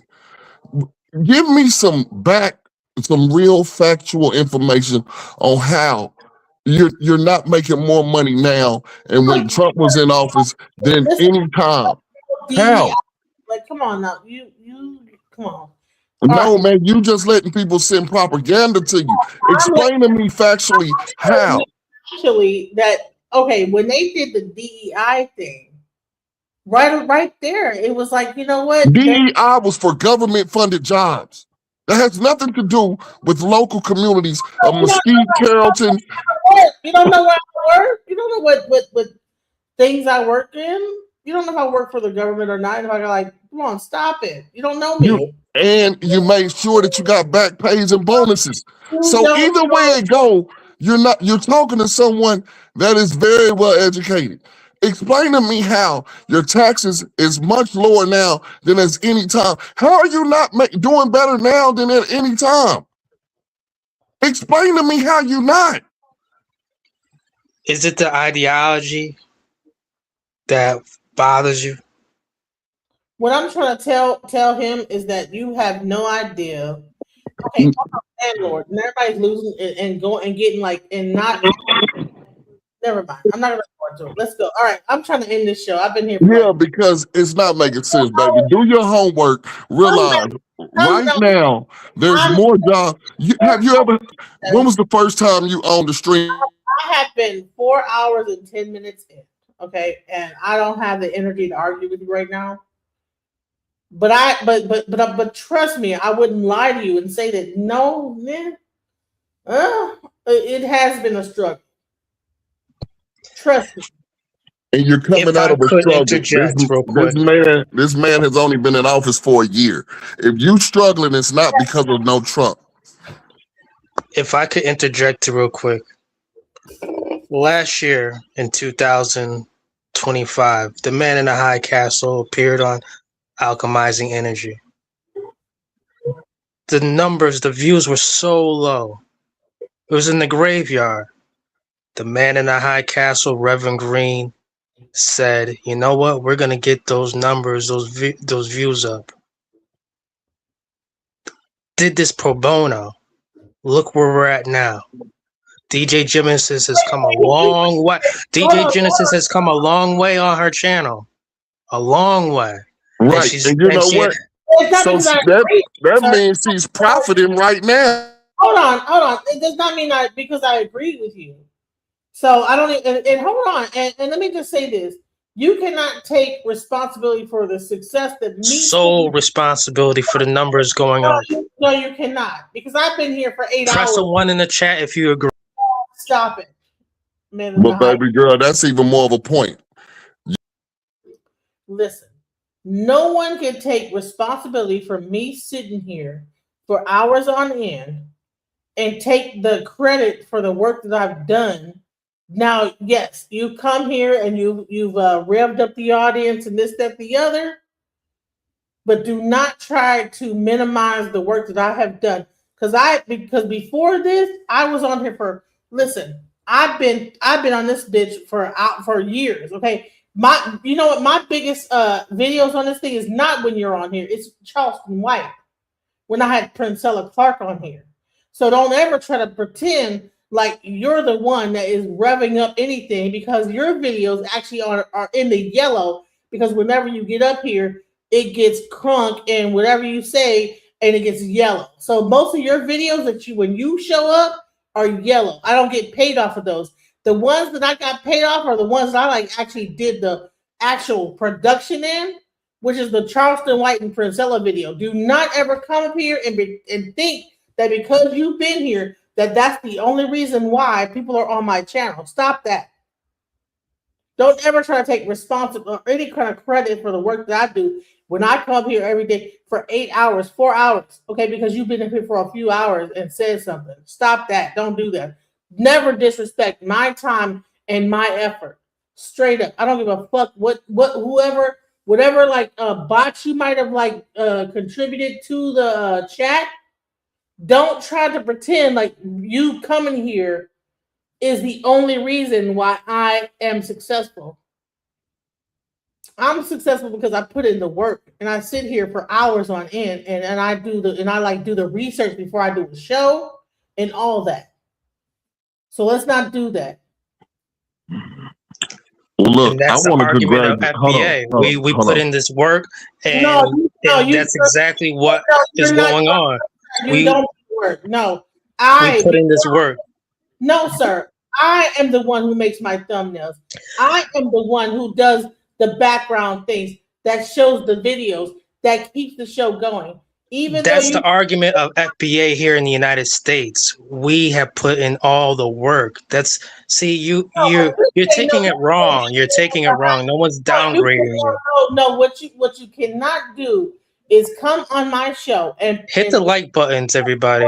Second, that the man in the high castle is the only reason why my chair is no one said that. No, but that's how it was coming across, and don't play with me like that. Okay, well, back to what I'm saying is, I'm just saying this. Even with your channel being successful, I can see it in you, man. You're a queen. Listen, you're making a substantial amount of money even on StreamYard. This is the best time for us, period. Everybody has avenues of generating money, making money for ourselves, being self-efficient, being the kings and queens who we are. Stop worrying about the government so much, because if you've been having your channel for so long and you have good people on your platform, that means you should be looking past 3 years when Trump is in office to continue to further your platform, to build your platform, to generate more revenue for yourself. You got 2 houses, work on 3. A president in a Democratic or Republican party does not mean anything. We take ourselves out of a 24-hour day to associate ourselves with something that does not benefit us. People protesting in Minnesota does not benefit you. Now, it could be a benefit for you to make a topic while you're on your StreamYard, for you to get your views and your ratings up. Yes, I could see that point. But for a day-to-day life, and if you say you was working in the government doing this, and that has nothing to do with you keeping the lights on in your house. It has nothing to do with you raising your children. It's not a morally standard to know about illegals leaving this earth right now. None of this stuff is a benefit, a morally gain, or anything to better you as a man nor a woman in this day and time, just like the president does it. Period. Where we living at right now, food is cheaper, gas is cheaper. It's more avenues and more ways to making money. Hell, a prostitute ain't even got a prostitute no more. She can do OnlyFans. There are so many other avenues where you can make more money now than you could in the past. So, Trump, or do you think no, it's not because of a Trump. It's because of the individual or the person who you are and the avenues that you have. You're wasting your time worrying about Trump, Biden, Obama. Person sitting right next to you, they think it's all about Trump. And Listen, I didn't say all that. I'm talking to you. You keep, and that's another thing. Someone is talking to you, and No. Listen, I run a show. You don't have to change my mind. Okay. Let me explain this to you guys. I'm here to run a show. Okay. I tell you my opinion. You're not going to change my mind. Okay. Let me just make this clear. Okay. I have my opinion and I'll let you guys speak your opinion. Listen, just because I have my thoughts and what my thoughts are and my opinions, and when I show what's going on, I bring that up for conversational value. I let people come up on my panel to address their opinion. It does not mean that my opinion is either one way or the other. I just open up the conversation. I say certain things to make the conversation flow, make people express themselves. But please do not think that listen, I have no dog in any fight when it comes to any of this, okay? Thank God this is not happening in my backyard. But what I'm saying is that we can like sit here and be like, oh no, it's not in my backyard. I should not give a fuck about it. I get it. That's how you feel. But what I'm saying is I have to respect the people in the chat room. I have to respect you and what you say. But we will not sit here and pretend like this is not going on. I want to be able to show both sides of the coin. So I'm allowing you to speak and say that this is bullshit. I'm showing the videos of people saying that it's not bullshit. That is where I come from. I am a person that is being fair in what I'm showing. I let you guys talk against it. I show the other side. People can leave with their opinion. That's where I come from. So don't ever think that at any point I don't have an opinion on this whole thing. My opinion is it's all bullshit. That's my opinion. And there you go. well, I'm gonna leave it on that note because if you feel like it's all bullshit, that's basically what I've been telling you this whole time. Well, you don't have to tell me that. That's what I feel. I already felt like that from the beginning. I'm just presenting the information, and I let people talk their opinion. Right, and that's another reason that it's confirmation. Hold on. That's why I'm constantly dropping the link because this is a platform where people could like air out their feelings. I say, okay, does anybody want to come up and talk about what they feel? I don't listen. I'm not trying to change your mind. I'm not trying to change Reverend Reed's mind. I let you guys talk it. I show the information, and you guys talk about the data that I'm showing to you. You guys express your opinion on that. I am not trying to change anybody's mind. I'm just showing you what's going on, and then you respond to it and say, okay, well, this is bullshit or whatever you want to say. But am I trying to make people think what I think? No, I'm not, because a man convinced against his will is of the same opinion still. So I don't try to change anybody's mind on anything. I show the information. I told you what I thought about it. Yes, it's all bullshit, but somewhat I'm like, okay, and I ask questions. What is this about? Why is this happening? What is going on? And I let people come on my panel and express, well, this is why I think it's going on. That's all I'm doing. I got you. Well, I'm not here to sway one way or the other. All right. Well, then, my final thought is, you're using democratic videos and stuff like this. I'm like, well, that's what's showing up on my timeline. So when I actually do my shows, that's the videos I have to use. Now, if you guys want to, all right, if you want me to do more other stuff and show other things, send me other videos. But please do not get up here and think that this is what I think. I'm just showing you what's going on, and it's up to you. That's why I keep putting the StreamYard link in the thing. Come up here and discuss it. If you feel like this is bullshit, come up here and say it. Can I ask you a question? If you spend $100 at Walmart today, are you getting more for your $100 today than you did 2 years ago? I mean, I don't shop at Walmart, so no. Wherever your store choice, if you pull $100 off your card, no, actually, what I've seen so far, it actually costs more. I'm not gonna lie to you. You know, goods are costing you say more now. Yeah. Wow. Well, Yeah, it's been costing me more. I look when I like go. First of all, I like to buy things because I was getting stuff using the from China and stuff like that. So yeah, the tariff. So give me 3 items right now that you buy on a regular basis in the grocery store. Okay, so I say like this. I mean,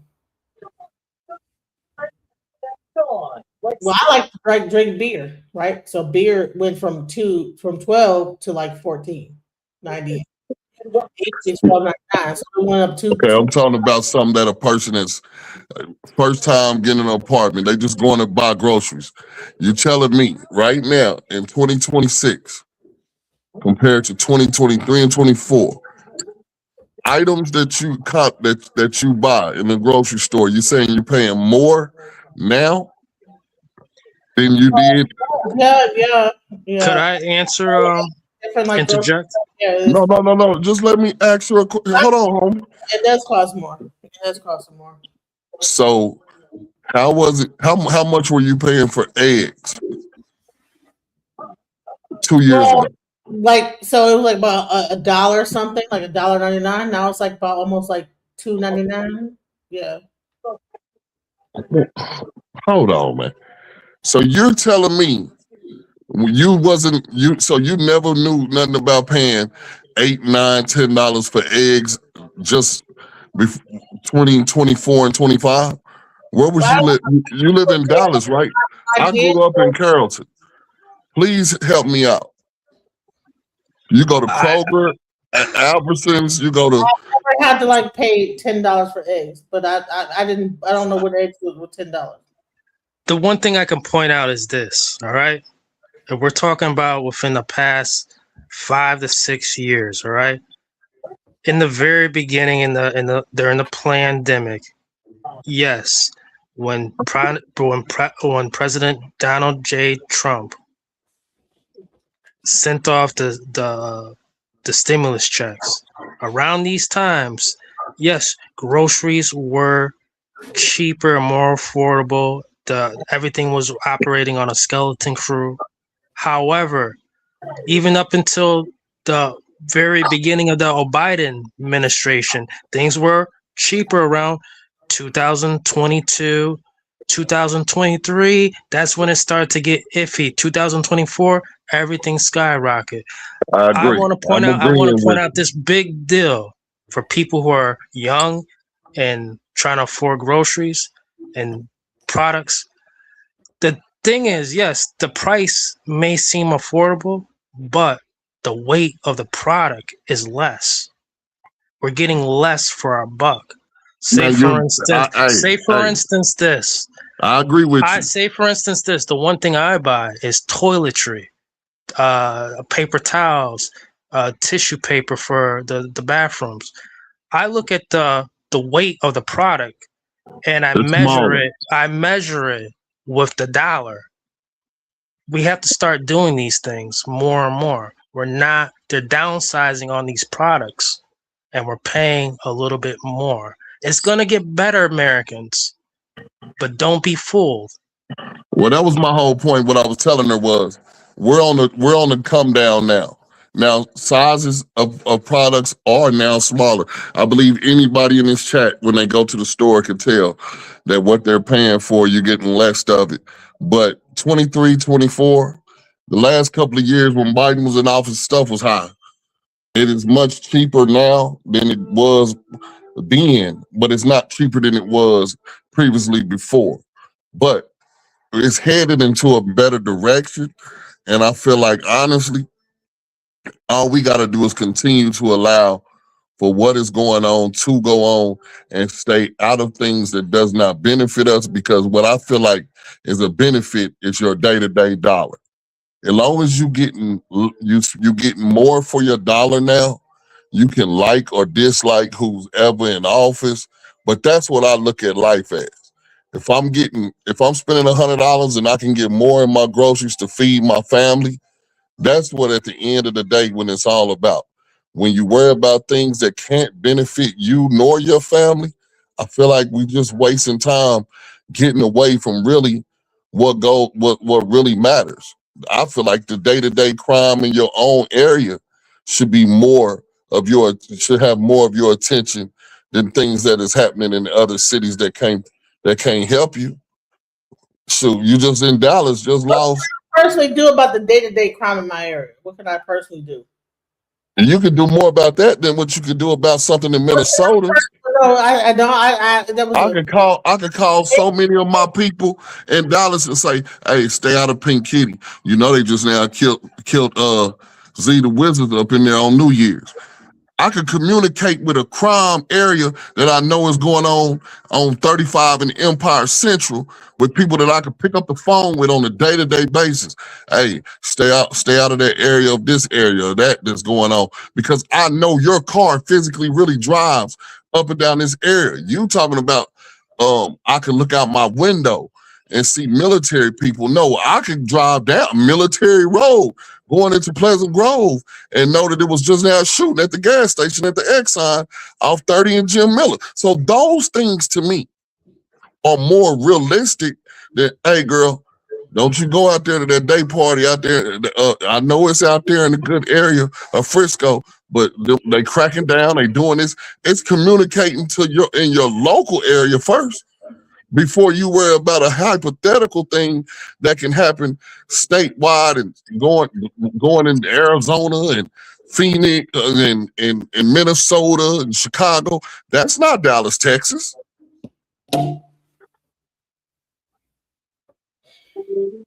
What is occurring in Minnesota is this. I, the man in the high castle, Reverend Green, have come across information, and you can look into it yourself. Don't take it on 100% face value. Americans, you remember the 5G towers. There's a whole lot of them in Minneapolis. Oh yeah. And these electronic low frequency waves are cooking the minds of high achieving career Americans at one point. They're cooking those minds. What? Yes. Man, that's what's going on. Me, dog. Something is disrupting the cognitive bandwidth. The cognitive bandwidth of the human mind out there in Minnesota and other blue states and cities. Pay close attention to the details. You remember the 5G towers? Oh yeah. Hey, I don't work for the cable company. I'm just a proud American. Deal with it. I voted for this. Well, I don't know about the 5G part, my brother. You kind of got me on that one, but I can say we now live more. I'm gonna be honest. I can see where people live more on a day-to-day basis in their phone and on social media. And I believe that has took them out of a real world.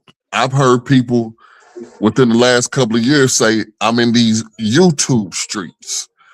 I'm about to see what's going on over here in this genre, in this sector.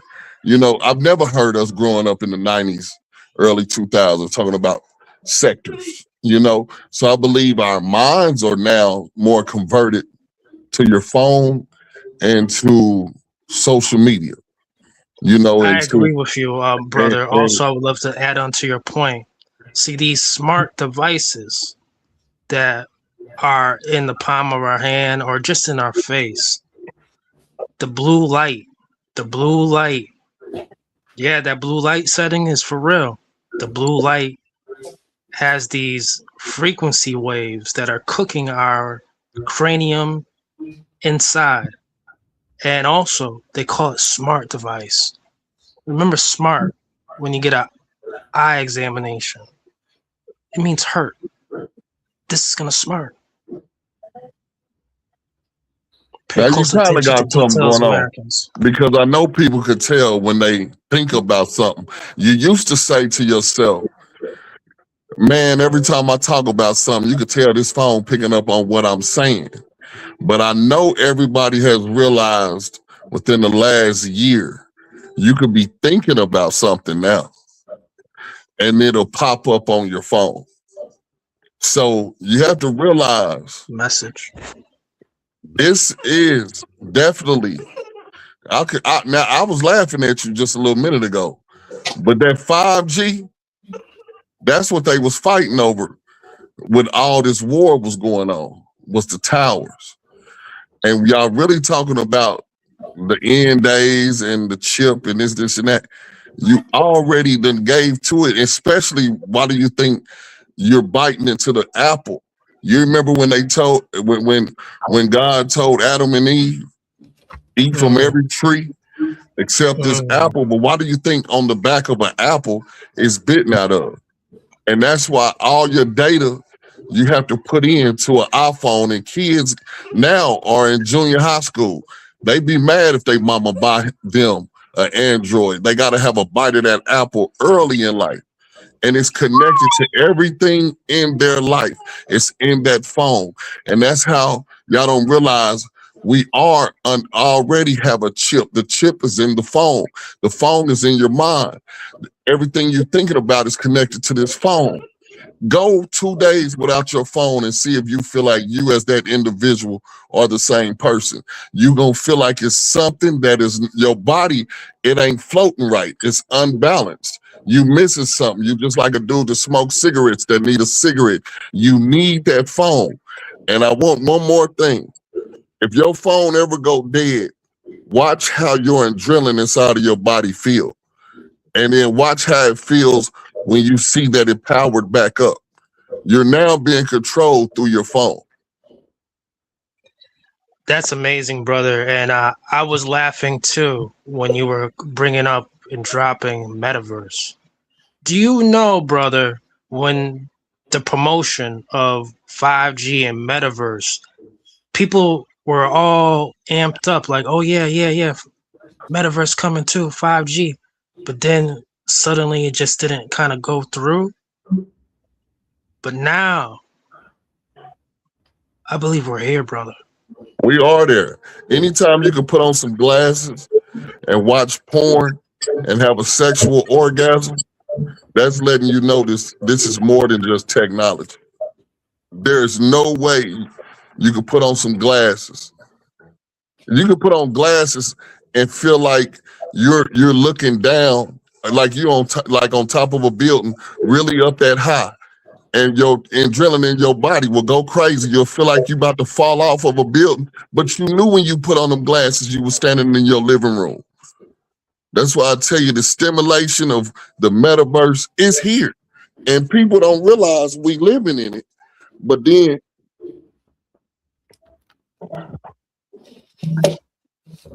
you play on that metaverse, and you die in that metaverse, you can die in the real life.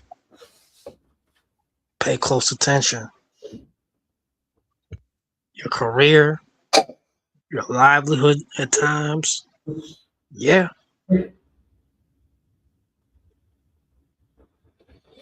All right. So this has been an interesting 4 hours and 36 minutes. Shouts out to Uda on Go's audience as well as mine. We're going to try this once again. Final words. All right. So go ahead. Say your final word. Reverend Green reporting for duty. Hello, Rise and Shine Americans. It is time. It's time once more. I've spoken. I want y'all to have a deeper sense of relationship and intimacy with your creator. And if you notice, I speak about love, healing. It's super necessary. If you have a partner, don't be afraid to walk hands publicly. Being designated of who you are as a man and a female, a woman, is super necessary for our reproductive opportunities and productive opportunities. those who are against the creation and against the creator, they want to say being straight is not cool. It's the coolest thing ever.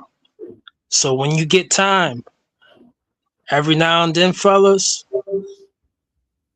let that woman know that this is the right way. You see those lifelines in the palm of your hand? You see those in hers? That's the charging station. And when you lock those fingers, those digits, you're digitized. Nothing can stop you. I'm a force. I'm good all by myself, but I'm a force when we're together. Remember that.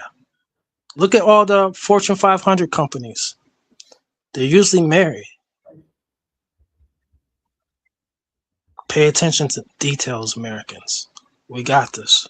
America is back in business. The golden age is here. Tariff checks is coming. The drip. Grocery prices. Gas. Commodities. Get it.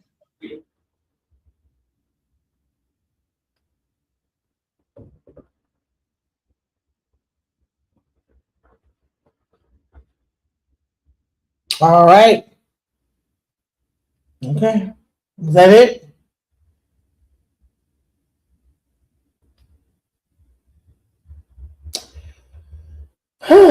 Well, this has been an interesting live stream today. I did not expect it to go that way. That's interesting. Shouts out to Uda on Go's panel, his whole chat, the ones that stayed, all that. Let me do this. This is the money mantra for my super chat person that actually gave a $2 super chat. Shouts out. I am blessed to make money, money making money, money making money, money making money, money making money, manifest making money, money making money, money making money, money making money. I ain't stressed, making money, money making money, money making money, money making money. Gratitude is my attitude. I'm making money moves. Jewelry in the safe, piggy bank on full. And I'm living life abundant. I'm making money fast. I'm a money making magnet, making cold hard cash. I'm making money.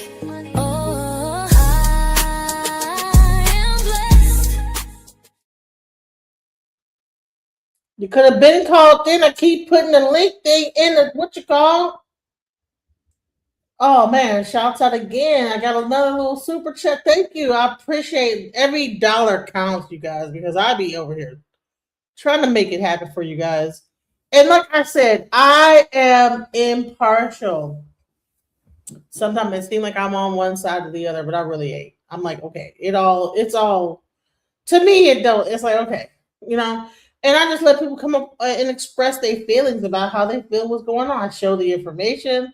People come up and they express their feelings. This is what this whole thing is about. To air your feelings out. You know what I'm saying?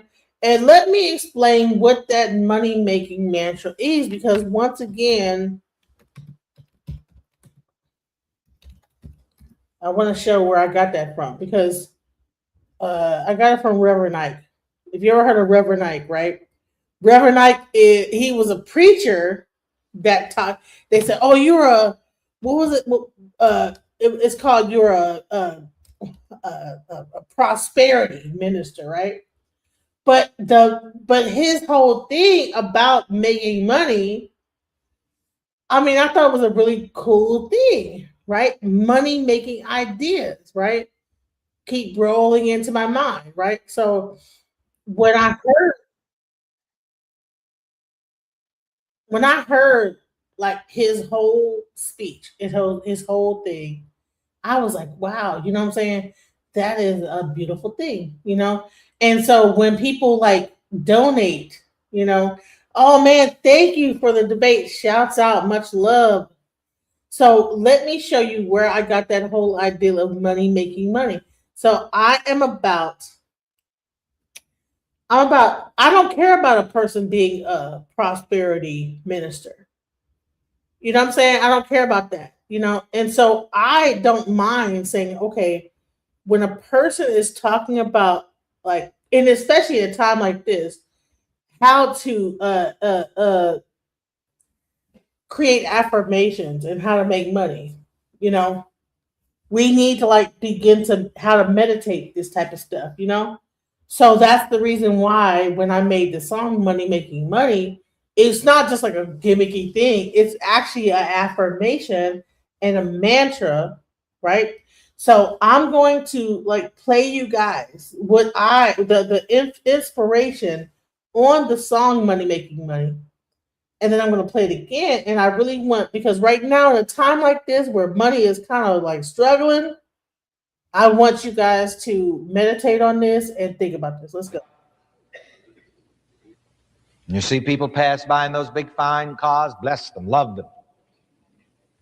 When you see people strolling down the street holding hands, bless them, love them silently. Also, you condition your mind for money by opening your mind to money-making ideas. Open your mind to money-making ideas. And I'm going to give you this affirmation, and it's very simple, but it will work wonders. It is this: I open my mind to money-making ideas. Say that with me. I open my mind to money-making ideas. When you do that, your subconscious just begins to pull in money-making ideas. And as I say, money-making ideas are so commonplace, you're walking over them all the time, but you just don't see them because you don't open your mind to them. There's some of you sitting in here right now who may not even have a grade school education, but you have multi-million-dollar talents. There's some of you in here, and I've told you this before, there are many of you in here that can fry chicken better than Colonel Sanders. But you see, he had the idea for merchandising it.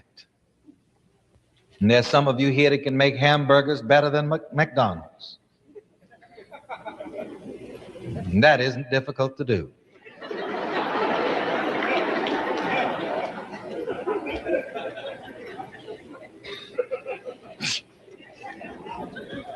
But McDonald had the merchandising idea. And that's what made the difference between a hamburger and a multi-billion-dollar industry. You see, that's another thing about people. So many times people think that in order to make a lot of money that you've got to have some fantastic idea or some fabulous talent or some fabulous amount of money. And I've told you time and time again that millions and billions have been made out of just the simplest idea. One of the most successful corporations trading stocks on the New York Stock Exchange is McDonald's, all based on nothing but a damn hamburger. And it's not that great a hamburger either. Can you imagine that? See what I'm telling you? What's the difference? The idea. The merchandising idea. I have one housekeeper. She's always here. I won't call her name. But there's some things that she cooked that are just out of this world. And with the right merchandising idea, there's no telling what could be done. There's some of you sitting here with just simple, everyday talents worth millions. And how do you receive these ideas? By opening your mind. And just a simple statement, I open my mind to money-making ideas, it will set you up. I was happy to read the other day about the Marriott chain of hotels, which is a multi-billion-dollar industry now, started from a root beer stand in Washington, D.C. And many of the great money-making industries came from just little simple ideas. But the big mistake that people make, as I say, is to think that in order to make money, you've got to have some grandiose scheme or some world-shaking something. Place your hands in the receptive position and just simply say, I open my mind to right ideas. I open my mind to money-making ideas. In Atlanta the other day, I tasted some peach preserves. It's made by somebody, and kitchen. Because I'm money conscious, I tasted and I said, wow, think of the money that could be made off of this.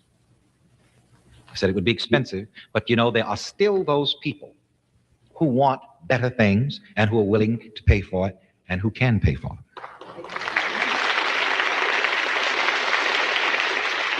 And, you know, don't let all this talk about cutback. The only people that are going broke are those people who have conditioned their minds to go broke.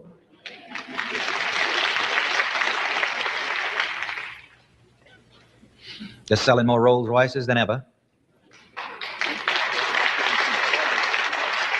I was at the factory the other day in Detroit, the Cadillac factory, and they told me that last summer, they gave me the month, I think it was in the month of June. I went there somewhere in July, I believe, and they said that that following month, which was June, they sold more Cadillacs than ever in the history of Cadillac.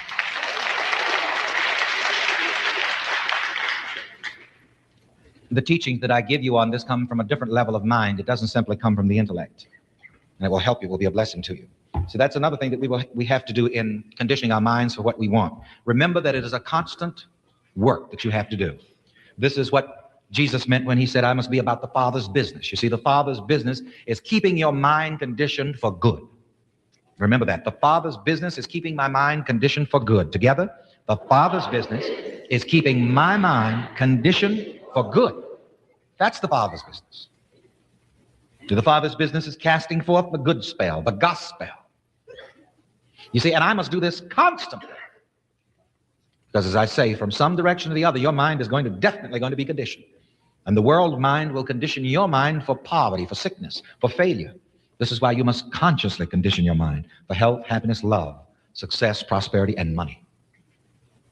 So nobody has to teach you to be poor. You don't have to put forth any effort to learn that. Plenty of people around that'll condition you for that. And you'll get that automatically. But to condition yourself for success and prosperity, you have to do some conscious work in that field. Let's stand now and have a good treatment. And I call a money-getting treatment, a mind-conditioning treatment.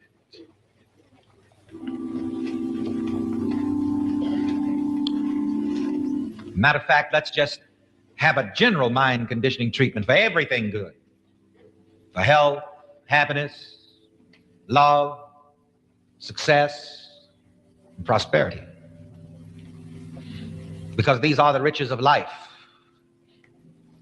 In reviewing some of the upcoming television programs before coming here tonight, one contains that sermon that I preached all over the country this year, how to be rich in every way. And again, the riches of life I define as health, happiness, love, success, and prosperity, and money.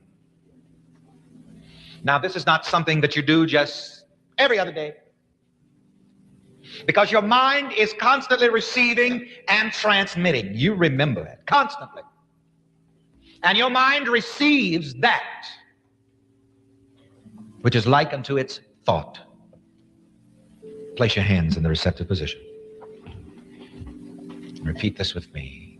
Right here and right now. I consciously condition my mind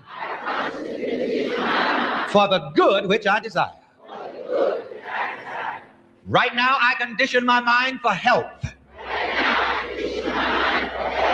by recognizing that God in me is my health. Right now, sickness is not the truth of me. Health is the truth of me. Soundness of mind is the truth of me. Feeble-mindedness is not the truth of me.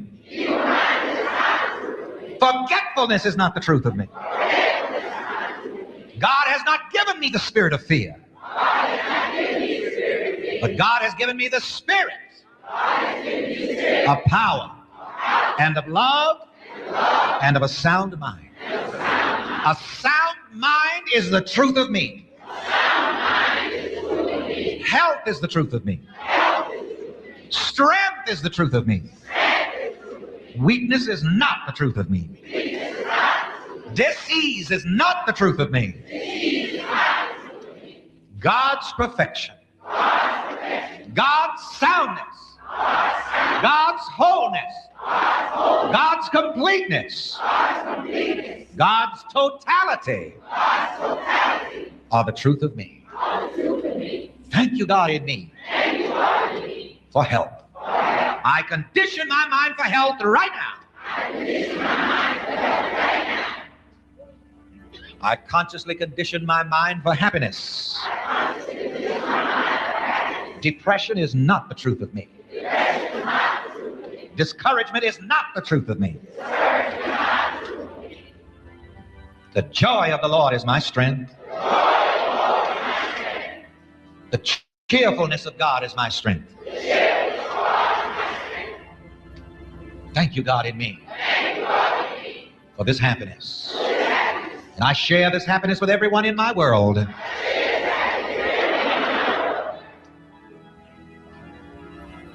Thank you, God, in me for happiness. Love is the truth of me. There is nothing unforgiving in my heart. I cannot afford to hold anything against anybody. I cannot afford the results of unforgiveness. Love is the truth of me. And this love brings me together with all of the right people for every right purpose. Thank you, God, in me for love. I condition my mind for love. I love and I am loved in divine order. I consciously condition my mind for success and prosperity. Success is the truth of me. Prosperity is the truth of me. I have nothing to do with failure. I have nothing to do with poverty. Lack and limitation are no part of me.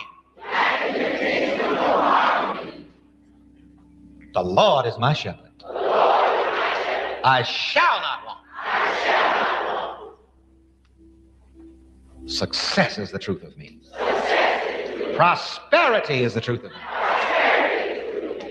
I am the one that the Bible speaks about when it says, whatsoever he doth, it shall prosper.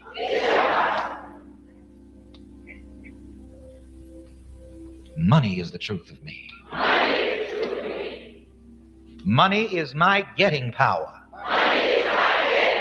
Money is the getting power of my self-awareness. And whatever I am conscious of having, I draw this good unto me. Therefore, I see and feel myself having money. I see and feel myself having more money than I have ever had in my life. I see and feel myself having so much money that I have to find new things to do with it.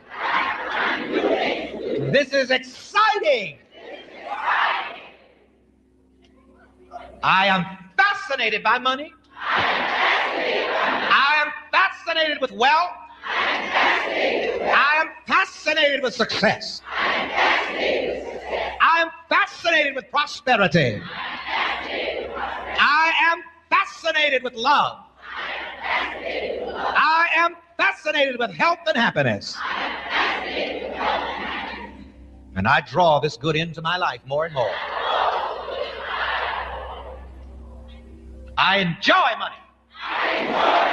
I see myself enjoying more money more than ever. I see myself enjoying money in new ways. I see myself traveling to new places,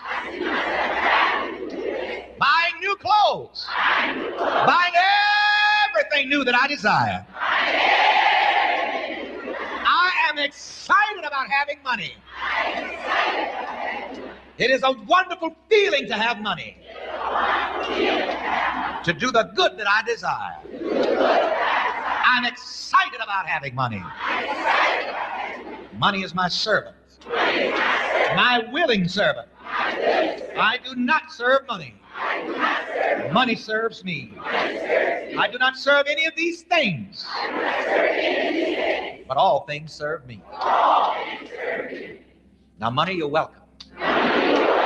Keep on pouring in.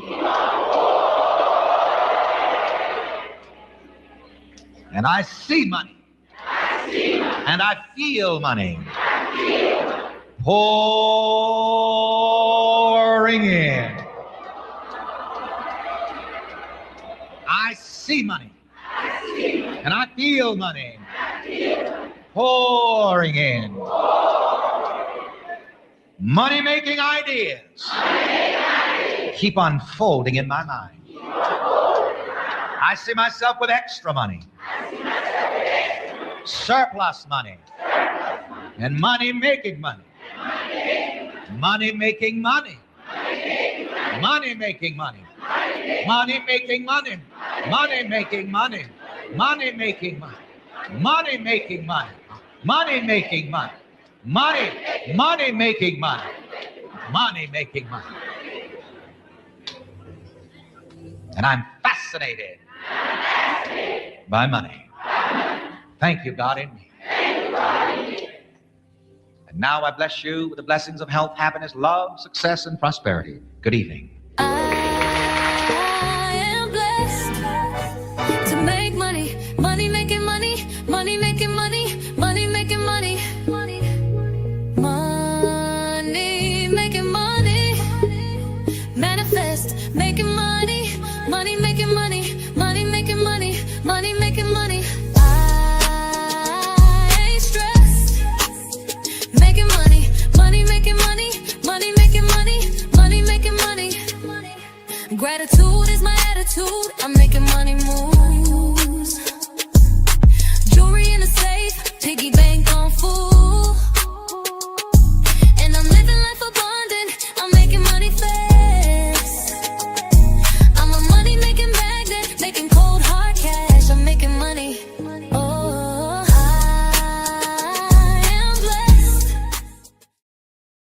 Just when I thought I couldn't find my way out, yeah, I searched the God in me to find my way out. I know it can seem way out, but the Creator flows to and through me from way out. I'm talking way out, yeah, yeah, yeah. See, if you believe in the God